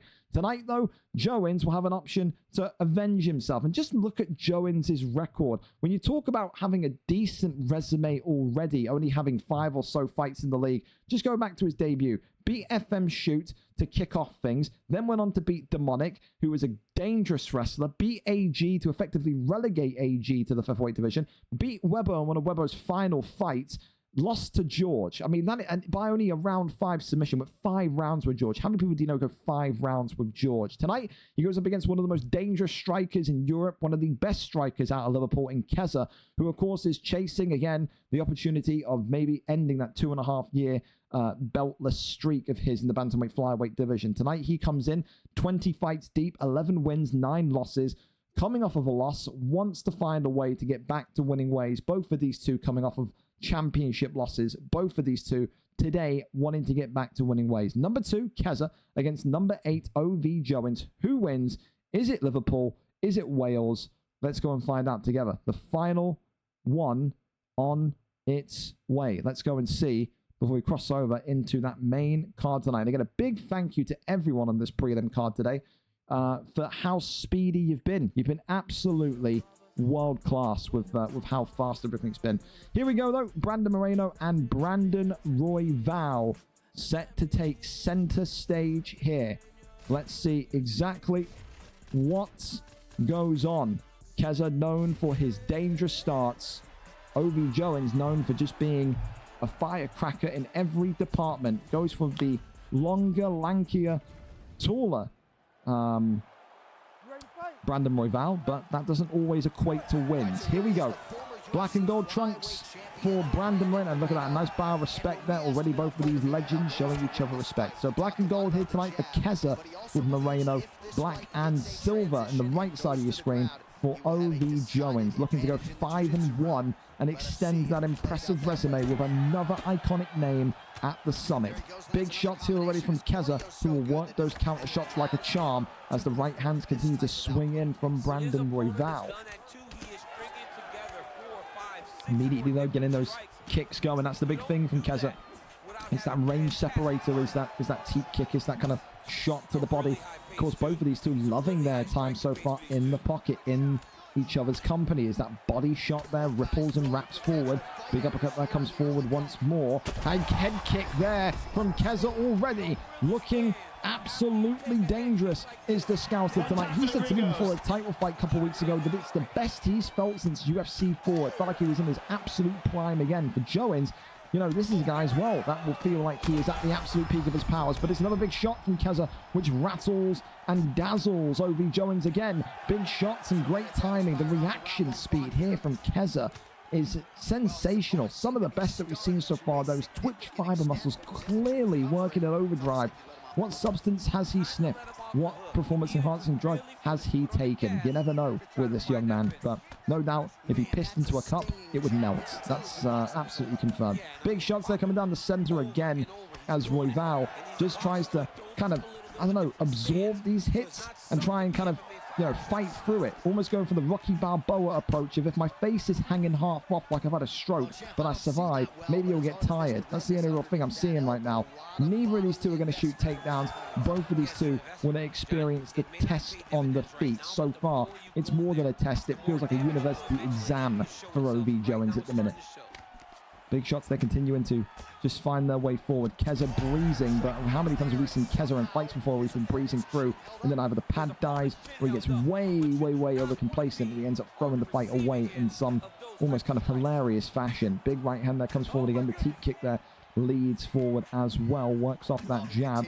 There's that big straight coming forward, the lefts and rights once again. That big front kick as well coming in. That right hook now of Keza continues just to find its place. It is constant. Uppercut there was nearly through as well. Big right hand again. Keza has just got to keep doing this right now. Joens, I don't think, can handle the speed of this, the pressure of Keza at the minute. It just seems all way too much for him. That damage proves that, but as well, the only other thing you could say is that Keza's stamina is starting to deplete quickly. So if Joens can continue to absorb it, can continue to defend it, maybe Keza will be out of stamina by the end of round number 2, because that's a large chunk gone as we cross over in to round number 2. Round 1, though, clear is there. It's a Keza round. Joeins starting to work body shots more, starting to kind of debilitate and destabilize Kez's stamina. So maybe that's something that he's got to watch out for. No doubts though, Keza looking dangerous. Joeins playing the long game. 10-9 Keza. Round number 2, up and underway. Love touch. And right back into the action we go again. Avoids that one. That beautiful body shots here. Joeins, there you go. Oh my goodness me, look at the welts as well on that right side of Moreno. It's even on his arm. Look at that, he is bruised to the ever-living Christ. Look at that, big shots again. Kez's head health starting to go, but more so his body is in tatters. Big shot there, that left hand creeps on forward. Keza now got to be aware of this situation. It felt like it was such a one-sided round until you saw the end game and the end goal of Joeins, who has put together a great platform for him to win this fight over the course of this second and third round. Big knee there continuing to land as well. Big shots down the center now from Royval. Clips him though, does Moreno. Big shots there, little head movement bobbling just out of the way to find himself back and composed once more. Uppercut there, sneaks on forward. Still, Keza will not back down. He will sit in this pocket and strike with the best of them. Big shots there though, and Joeins, could he get this one into side control? He kind of thought he was going to hit the stack guard. I was going to say, could he get this into stack guard? But I think people now start to avoid stack guard because of how preemptively people deny it. But this is huge now for OV Joeins, who has dominant position. Keza maybe about to see the light flash once more as he wakes up in the hospital bed. This one there just avoided. Gets into an arm triangle, and if he gets this off with the stamina depletion he's already enacted, then this could be... That's great. That's fucking class. That's good. Well done. That's made me chuckle. I love that. That's great. Fantastic from Keza there. That's fucking class. Oh, well, he makes the crowd laugh, doesn't he? That is just smashing from Keza. That's A1. Someone clip that. That's fucking brilliant. That's brilliant. Tries to take the back here as Joeins continues to just have his wicked way with Keza on the ground here. The Scouser now goes into top mount defense mode. He knows it will only take one more submission to end his night. Goes for the arm triangle. That one there is denied. Joeins, who absorbed and absorbed and absorbed in round 1, is now absolutely in control here in round 2. Goes for the arm triangle, and I think Keza here knows this is going to be all she wrote. Moreno in deep trouble, and this one here, game, set, and match. Keza loses to a valiant performance tonight from OV Joeins. We thought he was out of his depth in that first round, but it was all a plan. It was all a plot.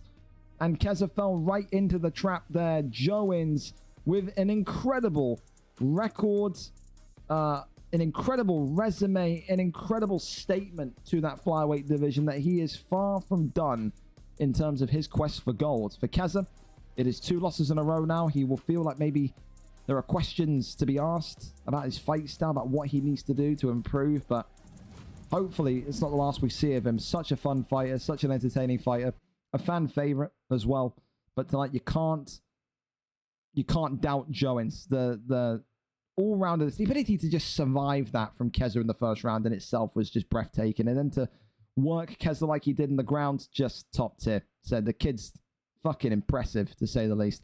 Does that take performance of the night? I think it does from me. I think that takes performance of the night. We're going to take that P away from Paddy the Baddy, put that there on Royval. I like that a lot. I did. So going into our main card tonight, we've got a performance bonus. We've got a fight of the night. We've got a knockout of the night. We've got a submission of the night. The performance bonuses are all locked up. It's a big question of if any of these fine folks in the main card tonight can get that over the line. That is fantastic. So there you go. There you go. Well, thank you so much as well. You banned him because he was advertising. Fair enough, Reese. We love that from you. General Reese, Policeman Reese, to the forefront. So there you go. My prediction cards, because I can't see the UFC section. Thank you. Okay, I'm going to go ping the Discord because, like I said, we're early. And then, listen, boys, if you're good to start the main card early, I'm not going to say no. The sooner I can get off here and start my admin work, the better for me. So go and grab a snack. Go and grab a drink. We're going to ping the Discord, announce the main cards live, and then we're going to start that main card with an absolute banger. You thought that the last couple of fights have been good? Jack 9 and Charge is going to blow your fucking socks off if you don't know those guys. Two incredibly rapid strikers that will want to put a show on to start things off right. Main card is now live. More UFC 5 ping, and we'll put the match poster, the fight card poster, should I say, in there. Okay. All right. Cool. Go and grab a snack. Go and grab a drink. We're back in 60 seconds for the start of our main card. Don't forget, you're going until the start of the first fight to get your prediction card in. If you haven't done it yet, you've got maybe like 2 minutes maximum to go and do it. Please don't forget, don't lose out on some chance to win some free cash, all right? Back in 60. Don't go anywhere.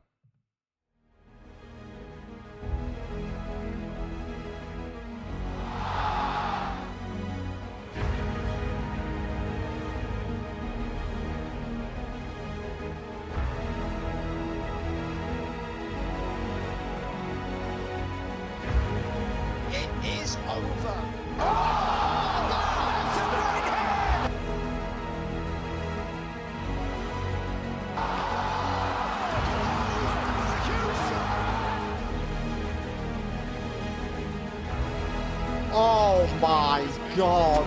Legs beat up, man. That's for Poirier. Oh, picked up for Poirier now, right hand. Oh my God! MaxyUFC has put the former middleweight champion to sleep. Light heavyweight champion. Oh, goodness! It's time.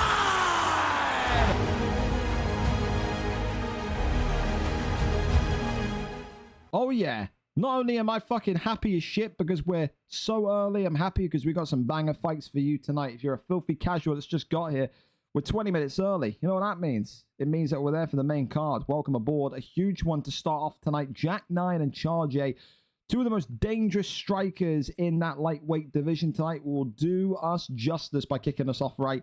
Jack 9 today comes in, former champion, of course, who makes his way back into this division for the first time since, I think, about 2.5 months ago. Tonight, 9-4 for Jack 9, takes on the Welshman Charge, 12-7. Both of them coming off of wins.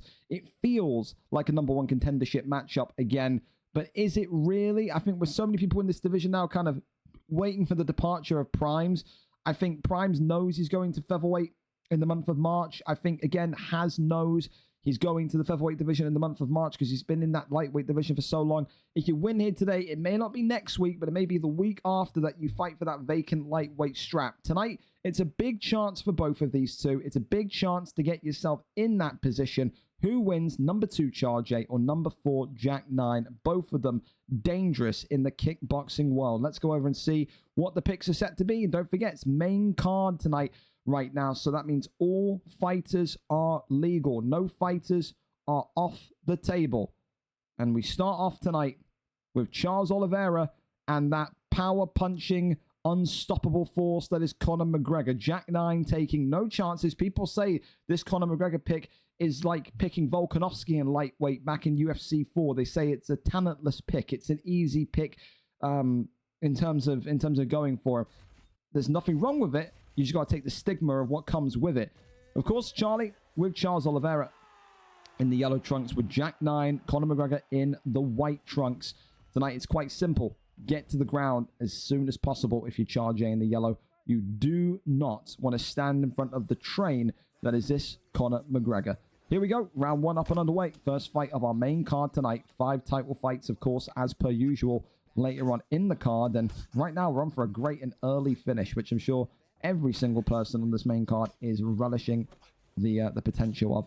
Of course, though, you know, Charlie has faced this McGregor before. He has. He is not a fan of it. He knows that it takes 1 or 2 shots, clean shots from McGregor, and you get an immediate bit of damage on you. You can't sit and dance with him up top all night long. And if Charlie wants to show that he's able to compete for this lightweight title, then he needs to go through this gauntlet. He needs to be able to beat this McGregor. He needs to be able to kind of show us that that ground game is there. He spent so much time in that middleweight and welterweight division being the boxer that, you know, he really kind of, I think, in my honest opinion, neglected that ground game a lot. He is a talented fighter. He's got all the attributes to be champion in this division, but he just can't seem to get over the line. Jack Nunn, on the other hand, what a performance he had back when he was in this division before. He was the homecoming hero at points with how he was performing. Tonight, it's a slow start. He's absorbed a lot of damage from Oliveira. He's already busted open on that right side. And listen, it's not going to be a good look for him if he comes back into this division immediately and loses when he's got that McGregor pick. Although, equalizes the damage quickly, as this Conor McGregor does. And Charlie here just can't seem to get out of the firing range of Conor. It's all of that power, all of that pressure, and it's that just touch on the block over and over again. Look at Oliveira's block, boys, in the top left corner. This McGregor just slices, beams through that block. It is incredible how much damage it does. Huge shots here as we now enter this ground game warfare. And I think this is exactly where Charlie needs to keep the fight for as long as possible. He's seen there in that one flurry, that one exchange, how dangerous McGregor is when he's pressuring. Fakes the arm triangle, postures up here, rains down a couple of strikes, one or two, but also gets one to the body. That's one smart man there as well. Goes for that body elbow on the ground. If you can get McGregor's gas tank going, then you're in a great position. That block, I can't get over how bad that block is. That is incredibly fried, man. And Charlie maybe he's saying to himself, why didn't I go with this McGregor? He had dominant pick. He could have asserted himself as the guy to go with Conor, but I mean, dear God, man, that is ridiculous. Shoots the takedown, denies it. Elbows or knees coming in, should I say. Superman punch into that left hand as avoids that one. The overhand creeps in there as the flying knee comes forward. Oh, that rolling thunder there from McGregor. Always funny, but no knockout there. Avoids that one, but Charlie is going to go into round two, needing a huge, huge helping hand on his block recovery, on his head health recovery, and everything. That's what I'm saying, man. It's just this McGregor, it just doesn't take much. If you sit in front of him and eat 4, 5, 6 uncontested shots, you best believe your head's turning into a human raspberry. It's going to be that busted. It really is. Immediately comes forward again. Jack 9 with McGregor in the white. Throws a beautiful side kick there. Oh, wow. Look at that. Just sends McGregor down. I mean, that was a destabilizing and debilitating knock, but and winded McGregor almost, it seems like. Now you got to think maybe just one jab straight will get that block all the way down of Charge 8. For Jack 9, he can just literally play that pressure game and just completely walk this one home. Elbows there coming in, but both of them ducking and diving away from it. Right hand comes forward. You can see now Jack 9 ducks the head kick. Big shot here. Charge 8 looking for a finish of his own. That was maybe a bit of a, I think, a bit of a complacent flurry from McGregor. Overhand there comes in again. It's that block he's got to be careful of for Charlie. He's walking a tightrope here, but he's been dropped. McGregor still coming forward. Got to try and find a way to escape the pressure here. Charge eating more and more shots. Needs that correct bit of head movement. Drops him against the cage. Jack 9 has top mount raining down the strikes, and Charge is out of there. Conor McGregor gets it done. Jack 9 took no chances. He took that OP pick. He took the power puncher of Conor, and he takes the victory here tonight. For Charlie, it was a valiant performance, but again, that McGregor pick is just so damn strong. And in the same way that people said in UFC 4, how do you beat the lightweight Volkanovski? People in UFC 5 will say the same thing here. How do you beat that McGregor? I don't think that McGregor in lightweight has lost yet in VFL. I'm dead serious. I don't think it's lost.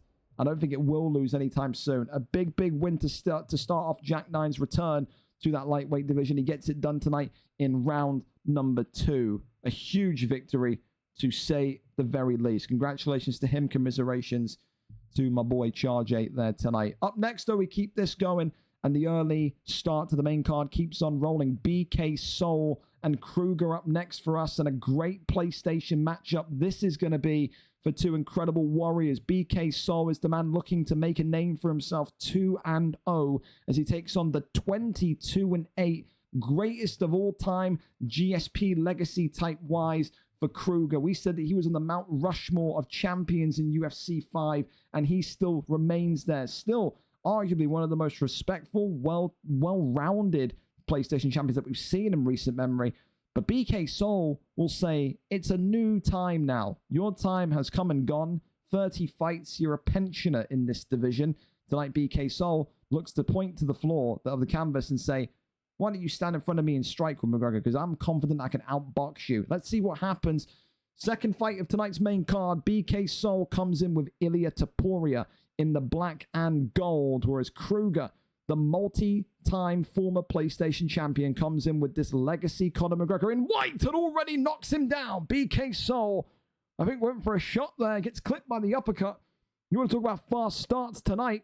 We've seen it on the prelim card. We're seeing it here on the main card. Big knockdown already. And Kruger continues to just maybe say to everyone in this division, do not doubt my boxing talents. Imagine if you got the flash knockout there on Soul. That would have been incredible. Soul, though, now has to dust himself down and go again.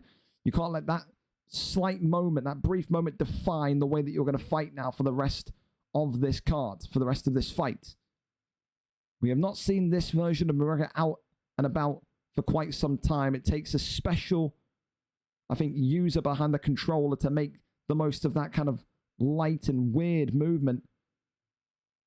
So many champions with this McGregor over the years on Xbox and PlayStation, but no one has consistently stuck with him. Works off the jab, goes back down low to the body. Takedown attempted, takedown landed. Now we get to see what Soul can do from here. We've always said about Topuria, you get into top mount with Ilia, then anything can happen. Of course, Ilia Topuria vacating that featherweight championship gold yesterday night. Looks set to face Islam Makhachev in International Fight Week. A little taunt there, says, come on, get up. Could you imagine, by the way? Probably means that down the line we're going to get an Ilia Topuria update in lightweights. Maybe that's the one that beats McGregor. Who knows? Big shots here. They're coming in. It's McGregor already damaged. Oh, the uppercut again. Completely sleeps him. BK Soul in huge trouble there. That's twice now he's tried to go down, and he's eating a big uppercut to maybe kind of fend him offwards. That is huge. But Topuria's boxing so robust that he's also still got damage on McGregor. Big shots again, though, from Kruger, who just backs away. And look at him again. He is in full flow state. He is loving it in there tonight. Keeps Ilia Topuria on his toes and keeps Ilia Topuria modest for what he can maybe achieve. That head health of Topuria is absolutely fried at this point. BK Soul, though, fighting off the back foot, trying to find a way back into this fight here in round number 1. Kruger showing there's a reason why he's 22-8 as he slumps BK Soul against the cage. Top mounts here. Kruger, 23-1, is going to have to maybe wait because that top mount was not possible to get the fight done. But how close was he there? That was absolutely crazy. BK Soul absorbing big shots here. But somehow, some way, he has survived and he is going to go to round number 2. Tonight, Kruger came out of it fired the fuck up. He looks like he is maybe sick and tired of the disrespect that some of these newcomers to this division give him. He says, I'm still top of the pile, whether you like it or not. Winning today, we're in a 2-fight win streak. He would be itching for the winner of Spooky and Joe Rogan. He would. Or Joe Goldberg. No, it's a Joe Rogan. Imagine fucking Spooky and Joe Rogan in the ring. The biggest shots there again. Big. Oh my good heavens. The left hook of doom itself. Conor McGregor, Kruger continues to show why he is just that guy. The Mount Rushmore of PlayStation has his face firmly engraved on it. One of the greatest champions of this last 2 years. One of the greatest competitors that I've seen in that PlayStation division. And tonight he's just made the new boy, the guy that's supposed to be the scary up and coming prospect, looks so ordinary. And that's not an insult to BK Soul, because I think BK Soul will be champion one day in this division. But Kruger is just different, dude. When he's fighting like this, and he's fighting so confidently, he's implementing the taunts, and he's loving the way that he's fighting in his own way. He's just so hard to beat, man. Give him that McGregor every day of the week, by the way. That's probably the best McGregor performance I've seen in recent weeks. Not just, and I'm not including that lightweight one. The lightweight one's just trash. But in terms of like normal McGregor and that kind of braids McGregor, it's just great. Do I take performance of the night away? I can't from OV Jones. Jones pulled off a perfect game plan. Maybe knockout of the night? I don't know. I feel like that deserves something. I can't even take knockout of the night away because Brazes was nuts. Just know, Kruger, I can't take performances away from you, but I thought the win was just chef's kiss, man. That was just a world-class performance. GG's to you. A great one tonight to really, again, reaffirm that you are at the peak of that division. No one can say a damn thing about it. Nobody. All right, well, listen, I'm just wary if we're 100% good with the next fight because we are so early. Do we have any comms on Feng and Zukins? Zukins, I know you were in it before. Are you in it still? I don't know if you're in it still. I don't know if you and Feng are lobbied up. I think Feng's FIFA stuff should be done by now. I'd hope so. I'll fight Ryan, set it up. You do not want that. You do not. We're in Bossy streaming. Excellent. Cool. I'll do the build up then. So, up next, it is a welterweight #1 contendership matchup. So, TP Feng got the call late. Again, there was supposed to be Zukins and Morgs, but Morgs had to pull out, his controller's broken. And of course, with that happening, there's only one other person to call. It's one of the gatekeepers of the welterweight division in TP Feng, who also has history with Zukins himself. Tonight, it's a big one because at 167 on the unstreamed bouts, TP Feng beat Zukins by decision. That, of course, was all the way back on the 26th of December. It's the first time they fight in 2025.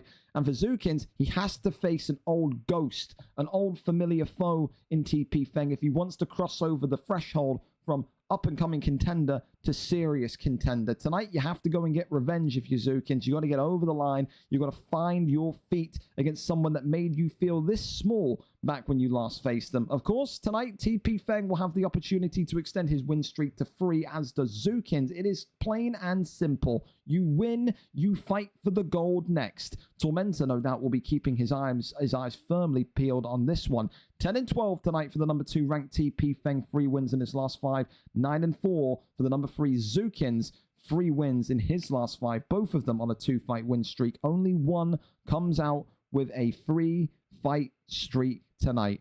Who gets it done?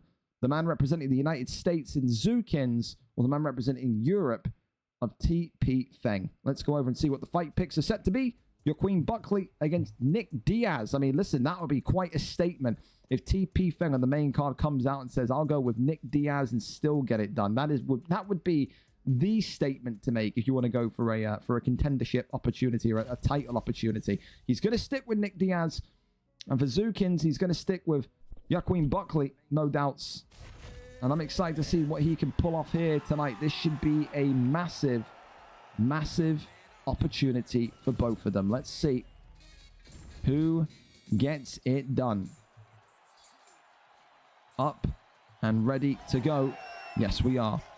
Buckley in the blue, Diaz in the black, and immediately Zukins saying, all right, I know how to beat you. To the ground game we go. Of course, TP Feng in the black with Nick Diaz, known for his incredible resiliency. As we said in the last card, he had that nickname in UFC 4 of the Undertaker, because every time he was knocked down, he would just raise back up from the dead and no one would understand how he would do it. There was one fight in UFC 4 when he was in the heavyweight division when he was knocked down 7 times in one fight and still managed to come out and win. That tells you what you need to know about him. He's a talented boxer, works that Nick Diaz pick to perfection, but this is the main card. And with that, maybe it is not the smartest idea, but he'll say, listen, it got me here. I'm going to stick with him. Of course, Zukins represents everything that TP Feng finds difficult to beat. It is a talented grappler, a talented wrestler that works the entry well, that works the control well. Tonight, it's going to be more about how much can TP Feng deny the takedown and keep this fight standing, because we know on the feet he's one of the most confident and calm fighters in this division, but it's just about the takedown defense, and it always has been about the takedown defense that effectively has kind of provided so many losses to TP Feng's record. Posture up is there from Zukins, who immediately begins to rain down some great strikes. Again, keeps this one calm and composed though, and is not going to be able to sweep the arm, and in the end has to give up in sprawl and gets back up to the feet instead. I think as well, the evolution of Zukins has been something quite phenomenal. We go back to his first ever fight, and it was, you know, a lot of stand-up, a lot of kind of entertaining kind of smash and bash type performances, and he added in that ground game ever so subtly, and it became more and more apparent, more and more controlling, and then from there you're going against this guy and you are dreading the ground game whenever you go up against him. So it's that kind of pure evolution that we love, and I think that's definitely what's helped him and aided him get towards this position again of being at the belt.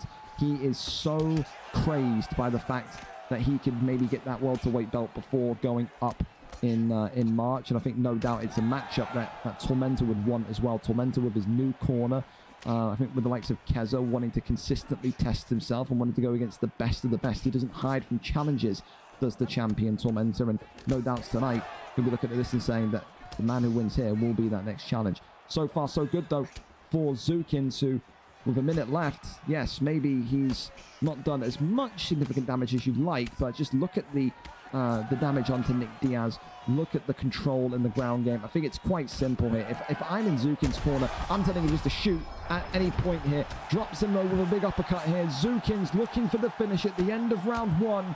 Can't get it done though. 2 or 3 shots away. And goes into stack guard. This could be it here. TP Feng's in huge trouble. Yaquin Buckley not able to just 2 strikes away. But mother of God, it is the control again from Zukins. What a round from America's favorite son here tonight. Yaquin Buckley, 10-9, maybe even a 10-8 if you want to be really kind of, strenuous about it. But a great round so far for Zukins and for TP Feng. That decision victory back maybe 2 or 3 months ago is looking quite, like head scratching. No doubt maybe Zukins will credit that decision losses to maybe what made him kind of flip the switch on and kind of adapt that style a little bit more to more wrestle-centric, who knows. But immediate takedown there comes in, and for Zukins once more, it is easy pickings for Yaquin Buckley. Rains down some big strikes there, not able to do too much other than kind of get himself moving in that positive direction. You can just see that if the fake becomes available, he will opt for it. Goes towards half guard. Tries to maybe shift the leg here. That one there is denied brilliantly. Working with little taps now. Here's Buckley. Will not look to do anything other than top mount. This is the thing, he's gone for a couple of submissions in recent weeks. I wonder if he's maybe going to switch things up here tonight and want to go for that knockout finish. You can see he was looking at submissions there. That's what I'm saying. The first time he went into top mount, I thought surely he's going to go for a triangle choke or something. But right back into full guard we go here, and it's good so far from TP Feng, who just restricts the amount of damage that can be done onto him there in that kind of exchange on the ground. However, that damage though is coming right back into the forefront. That head help in the top right for Nick Diaz, for TP Feng, is anything but pleasant at the minute. Anything but pleasant. Circles around that front kick, whiffing and missing. Zukins here eats a big uppercut, overhand that comes in. That could be dangerous if he shifts like he just did there from left, and then Diaz throws a right hand in that direction. That could flash KO him.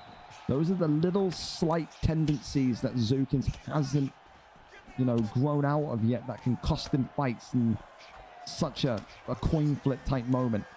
Has to kind of get out of that habit. Big uppercut though comes in from Buckley. Zukins here gets the overhand, jumps into the guard, and this has got to be it here. TP Feng survives again. How has he managed to survive? Whoa, and he's got him into an armbar. Well, hang on a minute. Goes round there in the end and just gets out. Maybe that was the slight glimmer of hope that TP Feng had, just disappeared in an instance. Arm triangle maybe being looked at. Nothing there. Posture up though into top mount. Elbow there tries to crack through the guard. Zukins can't get the deny off, but goes to that right hand side and TP Feng gets back to his feet. Nice from Feng. Escapes that prison of the top mount once more. Goes back down low to the body. Works off that jab. Still goes forward though. Uppercut is nice.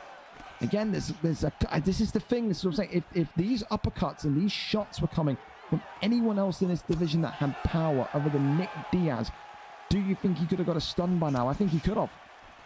I think that Nick Diaz pick has definitely hurt him. It's hampered his ability, no doubt, tonight. Ducks that one. Oh my goodness me. Well, there may be a clear candidate for knockout of the year, let alone knockout of the night. He gained airtime. He flew. He's got Air Jordans on. Ducked the head kick. And then it was an uppercut round underneath him. Look at that. As he spun back round. Wow.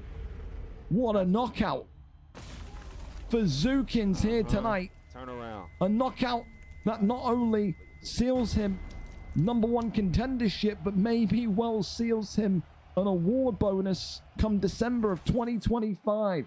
Knockout of the night, knockout of the year, has got a very firm contender. What a brutal one there tonight for Zukins. He'll be happy with his handiwork there. Wow. It was underneath the armpit as he was spinning around. I love that. That was a fucking great knockout, man. Jesus Christ. Oh my God. That's going to be difficult to top. That's going to be very difficult to top. Holy mother of God. I've never seen anything like that. That was nuts. That was crazy. Well, for Brazy, at least if you've watched this, Brazy, you've lost knockout of the night to quite a fucking contender. Let me tell you, that was something. You did a flip. You did the whole thing. Oh, goodness me. He said his controller is charging. Never mind. Oh, for the next fight. Fair enough. Well, listen. Up next, though, we keep this one going. It seems like Winter and Hansen are now ready. As the 10:30 kickoff is 30 minutes early. No doubt that's going to make a lot of people happy. Winter, of course, tonight comes in 14 wins, 13 losses. Bit of a iffy patch of form for Winter. Was the champion, then lost twice in a row, then won, then lost again. Only 2 wins in his last 5, but weirdly enough, we're talking about that form and then including a championship reign in that 2-fight or 2-win streak. Or not streak, but, you know, form. I don't know what you're going to call it. It's weird for Winter. Of course, today he wants to avoid going 14-14. That record being neutral would probably eat away at him. Of course, OV Hansen tonight, 2 wins, no losses. He was on the cusp of being called up for a late title fight last week. If Deco Hebden didn't answer the call, he would have been in. We didn't know if Hansen was going to be here because of his work schedule last week. He couldn't make it. I don't think he could anyway. So tonight he gets the next best thing. He gets the former champion Winter. And realistically, you look at it this way and say, if he beats Winter, former champion, probably the biggest name he's fought so far, would that open the door for a potential opportunity at Deco Hebden? I think it might do. And if you look at what OV Joens did to Keza earlier on, I think maybe, well, these OV guys may be a little bit confident. They may be a little bit happy tonight to be getting these high-profile fights this early into their career. Should be a great one, nevertheless. Winter against OV Hansen, set and center stage in this bantamweight division. So far, maybe you can call it a bit of an omen. It's all red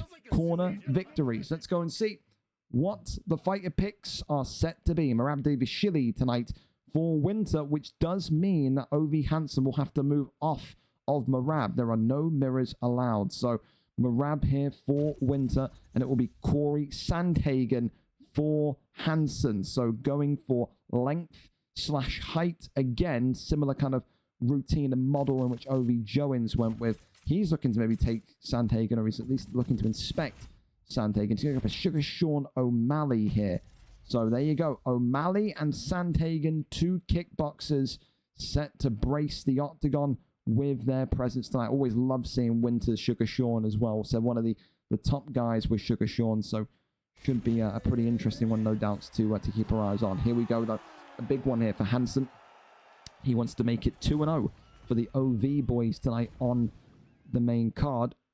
But Winter, even when he's out of form, is a real tricky customer. He is. Pink trunks tonight for Winter XJ. Blue trunks for OV Hansen. Only 2-0 is Hansen. But I mean, in those two fights, just go back and watch them. He was explosive. For Winter, you never know if it's going to be the last fight you see of him or if it isn't. He's had these kind of spells where he'll lose a fight or disappear for 4 weeks, and then you'll see him pop up again. He'll go through peaks and troughs of activity. Maybe tonight, Ovi Hansen looking at this and saying, I'm going to be the one that retires this guy. Of course, though, that won't be the main primary focus. It would just be getting the win over the line in order to try and maybe get that opportunity against Deco Hebden. He said he would have loved to fight Kiss George last week. He said he could have felt like he could have won against Kiss George last week if he was in that fight. But, of course, it did go to Deco Hebden, and we all know what happened there. Already, though, I'm surprised at this. Sugar Sean O'Malley's durability, has it been nerfed? Or has Sandhagen just been buffed in terms of his sharpness? I don't know if I agree with Sugar Sean already being busted open on the eye, but hey, whatever, I guess. EA Sports, it's in the game and all that. Deep kick there was attempted, but Winter just handling himself there, avoids that huge uppercut as well. Maneuvers back round into the center of the octagon here. Big uppercut comes in from Winter, and look at this, just as you talk about the damage, that is the beauty of Winter's Sugar Sean O'Malley, and he points at him. You see that? He pointed at him. He said, there you go, got you there, hurt you there. And so Winter, of course, still, adding in that flamboyance to his fight style as well. He will look to maybe taunt and get himself in maybe sticky situations with those taunts. Seen it too often before, people getting locked into taunts and effectively being knocked out. He won't want to join that crew tonight. Works off that jab again. Sugar Sean O'Malley continuing to find those strikes down that right-hand side. Works that jab again. The teep kick sends him backwards. Goes back down low. Swing and a miss on that body kick. Keeps teasing that mid-shot section as well. You just see now Corey Sandhagen looking to go for maybe the same kind of strategy in which Joins did, absorb the strikes and work the body. Really nice timing there on Ovi Hansen, from Ovi Hansen. Head kick. Oh, Winter immediately clipped, but didn't feel like he was going to go down instantly, so just ate that one, walked backwards, kept himself upright. Big uppercut comes in there from Sugar Sean, from Winter. Instead, only one round in, but there's a real air of tension in this fight. It feels like it's anyone's to lose here. You're walking a tightrope as to whether or not you can get from point A to point B. And right now, I don't have the answers. Oi, ducking roundhouse was attempted by Sugar Sean. And that's going to be the end of round number one. Really, really good round. You talk about maybe fight of the night changing hands. I don't know. That's going to be difficult to top with that bloodbath we saw earlier on between Thomas Sully and Bass Inferno. But, I mean, this feels like a championship fight. That's how tight that round was. Really enjoyed that. Great round one from both of these two. For me, I'm going to give 10-9, though. I'm going to say 10-9 to Winter. I'm going to believe in Winter. I think that stun would have definitely given him the confidence as well. But then again, said Sandhagen got his own back. So it's a really tight round. Also with that double jab, trying to get back down to the body as well. Said limited amounts of decision. Only one decision on the card tonight, if I'm not mistaken. So who knows? Maybe this will join them. But the way that the tempo of the card has been tonight in general, from prelims to main card, people just want to get in and just want to get their hands moving. Love that. So it's one of my favorite cards of the last couple of years, at least tonight. The speed, the fluidity of it. Big thank you to everyone that's been on it so far. And we've still not even reached the title fights. Imagine. Let's go for the body shots there. There's OV Jones. Uppercut comes forward again. Needs the uppercut into Sandhagen as well. Stamina of Winter is a concern, but that right hand is money. Hansen, though, just like the head kick in the earlier round, eats it, sponges it, survives it. Left hand comes forward from Sugar Sean again. Deep kick is there. Right hand spin to the midsection. 1-2's down. The straights. Left hand, right hand. Body shot there. Uppercut is good. Works off the double jab. Look at that. Sends Sandhagen off balance. Elbow there comes off brilliantly. Avoids that one. Ooh, the pulls are in. Again, the tension of this fight does not disappear. Who do you have winning this round? I mean, it's too difficult for me to call. Goes with that straight again. Goes back down low to the body. I just think if I'm Winter, I'm going to just keep switching stance. I would keep trying to maybe confuse and outwit Hansen with that. Something so small, yet something so cataclysmically important in some of these kind of tense bouts in the bantamweight flyweight division. Little pull there, faked, but body shot there comes in, creeps in. Oh, big right hand though. Sandhagen against the cage. Oh, dude, the flying knee was such a silly idea from Hansen. He could have applied pressure and maybe gotten down there. I think if I'm saying round 1 for Winter, I'm going to have to go round 2 for Hansen. Really, really like this fight, though. Oh, ducking roundhouse. Gets him. Winter now got to apply that pressure. Elbow there creeps in again. Dude, what a fight, by the way. Oh, my God. What a fight. Said so... It's not a bloodbath like the Bassin Fun of Tomaselli one, but it's just so technical. The slightest mistake ends this fight. Third and final round. Here we go again. Right hand into the uppercut immediately off the rip for Winter. Fakes that right hand strike. Elbow there was just pointed upwards. Spin kick to the body. Winter felt that one. Lefts and rights here coming forward. Body shot there again. Amount of stuns that these both have survived is ridiculous. And there's another one. Big ones here. Winter. Oh, it was the fake body. I liked what he tried to do there. Faked the body kick and then went for a front kick.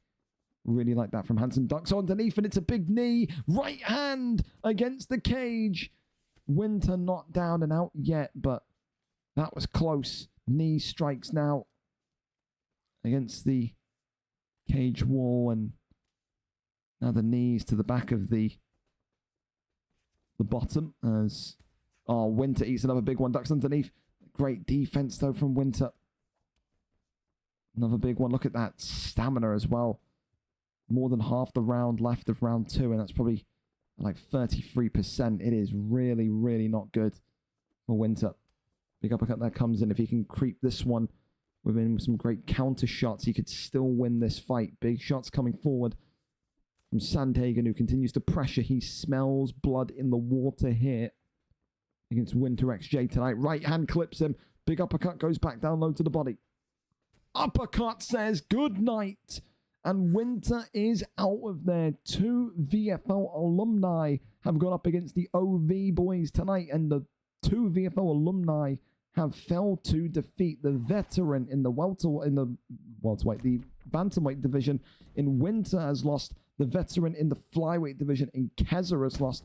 The OV gym, the OV camp are seemingly the names to look out for. It is 3-0 now for Hansen. It was a great fight. If that Bass Inferno Tomaselli fight didn't happen, that would be fight of the night right there. The technicality, the calmness, the anxiety of that fight was right up there with some of the best that I've seen. A great fight, a great performance of Ov Hansen that's only going to go to echo the calls for a contendership opportunity, for a title opportunity.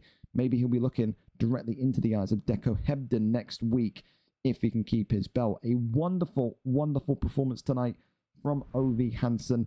Could he have been champion if he was here last week? He'll tell you yes, but it won't matter. You think about the now and today, and what he has done today is put a beat down on a really, really tough Winter XJ tonight. Round 3 victor. Hansen gets it done, and of course gives us the first blue corner victory of this evening. So there you go. Easy peasy, he'll say. And on to the next one. Congratulations. GG. Up next, we go over to Mark, Jeff, and Prime Doc if they are ready. And Prime Doc says, absolutely, keep this going. Mark Jeff then comes in tonight representing the great nation of Ireland. He is 11 wins, 11 losses. He was the man that was supposed to be up against Kiss George last week. In the end, it didn't come to fruition, and now here he is in the flyweight division. 3 wins in his last 5, a 2-fight win streak. For Prime Doc, though, it is the opportunity of opportunities. You take on someone with an equal win streak to you. If you can beat him, if you can better him, then you are going to be right up there competing for that flyweight championship of the world. It's pretty simple tonight. Maybe Dave will not like to hear it, but Mark Jeff, Prime Doc, you win this fight. Your next fight has to be against Spooky. If he can keep the belt by the time you fight him for that flyweight championship of the world. A 3-fight win streak in this division is difficult to achieve. Tonight, Mark Jeff's boxing will take on Prime Doc's balanced style, which includes wrestling, clinch work, and incredible striking. Only one of them comes out on top. They've never faced each other before. Both on a 2-fight win streak. Only one goes to 3 tonight. Mark Jeff, Prime Doc. Let's go and see what the picks are set to be in this flyweight division tonight. We're here, we're ready, and we are braced for action. Brandon Moreno against Alejandro Pantoja. As always, a usual and pretty common matchup in this flyweight division, to say the least. And of course, for Mark Jeff, an opportunity to re-earn his spot. Pulled out of that title fight last week due to having plans for Valentine's Day the day before Valentine's Day.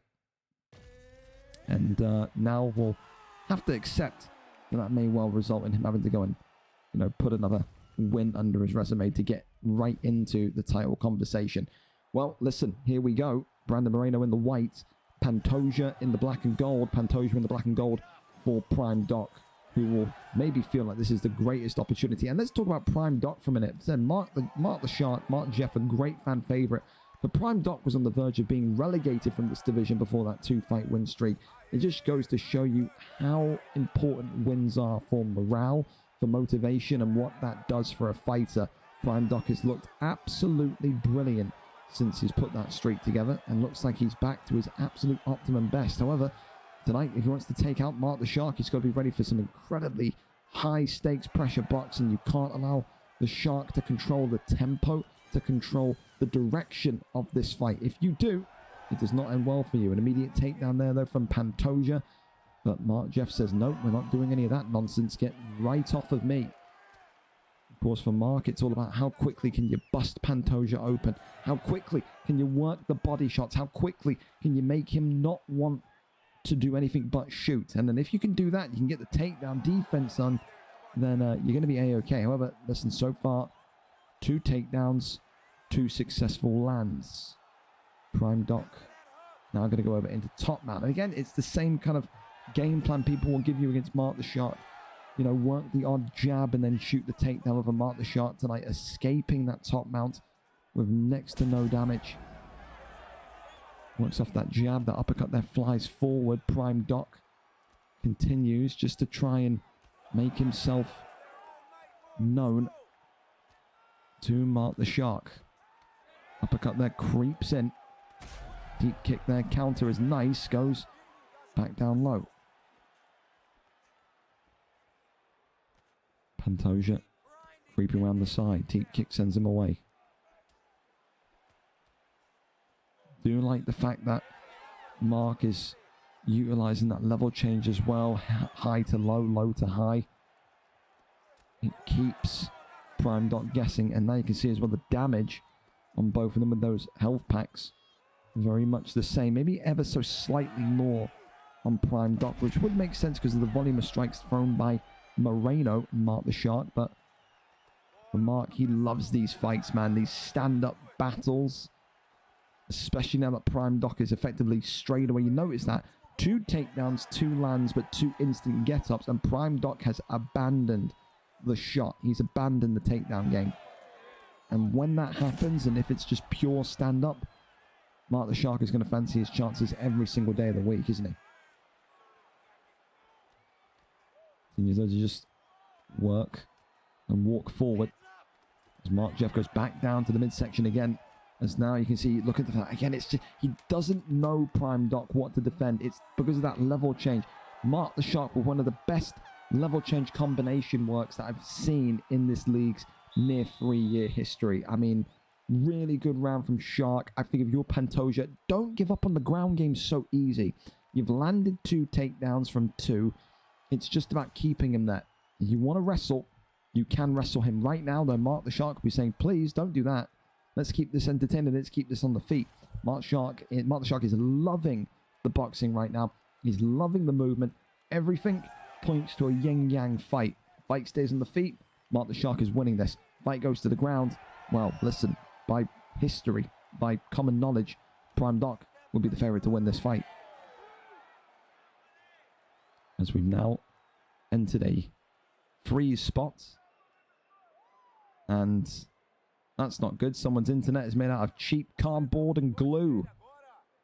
Well, the good news is that we're so far ahead and we'll at least be able to rerun the fight. But that's not great news for whoever's absolute piss water internet that is. So, there you go. Someone's got fucking honking shit connection. So, there you go. Thank you so much as well, Meek, for the gifted sub. And also thank you, Harky, for the raid of 9. As well as Zinc for a gifted sub. Also, is the franchise draft tonight? No, it's not. Don't listen to him. Look what he's done. Look what you've done, Ryan. He DC'd. Well, we wait to see if Mark's... It's always Irish and Scottish net, dude. I don't want to be, like, rude. But, like, it's always the Irish and the Scots that have some piss net. It is. It is. Well, I guess we'll wait and see what's happening with Mark. But don't think it's a fight that he would intentionally disconnect in. Xbox glitch. Oh, what did it freeze, Mark? Did you have to unplug it? You got that Xbox shite again. Is that what it was? My net's class. I mean, I hate to listen, I've seen some things with the Irish and the Scots with their internet. I will have no comment because I will get too many enemies. I don't want my car to be bombed. But yeah.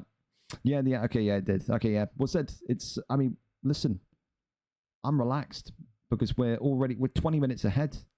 We could DC another 3 times, we'd still be ahead. So we'll run it again, we'll go again, and we'll see who comes out on top before we cross over to that incredible fight between Dexter and Kiss George. That is going to be a huge one, to say the least. As well, BK Dragon, if you need a replacement for the UFC card, let me know. I think we'll be okay for tonight. But don't forget, the sign-ups will be out after tonight. So, yeah. You'll be able to sign up by the morning. So, for now, just sit tight, Prime Doc. Again, it's one of those where you have to kind of unplug the Xbox from the wall when it does this shit. Even a hard reset doesn't work. You have to unplug it from the power cord. Horrendous. It is. Your car is already on fire. Take that. You've seen some things with Driscoll and Jack Canner. Don't compare us to those. Well, listen. I'm convinced Jack Canner, like, steals Wi-Fi off the neighbor's house from 3 blocks away. Jack Canner literally spikes up to 600 ping in an all-European FIFA game. I have no faith in that guy. His microphone beeps like a bomb, dude. Like, what do you want me to say? Jack Hunter's whole shtick is that his shit fucking sucks. You know what I mean? So, no bad net over... No, I'm sorry, I disagree massively. I've seen some Scottish folk with absolute ass net. I have. Where's Dan? If Dan's in here, Dan, I need you to tell them about fucking... what is it? Who was it? Bissett's net? Or is it Kyle's net? It's one of them. Someone's got terrible net in Scotland for Madden. Anyway, listen. Take 2 after the Xbox crash. I don't think it's out of pocket to say that it wasn't intentional. Mark, in my opinion, was leading that last fight. So if anything, it's a reprieve from Prime Doc. We get another bite at the cherry. And the other thing is now is that you've played against each other for a round and a bit. So you know exactly what the style of the other is. So you're going to need to try and maybe figure it out a little bit sooner. Try and see what you can do a little bit sooner. You've now got to make the most of the fact that you've not got that head health damage. Prime Doc. So, you know, there's benefits to that crash for Prime Doc. And there's benefits to that crash as well to Mark the Shark. However, look at this. What we didn't see in Fight 1 was incredible. Whoa, look at that. We didn't see that in Fight 1 either. Hello there, Mark. I see you've grown some denies. Look at that. That was good. I've never seen it that... it feels like the animation of that has been sped up. I didn't think it was that fast before. Oh, well. So, minute and a half plus has gone. Accelerated time in round number 1. And we've already seen a takedown. We've seen some great pressurizing striking again from Mark Jeff. Body shot there comes in forward as the uppercut leans into it. Works off that jab and the hook. Head kick there is nicely executed as Prime Doc didn't read that one. Something that Mark didn't add in the last fight was a head kick. Thankfully, though, he's added it in now and it's given Prime Doc yet another thing to worry about. I wonder if Mark maybe goes back to that level change combination work he was doing where he worked the body, worked the head, worked the head, worked the body. Big shots again, the uppercut. Dude, the uppercut is just really tearing through Pantoja at the minute. Good elbows there, though. Prime Doc continues forward off the 1-2s. Body shot there comes in. Uppercut there, left hand. Throwing caution into the wind here. Big lefts and rights again from Mark, who just has no fear. This is the thing. I would love to be able to fight like Mark on UFC because he just doesn't have any sense of danger. If that makes sense. Just kind of walks forward, swinging his arms, and like 65% of the time it will come out working. It will. Big shots again coming in from Prime Doc, who again in this second fight has had one attempt at a takedown, one land, has not shot since. It's like he not fails but doesn't do what he wants to do on the ground and then completely abandons the ground game from that. Has to keep that going, has to keep that coming. Mark the Shark, again, I think he's done enough in this round to secure the points. Prime Doc is not exactly miles behind, but I think a lot of people would give that round to Mark the Shark, especially as well that damage at the end there creeping in on Pantoja. Listen, keep working off the back foot if you want to work off the back foot with your boxing, but just you have to be consistent with that ground game. I'm not talking about Merab Devashili type numbers where you're shooting 60 takedowns a fight, but shoot a takedown. If he gets up, okay, wait a couple of minutes, shoot another one. It just feels like he fails or doesn't do as much as he wants, and he just completely drops it. Just runs away from the takedown game plan. However, look at this from Mark here. Great takedown defense and flips him into side saddle. And this is great for the damage now on to the Pantoja pick, Prime Doc. Great denies. Look at this from Mark. Saying, all right, I'm an anti-wrestler. That's maybe a little bit of a warning. Don't take me down again. That was big. Said, Mark, we don't get to see his takedown defense often. We did that. Very nice. Very, very nice indeed. Of course, as well, for Prime Doc, it just feels like maybe he's even less fluid than the first fight. Maybe it's the annoyance of the crash. Maybe it's something that Mark has done differently that's made him slow down almost, but it doesn't seem like he's in complete full swing like we saw him at points in that first fight. Look at that now, that head health and that block continuing to come down, but Mark now busted open with a bit of an injury. That head health for Mark the Shark at the top left, not looking too rosy either. Uppercut comes forward and I'm just starting to lean in a little bit more. I mean, the head health situation is very intriguing now. That's happened in a very quick fashion against Mark. That really has. You've got to be a little bit wary, a little bit careful here now. Teep kick sends him backwards. Right hand comes in. And you see those body shots as well flying in. Teep kick, nothing there, but ducks underneath. And there's that left and right again. Goes back down low to the body. As you said, we've only seen one decision on the card so far tonight.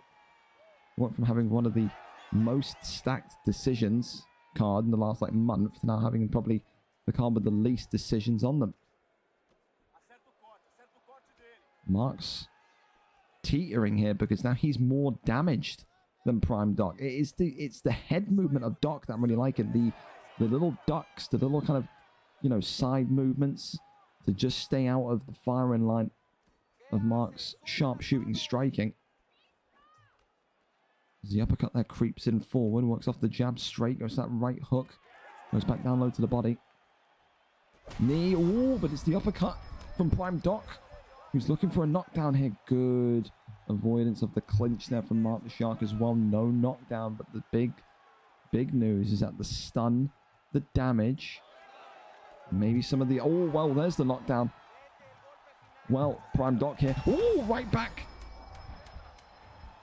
These two, again, similar to Winter and Hansen, walking a tightrope. This feels like it's got a title on the line.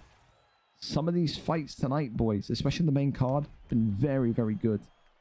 Super tense, super anxiety-inducing as we enter round number 3 between everyone's favorite Irishman Mark the Shark against Prime Doc, the man looking to extend that win streak to 3 and get himself towards a championship opportunity. Uppercut there creeps in. Mark the Shark here drops him. That's exactly what he needed. Does Mark now play a little bit more timid, a little bit more conservative, or does he push? Head health for Prime Doc, of course, is flashing, and of course that stamina is low. Big shots there, though. Head movement from Mark the Shark now, and a takedown. Really, really like that. You didn't forget about it. You didn't just go and look to headhunt on Mark. You shot the takedown. Standing position forfeited, but the ground position gained. And especially when you think about it, if you can get into top mount against Mark with that compromised head health, could that be the difference maker? It's a huge, huge moment here now. Down the strikes here, big shots again, keeps on coming. As Prime Doc crosses over into top mount. Posture up is that. This could be it here. Mark's in trouble. Is this going to be it? No. Oh, that could be it.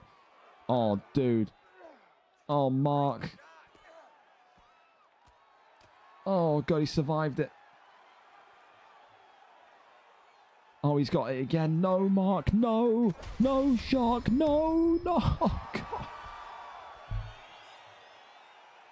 Another week in the life of Mark the Shark. And another trip into top mount, which results in pain and misery in a fight that he was... that sucks even more because he was winning the first fight. He was winning the first fight. Fair play. Listen, it's not Prime Doc's fault. You can't blame Prime Doc. It's just an Xbox thing. Prime Doc, though, gets it done. Survived all of that pressure in the first round and a half. Gets the ground game. And again, it was the IQ of the Pantoja pick to get that rock, that stun in round 3. Shoot the spear takedown. And then, no, I can finish this fight in those top mount positions. Gets it done today in round 3 for Prime Doc. What a difference a win streak makes, from on the verge of being removed from the division if he lost the fight against FM Shoot to now being 3 from 3, including a win against Mark the Shark, and staring down the line at a potential flyweight title shot against the ThaSpookyGeauxst. I mean, a really great comeback, a great story of resilience in terms of this division. Tonight, Prime Doc wins it. It's a round 3 victory. We're all sad that Mark lost. I mean, we're Mark fans. We are. But, you know, that's just one where maybe Mark will say, I want that chalked up to Xbox, to EA, whatever it is. But that sucks, dude, because he was winning that first fight. He was. But what can you do? What can you do? Well, don't suplex your Xbox mid-fight. You won't lose the second one. Well, there you go. Thank you as well, Aiden, for the follow as well. Appreciate you. And also... I already said thank you to Meek for the gifted sub. I appreciate you, Meek, if you're still in it.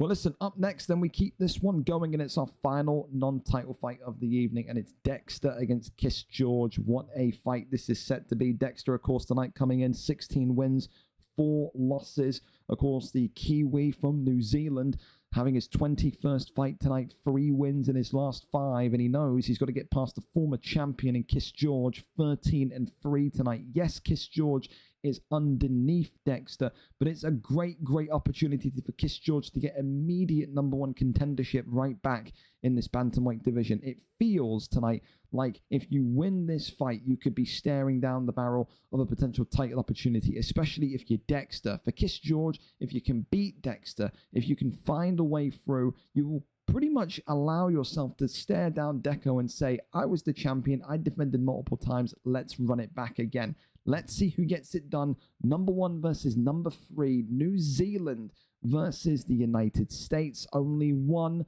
of these two can be in the conversation, I would say. I wouldn't say definitely you get the next shot, but you'll be in the conversation. Only one of these next two have the ability to be in that line for Deco Hebden. We're there, we're set, and we are ready to go here between Kiss George and Dexter.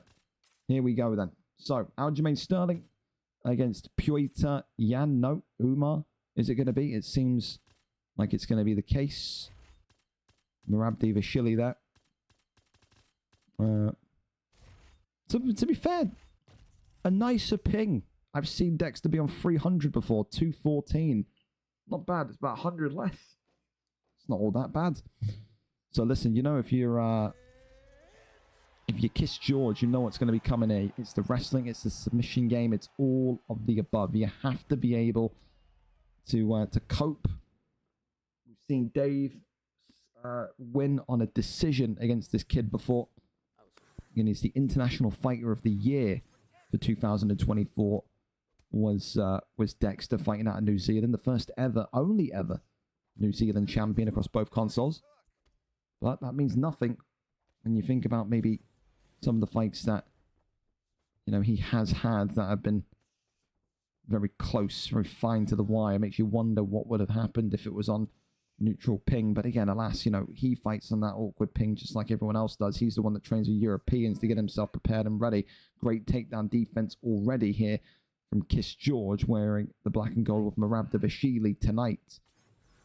This one is, of course, on 5 rounds by accident, but again, we'll only look at the first 3. Aljamain Sterling here for Dexter, getting those shots in as you can just see here George continuing to get himself moving. Those uppercuts there creeping on through. Right hand comes in. Takedown defense is good again. I tell you what, this is the key here for George. We've seen it from the Dave fight. If you want to beat this guy, you've got to have impeccable takedown defense. He is doing exactly that, and you can see George, he's going to get cheesy with it, he's going to get grippy with it, he's going to go and he's going to try and clinch you and get those odd elbows in.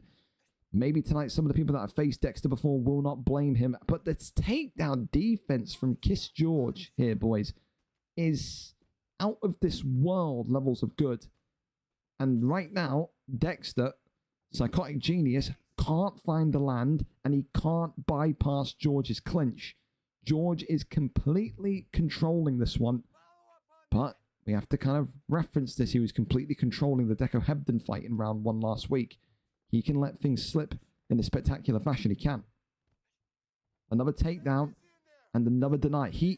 This is the best takedown defense against Dexter that I've seen. Not even Dave could survive every takedown. No lands whatsoever so far for Dexter.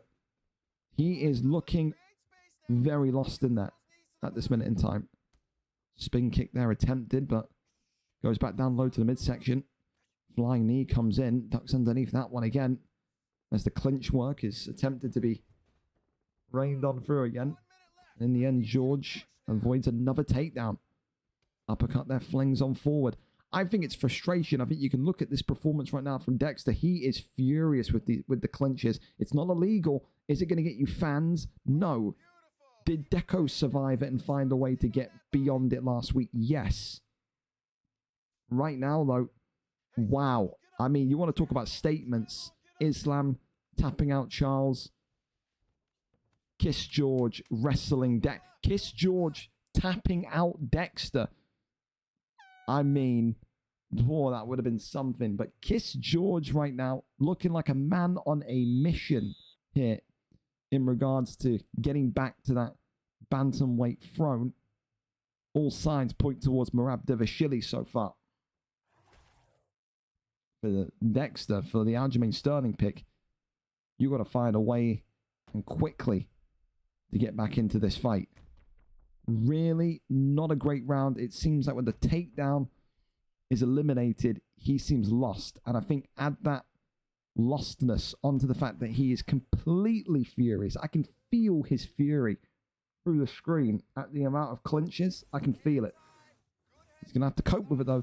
Everyone knows what George is about. Everyone knows what Dexter is about. That flip, though. Again, another takedown, another deny. Not a single takedown here today has worked for Dexter. Not one. Big shots from inside the clinch again, and he continues to spin him.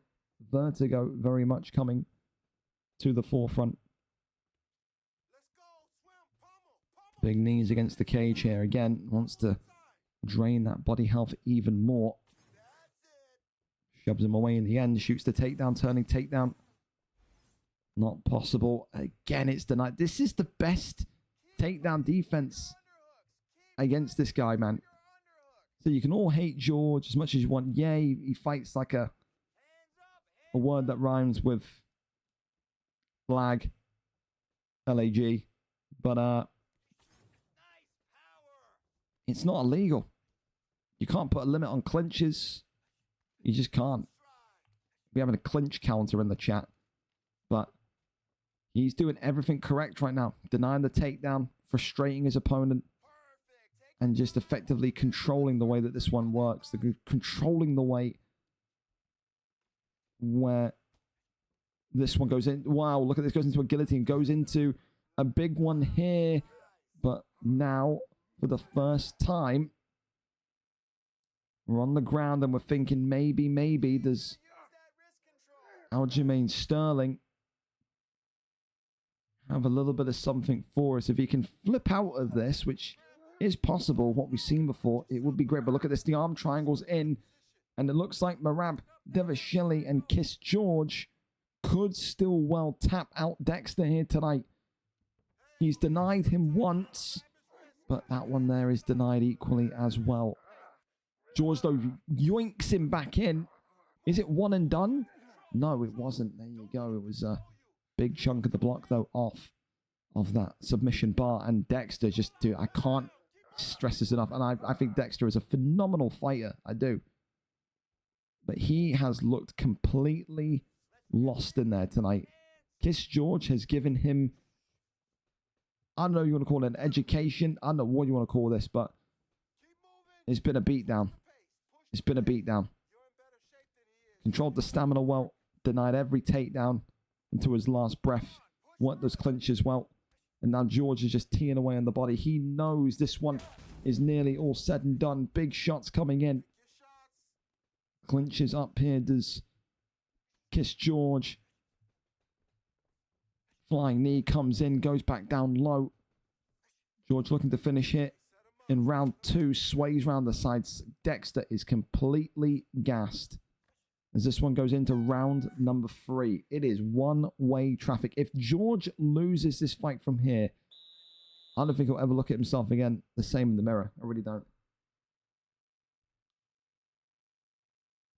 So dominant. So one-sided. It's a Kiss George performance. It is. He's getting, I think he's very close here to taking performance of the night as well. Again, we often talk about how people make Dexter look so ordinary. George is on that list tonight. He has absolutely been flawless. Clinchy, yes. But, hey, people could have done this against Dexter when they faced him. They didn't. George has, and George is leading the way. Head kick there comes forward. Imagine if he got the head kick knockout. Imagine if he got the head kick knockout. Holy Christ. The eruption. Big knee to the body.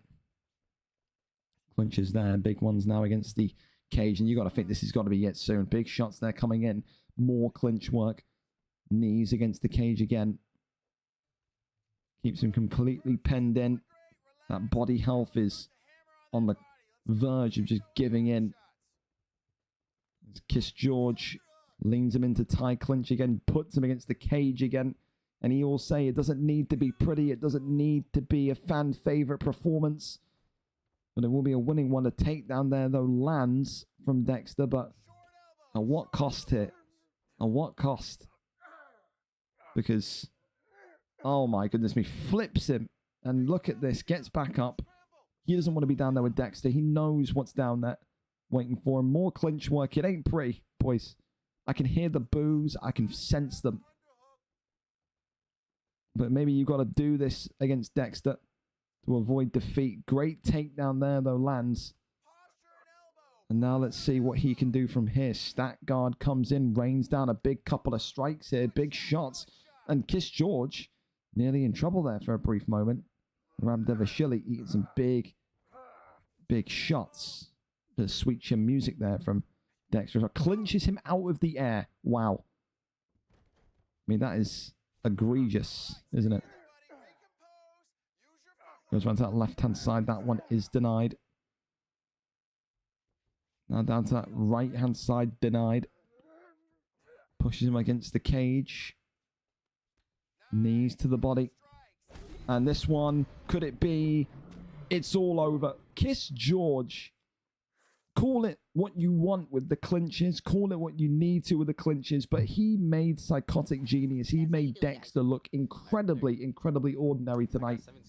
And I don't think you can give any negative. Well, you can give some negativity to him, but I mean,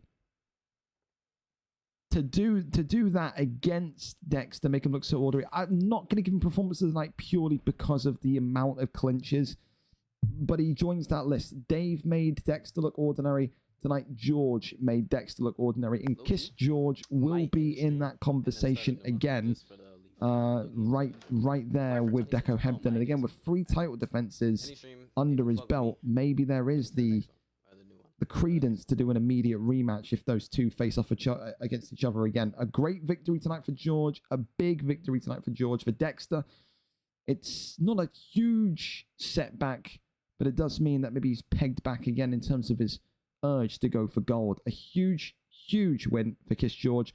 3 wins for the red corner, 3 wins for the blue corner here tonight. Such a change from the psychotic laughter after the loss last week. You're right. Well, there you go. Up next, we go over Barclay. I don't know. I was thinking about Madden and I put fucking Saquon. My fault. Doesn't matter. I know who I meant. Next up, then, it's our title fights for the evening. So we can go over and we can talk about our first one tonight as the German lightweight champion of the world in Primes takes on a 2-time lightweight champion in HGO. A great matchup this one is. These two have never faced each other before, and it could be an explosive one tonight because both of them are known for their electric striking and their firefight presence. Of course, Primes tonight, the champion, comes in 6 wins, 1 losses, hailing from Bavaria, Germany. Of course, the first ever German lightweight champion, whereas the #1 contender, is 13 wins, 8 losses, and has had 4 wins in his last 5 appearances as well, including a championship reign. Both of these two know that they're moving to the featherweight division in the month of March. It's about who has the last laugh, who reigns one last time as the king of the lightweight division this week and next week. Only one can do it. It's a great fight. It's a great matchup. It could end in 1. It could end in 5. It's that type of fight tonight. Who wins? Primes or HGO for that lightweight championship of the world? It should be an explosive contest, to say the very least. Primes is live for us. We are here. We are set. And we are ready to go. And I'm sure, no doubt, Primes, of course, who's an hour ahead. It's 10 to 12 over there in Germany. 11:50 p.m. right now. He'll be happy that he can just get this one done and dusted and head to bed early. So, hey, there you go. At least we've helped you out there, Primes. Charles Oliveira for Islam Makhachev for Primes. Interesting decision there. I thought Primes was easily going to go with the Conor McGregor pick. I think that's what he went with when he faced Charlie. But, again, stays away from that. Goes for Makhachev instead. Here we go then. Champion in the black and gold. Challenger in the yellow. Both of these men have won the belt before. Only one of them can leave with the belt here tonight. 5 rounds, of course, in this title fight. And already, JoeGoldberg could be in huge, huge trouble. The body shots, the left hand. He is being overwhelmed. Haz, who usually does this to people, is having it done unto him. Go back and look at that fight between Haz and Driscoll, where Haz had Driscoll out with her in quick time fashion. And the pulls now coming forward. The body, I love this from Primes tonight, by the way. Immediate focus, not 2 rounds in, not 3 rounds in. Immediate focus on the body shots to drain that stamina away. Goes back down low. Again, works the body shot as that left hand comes swooping on by.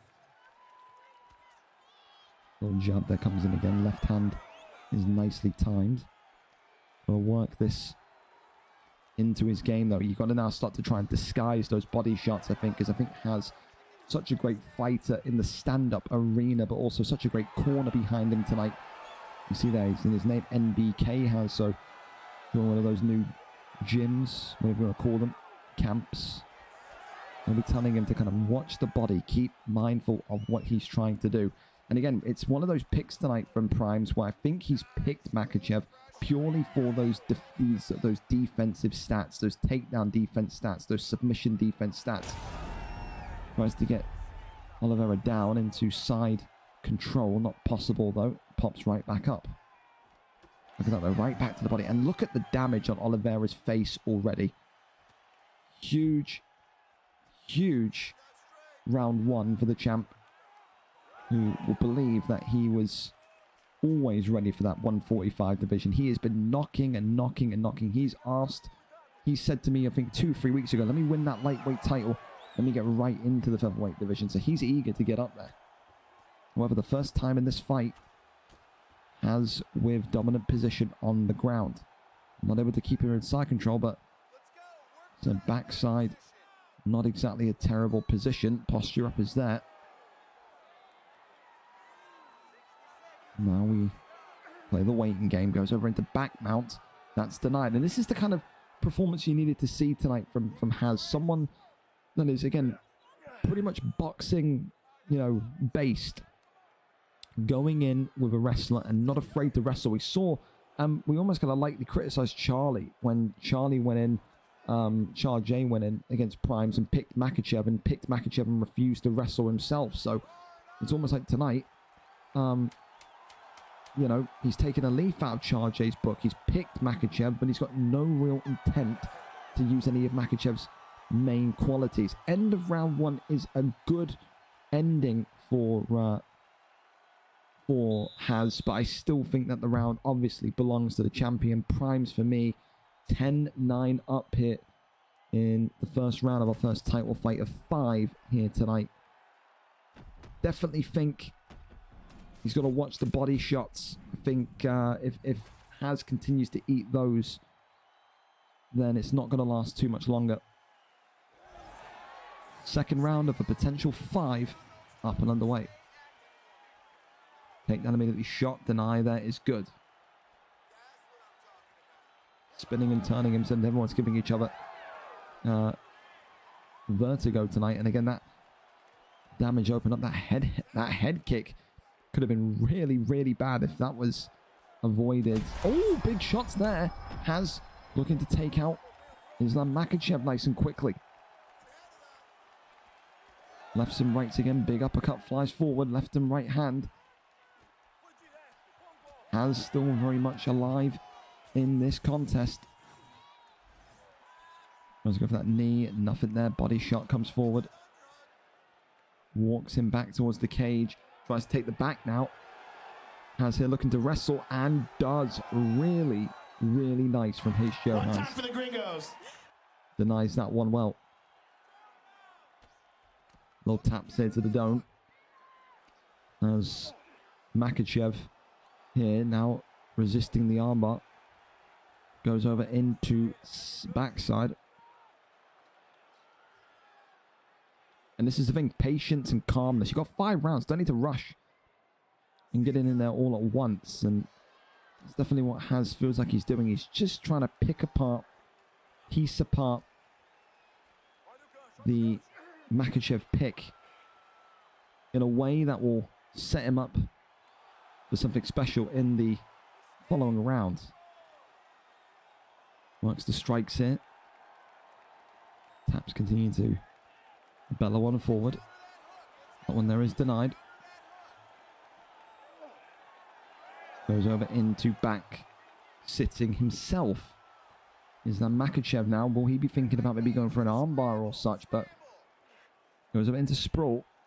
Is he going to just look to get up? I was immediately thinking he's just going to look to get up, but a couple of shots there to the midsection. Denies the transition.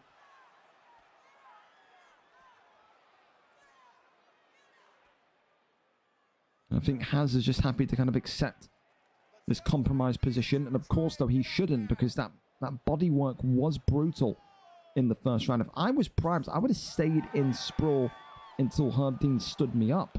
I'm being honest. Not like the body hooks he delivered to the midsection in round one, accompanied by those heavy strikes in sprawl. Nothing but, oh, good work from the knee, though, of Haz, who looks to walk forward again. Primes survives it, but that sharpness, that longevity of Charles Oliveira very much coming to the forefront here.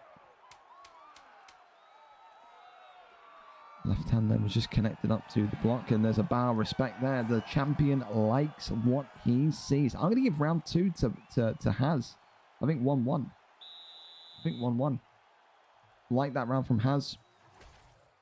Both fighters equally damaged. Both fighters very much in a fight here to stay afloat in this divisional matchup. Round number 2. Gone and dusted. 1-1 after 2. As we now sit here in round 3. Fun fact about round 3 in lightweight title fights. Often see submission victories in round 3 of the lightweight title fights when they've happened. More often than none. Body shot there comes forward. Is Charles Oliveira about to add to that little bit of history? Of course, he would need to get Makhachev down and control Makhachev. Especially as well with that compromised stamina, it'd be difficult to get a submission off. Big shots there as the left, or the right, should I say, double jab continuing to work as he's trying to take that block all the way down. Body shot again, timed brilliantly. Head health and body health now of Oliveira is really neck and neck. And the block ain't too far behind. Head kick, though, drops him. This could be it. Charles Oliveira out of basically nothing. And you can see that Haz immediately gets up, doesn't want anything to do with Makhachev on the ground. So he's even a little bit respectful of Primes' ground game. Fascinating. I thought he was going to look to... Oh, head kick. It's all over. What the fuck? What the fuck? That felt so out of nowhere, so anticlimactic. I didn't really feel like there was enough damage on Charles Oliveira for that to work. Has been I don't do that was so out of nowhere. I felt like that was going to stun him, but maybe that's the power of Makhachev's head kicks. Surely someone else has got to be as confused by that as me. That did not feel like that should have worked. Slip it? Did he slip? I didn't even notice he slipped. Holy fuck, man. Jabs all fight got him pre-slipping. It was a slip. Dude, I can see. This is why it's why I wear glasses and you don't. I completely did not see the slip. Mother of God. What a shot. Timing of a saint from Primes. The big German walks away into the darkness of the night. Still your lightweight champion of the world. Incredible shot. And incredible survivalist instincts as well. Really felt like Haz was getting into that fight in round 2. But then, again, it was all of... You know what I think it was? I think as well, it was the body work they established in round 1. Maybe Haz, thinking about that. Especially with, how the body health was dropping in round 3. maybe got a little bit concerned with that and then just blocked low or pre-slipped or whatever and ate the head kick. But said, for primes, can't take it away from him. It was a really, really good performance from the German tonight. Congratulations to him. And guten Tag to you, sir. Over to our next one then. Delafelder and Gazito up next. The light heavyweight championship of the world on the line. Gazito, of course, coming in as a challenger today. 5 wins, 3 losses. 2-fight win streak, 3 wins in 5 for him. Delafelder, of course, won the belt a couple of weeks ago. 9 wins, 2 losses, looking to make it double-digit wins tonight. If he wins, he'll be 10-2, and we'll make it a 4-fight winning streak. He's won the belt, he's lost the belt. He's then gone on a 2-fight winning streak and won the belt again. Tonight, he'll be looking to successfully defend it in the 205 division for the first time in this reign. Gazito will say, if there was ever a time to take on someone like Delafelder, it's now. Gazito thinks he's fresher, thinks he's better, thinks he's more in tune with UFC 5 compared to the champion. Let's go over and see if he's correct or not, though. Delafelder, 9-2 champ against, of course, the number 6 ranked 5-3 Gazito. With that, we're set and we are ready to go. Let's see what the fight picks are set to be here tonight. Yuri Prochazka against Alexander Rakic. Now, listen, Prochazka and Rakic as picks in a title fight in itself is quite niche.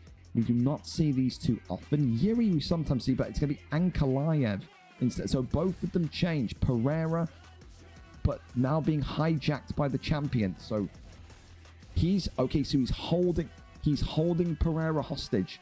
He's not going to allow him to take Pereira, I don't think. No, he is. Okay, he says, you take Pereira, Ankalaev and Pereira.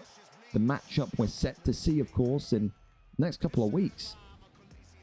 One that will no doubt define Poatan's legacy. Champion today, Delafelder in the white trunks with Ankalaev, and of course the challenger in the black and gold with Gazito. And immediately the first thing he does, of course, is shoot. Not only is that a benefit of Ankalaev, but it's a benefit of Delafelder. He knows that he's got wrestling on his side. And tonight, he sees Alex Poatan Pereira, and he's going to say to himself, I've got to keep this grounded. The longer you keep this on the floor, the better it turns out for you. However, Gazito, in his heyday, was one handy wrestler. Today, we need to make use of all of that knowledge from those previous spells and the likes of middleweight and co. And try and see if he can do what needs to be done. Of course, the stand-up is all going to be in Pereira's favour as these two just slugging away here. Look at that. Those two are just absolutely letting the bombs rip down the centre. Right hand there comes in again, but again for Ankalaev, it's going to be how quickly can you get this fight to the ground as that head health has already started to tumble. Big takedown and a big moment of control again for Delafelder. Crosses over into top mount, denies instantly. Really, really nice deny from the light heavyweight champion of the world. Rains down the strikes here, and this could be a real difficult situation for Gazito now. Can Delafelder get those denies consistently flowing?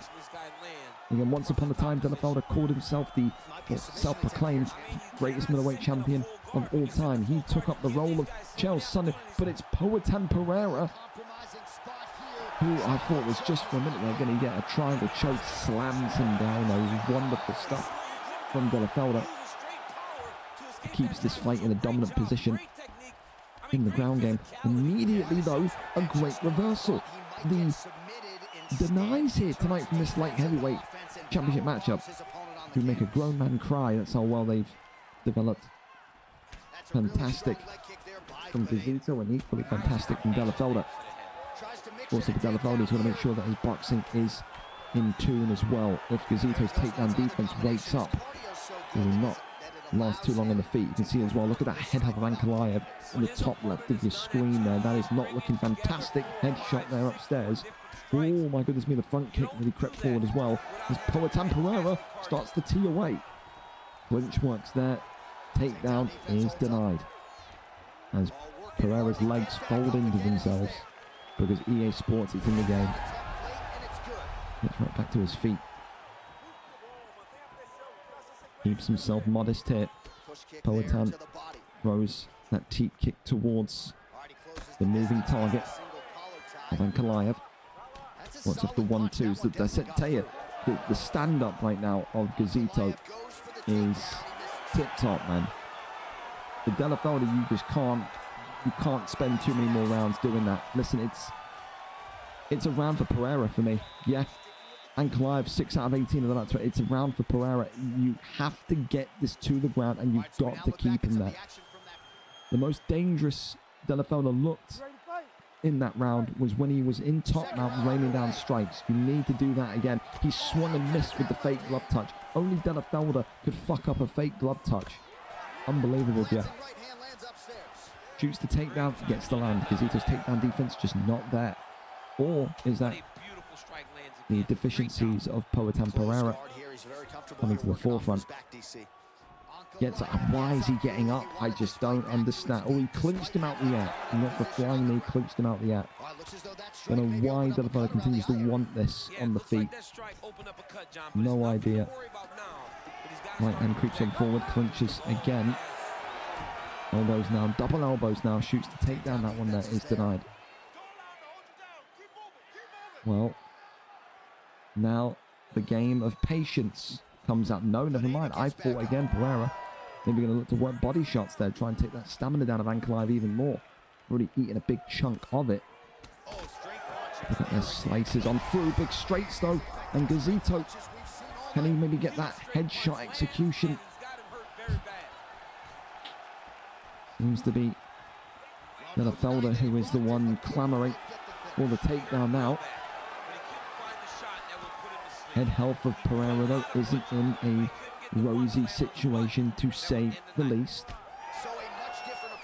All swings on round. Oh, dude, De La Felder should have shot there with a right hand. I think if he right-handed Gazito, that could have been lights out. Takedown is good though. He's got him locked into crucifix, so it's worked out well. De La Felder, can he keep him locked in again? No, he can't. Side saddle is where we end up. Great position here to get so much head damage in though. Posture up is there. There's going to be no get up this time. Elbows raining in now from side control. Great deny from De La Felder in side control as well, but an equally great flip there from Gazito, and now they're going to continue to roll and fly across the octagon. Elbows coming on through. Tries to get that deny. Absolutely nothing there though. Tries to maybe cross over. Really doing a nice job getting these shots home on the ground. Posture up is there. Rains down. A big elbow. Goes for the flip perhaps and gets it. Posture up. Nothing there. Flying knee attempting. That's the thing. Gazito just can't get desperate. He's still in a great position to win this fight. Stamina is running out. But you can see De La Felder doesn't want it on the feet. He does not. He has to get his takedown defense sorted. If Gazito can stop the takedown, he wins this fight. I'm so guaranteed of it. This one going to go into round number 3. It is still anyone's to win, as crazy as that sounds. That is though a round back to the champion. Round 1, the challenger. Round 2, the champion. 1-1 going into the third. Gazito's got to just remain calm, keep his composure, deny the takedown. De La Felder's got to get him to the ground again. De La Felder can just copy and paste that round over and over again. He'll win this fight. He will. Left hand there comes on in as the kind of patience of Gazito now going to be crucial. Punches up. Keeps the takedown. There it is. Great takedown defense. That is what you need more of. Really good takedown defense there. Now Pereira can get his hands moving a little bit more. Heat kick sends him backwards. Front kick that was attempted. Spear takedown. He didn't need to go for that front kick. He wanted to go for the, I know, the extravagant, the big, but should have just went for a 1-2 of some sort. It's a very competitive fight. Let's see now into half guard position we go. These very tough moments. That one there is denied. Tries to maybe cross over. That's denied as well.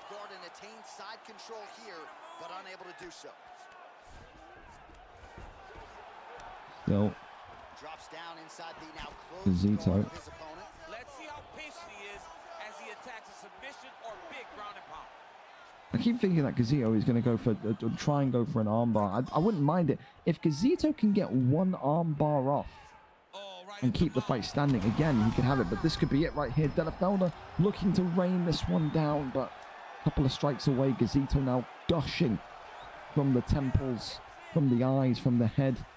He's turned into a Brazilian fiend punching bag. Fight converts over into side control again. As the light heavyweight champion of the world continues now to add damage, despair, and misery to the contender. However, there's a good flip for Gazito.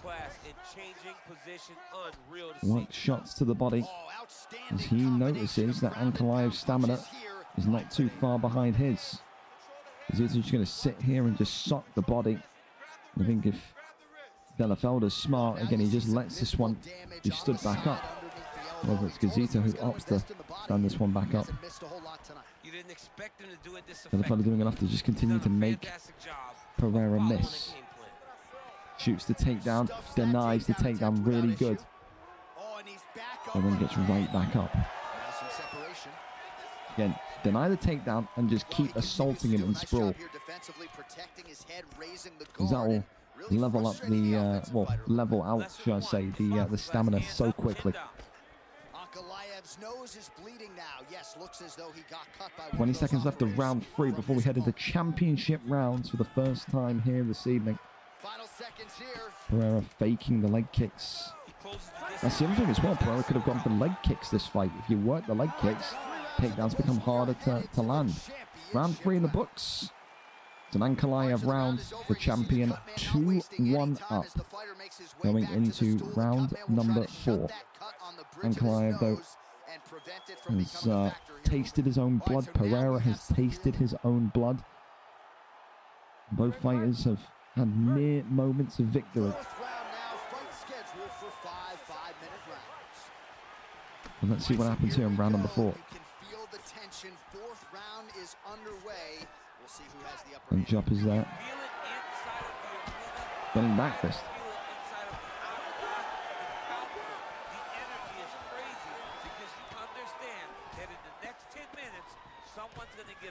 So I think here as well, both these two slugging, only one winner, but Ankalaev shoots the takedown again. That's what I'm saying, in those kind of stand-up exchanges, you've got to make the most. If you're time up there with Pereira, you have to.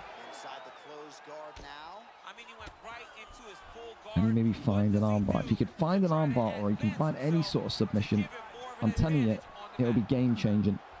De La Felder's denies, though, absolutely improved from his last fight. Seems to be taking that champion's role a little bit seriously.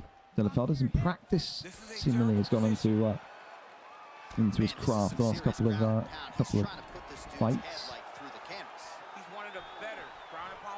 Falls over into half guard again, but get flipped and rotated back over again. Gazito denies. Goes for, a guillotine, and this one is denied, and De La Felder not able to secure it. Gazito now top position. It is running out of stamina quite quickly. Over into full guard. Posture up is there, and out he goes. Jumping knee. I tell you what, Benito is dangerous, super dangerous. Looking at the jab, swings on round, shoots takedown. Absolutely sweet nothing. Uppercut there. I tell you what, again, how that uppercut hasn't caused a stun either is criminal. Good shots again. Shoots the takedown again. Good defense now. If only Gazito had this defense in round 1, I tell you. But De La Felder now starting to struggle in regards to how does he get Pereira down. Gonna get that clinch from the cage, but absolutely nothing there. These two are absolutely gassed going into round number 5. Both of them are laboured. De La Felder And I need to hope that round 5 can just be him wrestling. It's a great deny again. Work shots to the body, please God. If Pereira just went for body shots, man, from these sprawl positions, he's so focused on getting the insta submission. It's fucking him. It is. We go to round number 5 in this PlayStation matchup, and again, Ankalaev wins that round. All Delafelder has to do is avoid being finished, and he will at bare minimum win this fight 3-2. Poatan Pereira needs a knockout. Poatan Pereira needs a submission. He needs something. If this goes to decision, he does not win. Left hand there comes in forward. There's that clinch up. Big elbow comes forward again. Uppercut there is nice, but left hand. Ankalaev elbow. I was thinking he's going to try and go for the takedown from inside the clinch there. Spinning back fist, shoots the takedown. It is so well timed. Fair play, Delafelder. That was really, really nice timing. And now you'd think what Delafelder knows, he's just going to sit here and control this round. Seal this one up by a decision. Maybe not been the performance of a lifetime from Delafelder, but it's been a hard and well-earned victory tonight. Should he get the judges' nod, we've seen stranger things. Pereira with this limited stamina going to find it so difficult to escape this position, and it could maybe well go down to a knockout here. Pereira not able to take too much, if any, damage because of his block lasting the test of time. Gets now over into top mount again. As there it is, the posture up is good, rains down the strikes, Pereira in trouble, and Alex Pereira is out of there.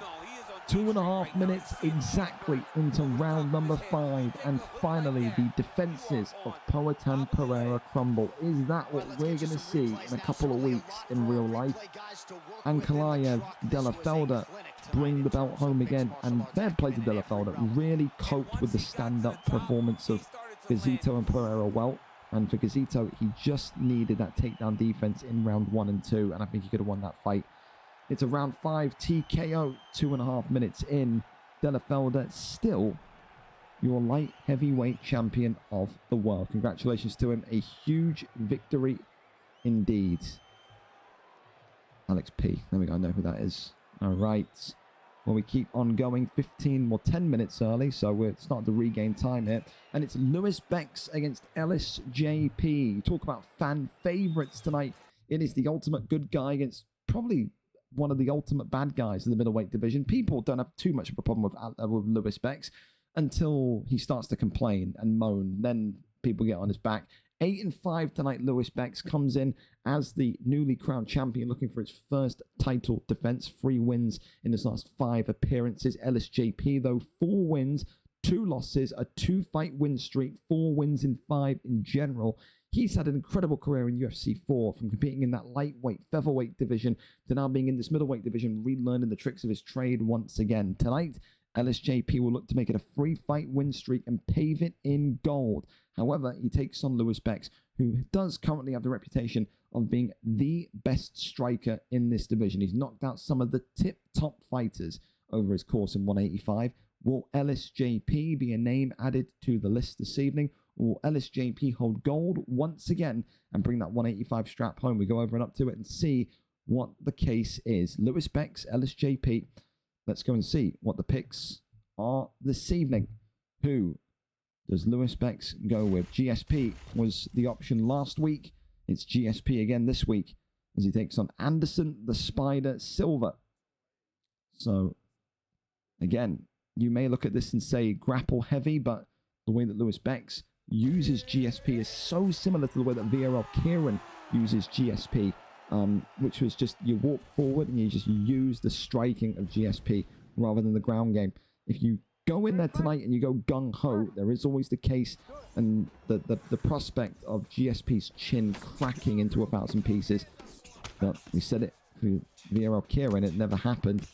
Maybe it hasn't happened yet to Lewis Bex, but will it happen here tonight? Of course, the challenger LSJP in the black and yellow, immediate, you know, pressurizing, forward-stepping performances we know that he's going to put out here. Tonight, it's going to be the case of which one of these two makes the other back up first. They both like to control tempo and momentum in their fights, but GSP is already busted open and busted open badly. Lewis Bex is going to need to shoot a takedown at some point. Never thought I'd say that, but a minute into this 5-round fight, and GSP is completely on the verge of death already. Head movement there so far from LSJP is world-class, but not able to kind of get that elbow pulled off. No pun intended. Big left hand comes forward again as the big straight now connecting on GSP. Look at the head health already. It may not seem like a lot to you, but the head health has lost a considerable amount for this fight only being 2 minutes in. Lewis Bex is fighting like a complete fucking clown, bro. You've got to use the wrestling of him, as this one could be over so quickly. And it's JP. Whoa, there you go. That's more like it for Lewis Bex. He can't strike anymore. I don't want to be that guy, Lewis, but you've conceded so much damage so quickly. It's got to be 4 rounds of grappling now. It has to. You cannot stand one more time. You can't. The head health when he gets those consistent connective shots. Oh, yeah, there it is. It's going to be over right now. He's going to get him. He's got him against the cage, pushing onto him. And this JP making it look like child's play in there tonight. And it's that height of Anderson Silva that's helping him do it as well. That height and that reach, as well as that chin being absolutely fiddly from GSP. Swings on round as the uppercut there comes in. LSJP is just, look at the head health, man. This is what I was saying when we saw Kieran use him. Lewis Bex could have gone prime Robert Whittaker. He could have got any of the great strikers in middleweight and do what he's doing here. He's went with GSP. He's surviving with GSP, but for how long? This has been one-sided, and it's been a complete beatdown. LSJP not able to finish yet. A little taunt there at the end, as well as he knows Lewis Bex must be losing all signs of hope here. It has been a ragdolling in this middleweight division. 185 strap changed hands once last week. It will change hands again this week unless Lewis Bex pulls off one of the greatest recovery fights I've ever seen. 1 round in, your stamina is zoomed off by 25%. Your head health is in the fucking gutter.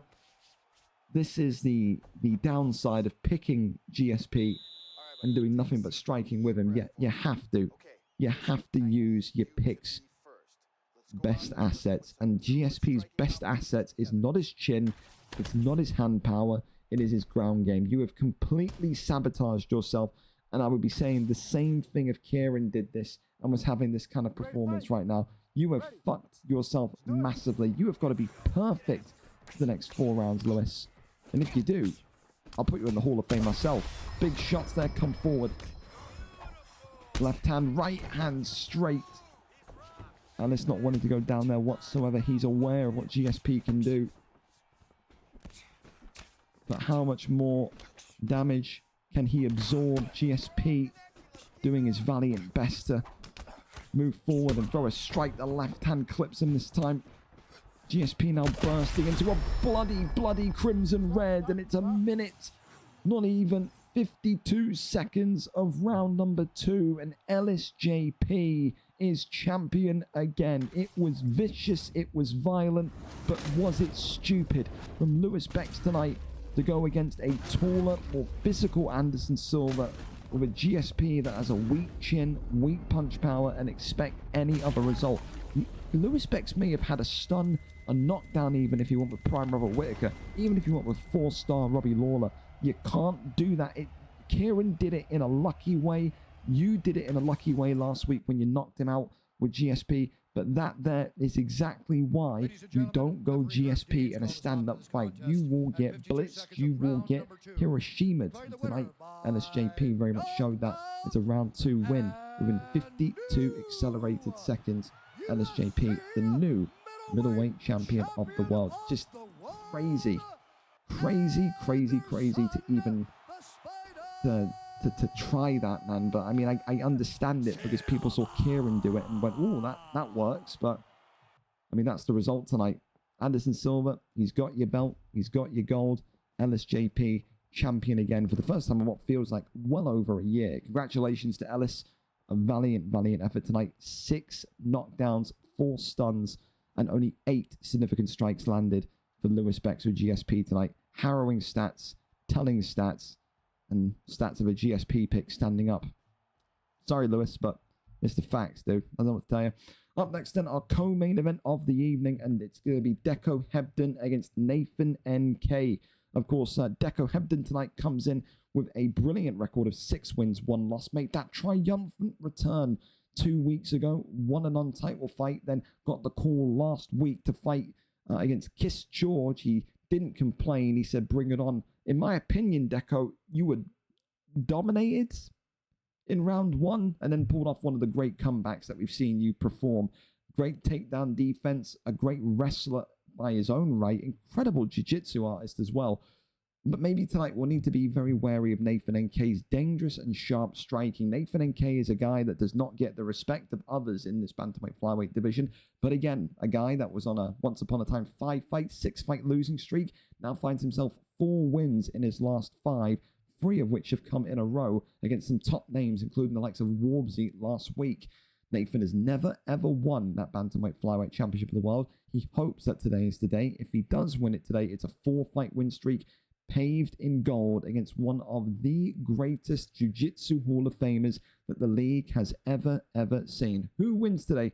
Deco Hebden, Nathan NK, the champion, or the number 5 ranked bantamweight in the world? We go over and up to it. Let's go and see what the fight picks are set to be, if they're both ready, of course. Do we have a link? Do we?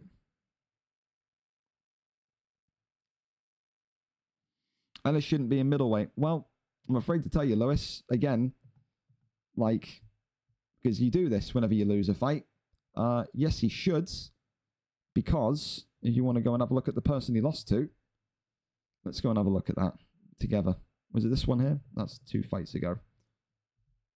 You lost to Red Dot in round 2. Red Dot is 6-7. So let's not pretend like he's a bantamweight, Lewis. You lost because of your stupid fucking pick. I love you, I do, but I've never seen you once, Lewis. And listen, you're just like Kemure. Kemure does it as well. Whenever Kemure loses, it's the other guy's shit, the game's shit. I've never seen you, Kemure, Winter, any of these names that consistently do ever go, you know what? I fucking sucked. Fair play. Other guy was better. I fucking sucked. Played stupid. Picked a stupid strategy. I sucked. Congrats. Well in. Good fight. And then leave it. There's always got to be an excuse. It's that FIFA mentality. You got to get out of that. You didn't lose the fight because Ellis is some sort of super bantamweight flyweight. You lost the fight because of your stupid pick. You would have had more success if you did that exact thing with 4-star Robert Whittaker or 4-star Robbie Lawler. You would have. I liked GSP, hence why I picked him. Well, and you lost because you used him in a completely terrible way. So, there you go. There you go. So, I like you, man, but holy fuck. You know? So, yeah. Well, we're waiting to see if Deco is good for it. But, yeah, but I mean, we're early anyway, so I'm not going to complain in the slightest. I'm not. Of course, yeah, Nathan is streaming. Do we have a link, though, Deco? I don't actually know what his link is. Do we have a link?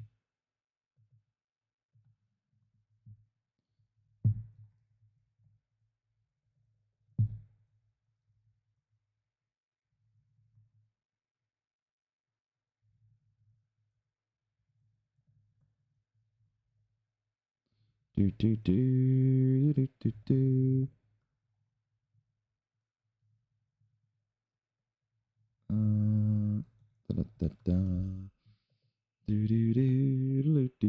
Again, thank you so much to everyone. My voice is going because we've been going for so long, but I appreciate all of you. Said it's been a really, really solid cards. And like I said, I wish we could be ahead of time like this all the time, man. I do. There you go. Thank you so much. Nathan, you're an absolute goat. Thank you so, so much. Well, here we go then. We're ready and we're set. 15 minutes early. That benefits everyone. Let's see who wins this one. Purity Yan, the ghost of Purity Yan against the ghost of Marab. They're not here. They're behind this smoky wall of UFC text, but should be a good fight nevertheless. Oh, there you go. They're around with that. You look like a cheese grater. That's the greatest thing I've ever seen. Yeah, but Liam, you deserve it, bro. Liam, I'm not turning this into a Kemure roast session. We both know, Liam, that you're like, you can't take losses whatsoever. You can't. If you weren't funny, then you would be looked at in the same way as like people look at Winter when he like loses. Just the facts. Enjoy the fight though. Here we go. Purity Yan in the red against TJ Dillashaw in the blue. Of course, full violence for Deco Hebden, the current champion. Nathan NK tonight comes in with TJ Dillashaw in the blue, looking to be a first-time bantamweight flyweight champ. Of course, if you stand up and strike with Deco Hebden, you better be prepared for what comes. He was not always his forte, the hand-to-hand combat side of things. He was more the guy that would get you down and heel hook you, rip your legs off, rip your limbs off, suffocate you. That may still well be the modus operandum tonight, but for Nathan NK, he's got excellent takedown defense and he's got great pressurizing boxing. Like I said, when he out-pressured Warbsy last week, that should say everything. He's not afraid of a stand-up performance. Wants to be the guy that finally wraps the belt around himself. Of course, though, Deco Hebden with Purity Yan has so many advantages. Slight height, great all-round balance in terms of the ground game as well. TJ Dillashaw has just pretty much got that EPO power, but it's that right hand, and Purity Yan drops him, gets right back up to his feet, though. Deco Hebden not wanting to go down there just yet. However, that damage is opened up on Nathan NK nice and early. Still that left hand comes forward again as the uppercut comes in. Right there down the center. There's the big shots coming forward once more. Left and right hands from Hebden. As Nathan NK starting to become a little bit overwhelmed by my eye of things with how the champion is not budging. Not a single backward step taken by the Scotsman and the champion, Deco Hebden, here tonight. Big right hand comes forward again. Works off the jab, still though keeps on going. The uppercut there continuing to spike on through. Nathan NK's head health, top right of your screen, is in absolute disarray. Big right hand there. And Deco Hebden looking to make quick work of Nathan NK. Not able to do it just yet though. But Purity Yan is getting close. And no doubt there will be a whole long line of people in that bantamweight division that are looking at this and wanting a slice of it. Nathan NK's free fight win streak could be about to go up in smoke as quick as he maybe blinks if an incorrect decision with his movement or his blocking comes to fruition here. Deco happy to just circle and pivot on the outside. The nose, he doesn't need to rush him with all of that head held. Oh, drops him! The champion there eats a big one from TJ Dillashaw. Well, well, well. It's not all easy peasy, lemony squeezy for Deco Hebden. Round one in the books. Still, that's a Deco Hebden round, but that head kick at the end there must send at least a warning sign to Deco that this isn't just a routine performance, a routine victory yet. So TJ Dillashaw's got serious power, he's got serious slickness to his striking. Deco, though, has an incredible amount of head health advantage early on into this 5-round title fight. Second round of a potential 5. Champion in red, challenger in blue. Uppercuts there, immediately coming forward. Deco Hebden swings, and this could be quick time. Deco Hebden has not done it yet. Pausing back in. Nathan NK was one strike away. Shoulda, coulda, and maybe would have been an absolute blitzing if Deco Hebden played his cards right there. Right strike continuing to be worked. Left hand is good. Uppercut there, clips Nathan again. Overhand. Oh my goodness me. It's a catapult. 60 seconds on the mark of round number 2.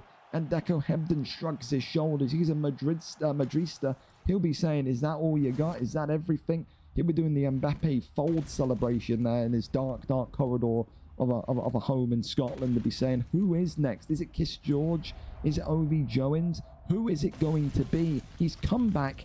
3 wins, no losses, a title win, a title defense, and his striking has not looked this good in any facet of UFC. Not in UFC 4, not in UFC 5. His striking looks like it's evolved tenfold. Gets it done tonight in 60 seconds of round number 2. Probably one of his fastest title wins ever. I think in terms of UFC 4 as well. I don't think he ever won anything that fast within 60 seconds of a round, but he gets it done tonight. The Yan pick does it.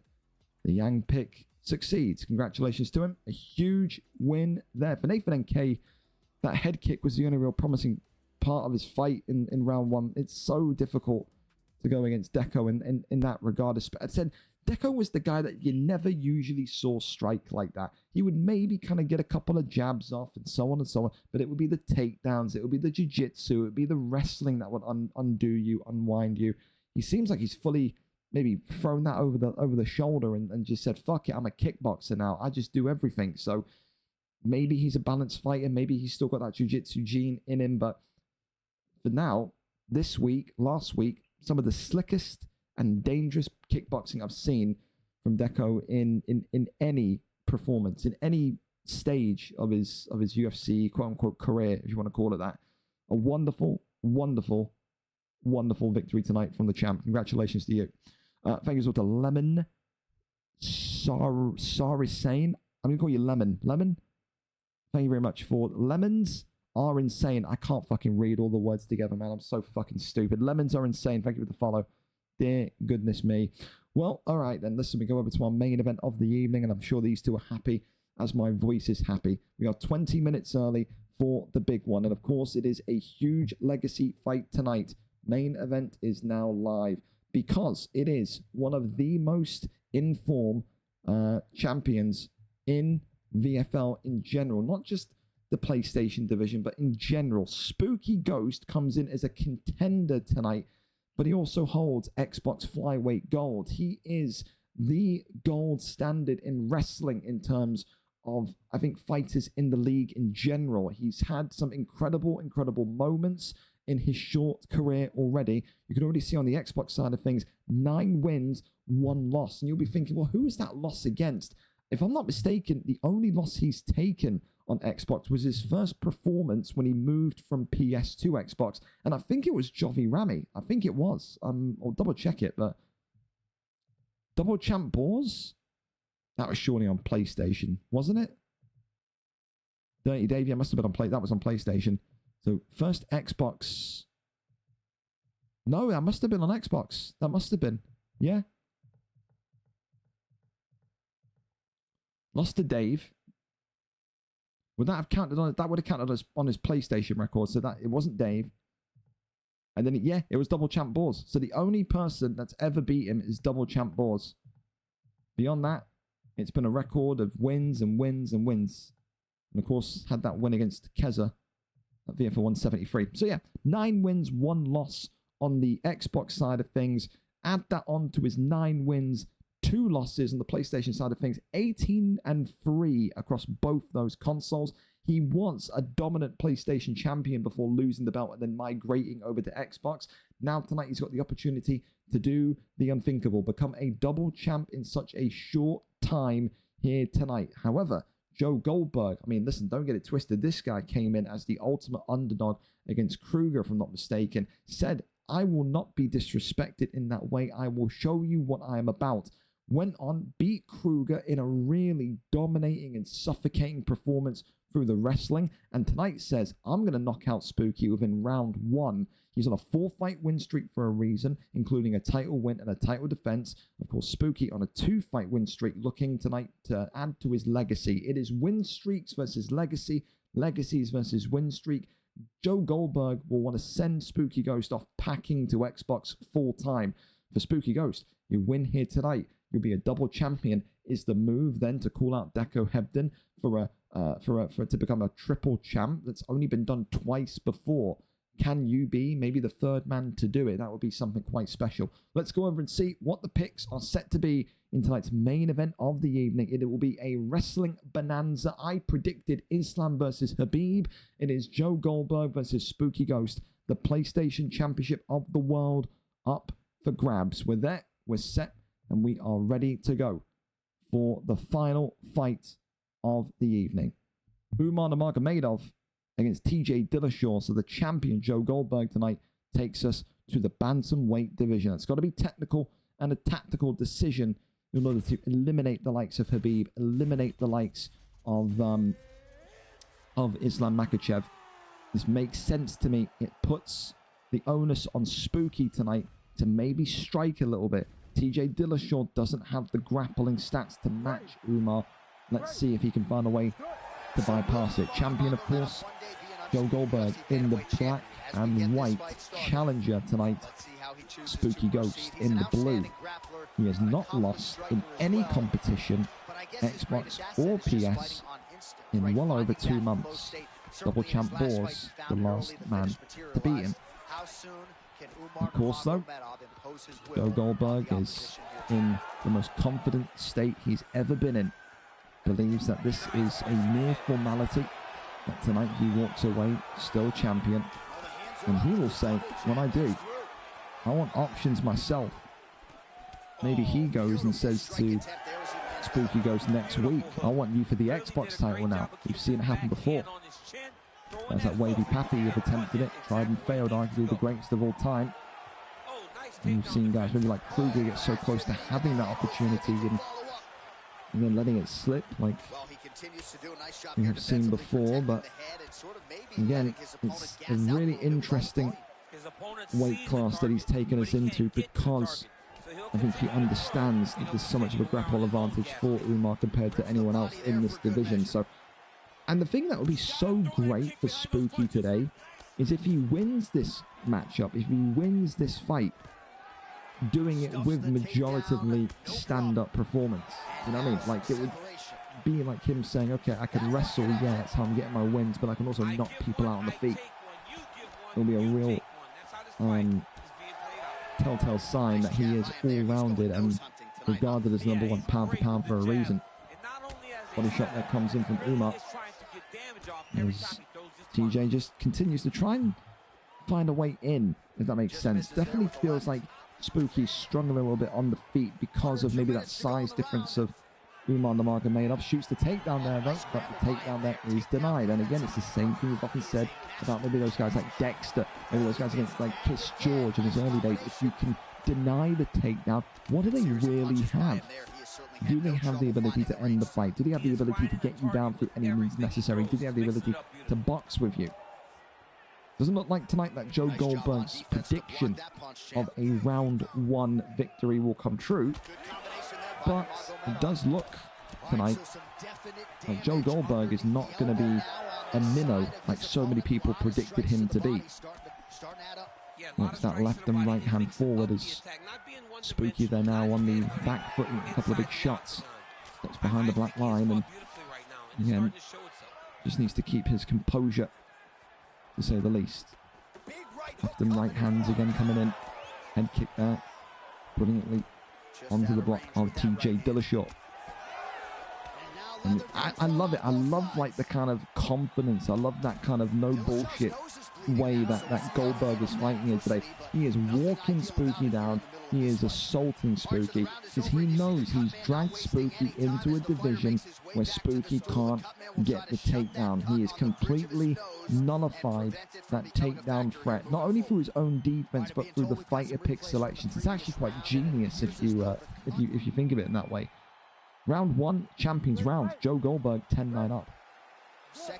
Respect they're paid, and a bar of respect from the champion, but maybe a little bit of frustration there creeping in from SpookyGeauxst, who just goes right for the takedown and fails. And maybe Umar Nurmagomedov, Joe Goldberg there whispering into his ear saying, this is how you do it. So there you go. Now we've got an interesting moment on our hands, because we have not seen this before. Spooky, the one that's being controlled. Spooky, the one that can't land the takedown. Collapses back in. As these two dominant grapplers continue to maybe show that they are more well-rounded and well-versed than maybe anybody would have predicted. And of course, it's great for these PlayStation guys. This PlayStation division has really evolved into a fun arena of competition, because there's so many new guys flooding in that kind of match the kind of criteria of what I think is required to beat a Spooky, to beat a Joe Goldberg. So again, big shouts to some of the PlayStation guys that are maybe watching here tonight, watching on replay, because they've really I think evolutioned this division into its next stage. There was a point where you only had one division, now you got two. You've got a lot of top guys coming in. You're seeing a lot of new PlayStation players come in, say, I want to fight like that guy. So they get involved into the kind of amateur division, and it all trickles down. Of course, we cross our fingers, UFC 6, it'll be crossplay and we'll all be together. I mean, that'll do something fantastic. Dude, imagine the likes of like Joe Goldberg and Kiss George, you know what I mean? Like, there's some dream matchups there if you get crossplay, but it's one of those you have to kind of sit, wait and hope for. As Joe Goldberg here, look at this, whipping SpookyGeauxst into a submission here, and he may look to tap out SpookyGeauxst here tonight. And this is not a great performance whatsoever tonight for Spooky, who has conceded the first armbar. This is the most, we talked about Dexter looking ordinary in that fight earlier against George. This is the most ordinary that SpookyGeauxst has looked in a very, very long time. Really, really ordinary. Elbows now raining off as that right arm was just about to clatter into the dome, the skull of TJ Dillashaw again. Goes over into the full guard position now. And round 2 looks like it's going to be coming to its conclusion. And Umar says, I want you on your feet. That block of TJ Dillashaw is absolutely peppered. Right hand comes in, avoids that one for Spooky. Oh, big shot here. And that's going to be the end of round 2. And that could have been, and maybe should have been, a knockdown and at least a knockout maybe at the end of the round. But for Joe Goldberg, he spoke a big game coming into this one tonight. People didn't give him a hope in hell against Kruger. People didn't give him a hope in hell against Spooky. And tonight, he is showing everyone that he is the real deal on this PlayStation division for a reason. He's saying, if you think you can contest my title reign, then step on up. So far, 2 rounds in, 2 rounds to the champion, Umar Nurmagomedov leads the way. Joe Goldberg, the name on the lips of the PlayStation division. Body shots there continue to come on forward as TJ Dillashaw now fighting against all of the forces of nature that maybe exist in the octagon. That's where we go for that body shot into the fake headbutt. And not really too much that SpookyGeauxst can do when he's in this compromised block, compromised head health, compromised stamina situation. Lefts and rights there as the body shot comes forward. Right hand there is in again. Spooky now being forced to stand and trade with Umar. And now you have to just wonder with that blocking. Oh, it's all over. Not even a case and a chance to wonder. 1 minute and 25 seconds into round 3, and Joe Goldberg tonight made that look so simple. Respect in the end is paid, but Joe Goldberg told you all, I will be the one that walks away winner. There will be no double title for this man. He's a great PlayStation champion, but I'm the new era of this division. And he backed up every single word he said tonight. Joe Goldberg making ThaSpookyGeauxst look the most simple, the most one-dimensional that we have ever seen him across 20-plus fights tonight. And he gets it done in round 3, 1 minute 35 seconds in with Umar Nurmagomedov. And just look at the stats here for a minute. Only 34 significant strikes landed, 46 there by Joe Goldberg and Umar Nurmagomedov. But it was the strength of the hits from Umar. Again, I mean, a lot of volume, but for tonight, Spooky's going to have to lick his wounds and go again. He's still got that Xbox Flyweight Championship gold, but tonight, PlayStation wins the battle over Xbox, and Joe Goldberg walks away with the belt still very much firmly wrapped around his waist. And I think that one, for me, is going to take the performance away from Joe'ins. Thought Joe'ins tonight was sensational, but again, in the same kind of way that I've not seen Spooky have that happen to him, I've got to go. I've got to go for Joe Goldberg tonight. Performance of the night there at the final hurdle for the champion. A really, really harrowing performance. And it makes you wonder. I don't know who can beat this guy in the PlayStation division. I don't know who can do it. By the way, thank you so much as well, Consoles and Caffeine, for the follow. Yassine saying, give me Joe Goldberg. You, brother, I love you. Wonderful debut tonight.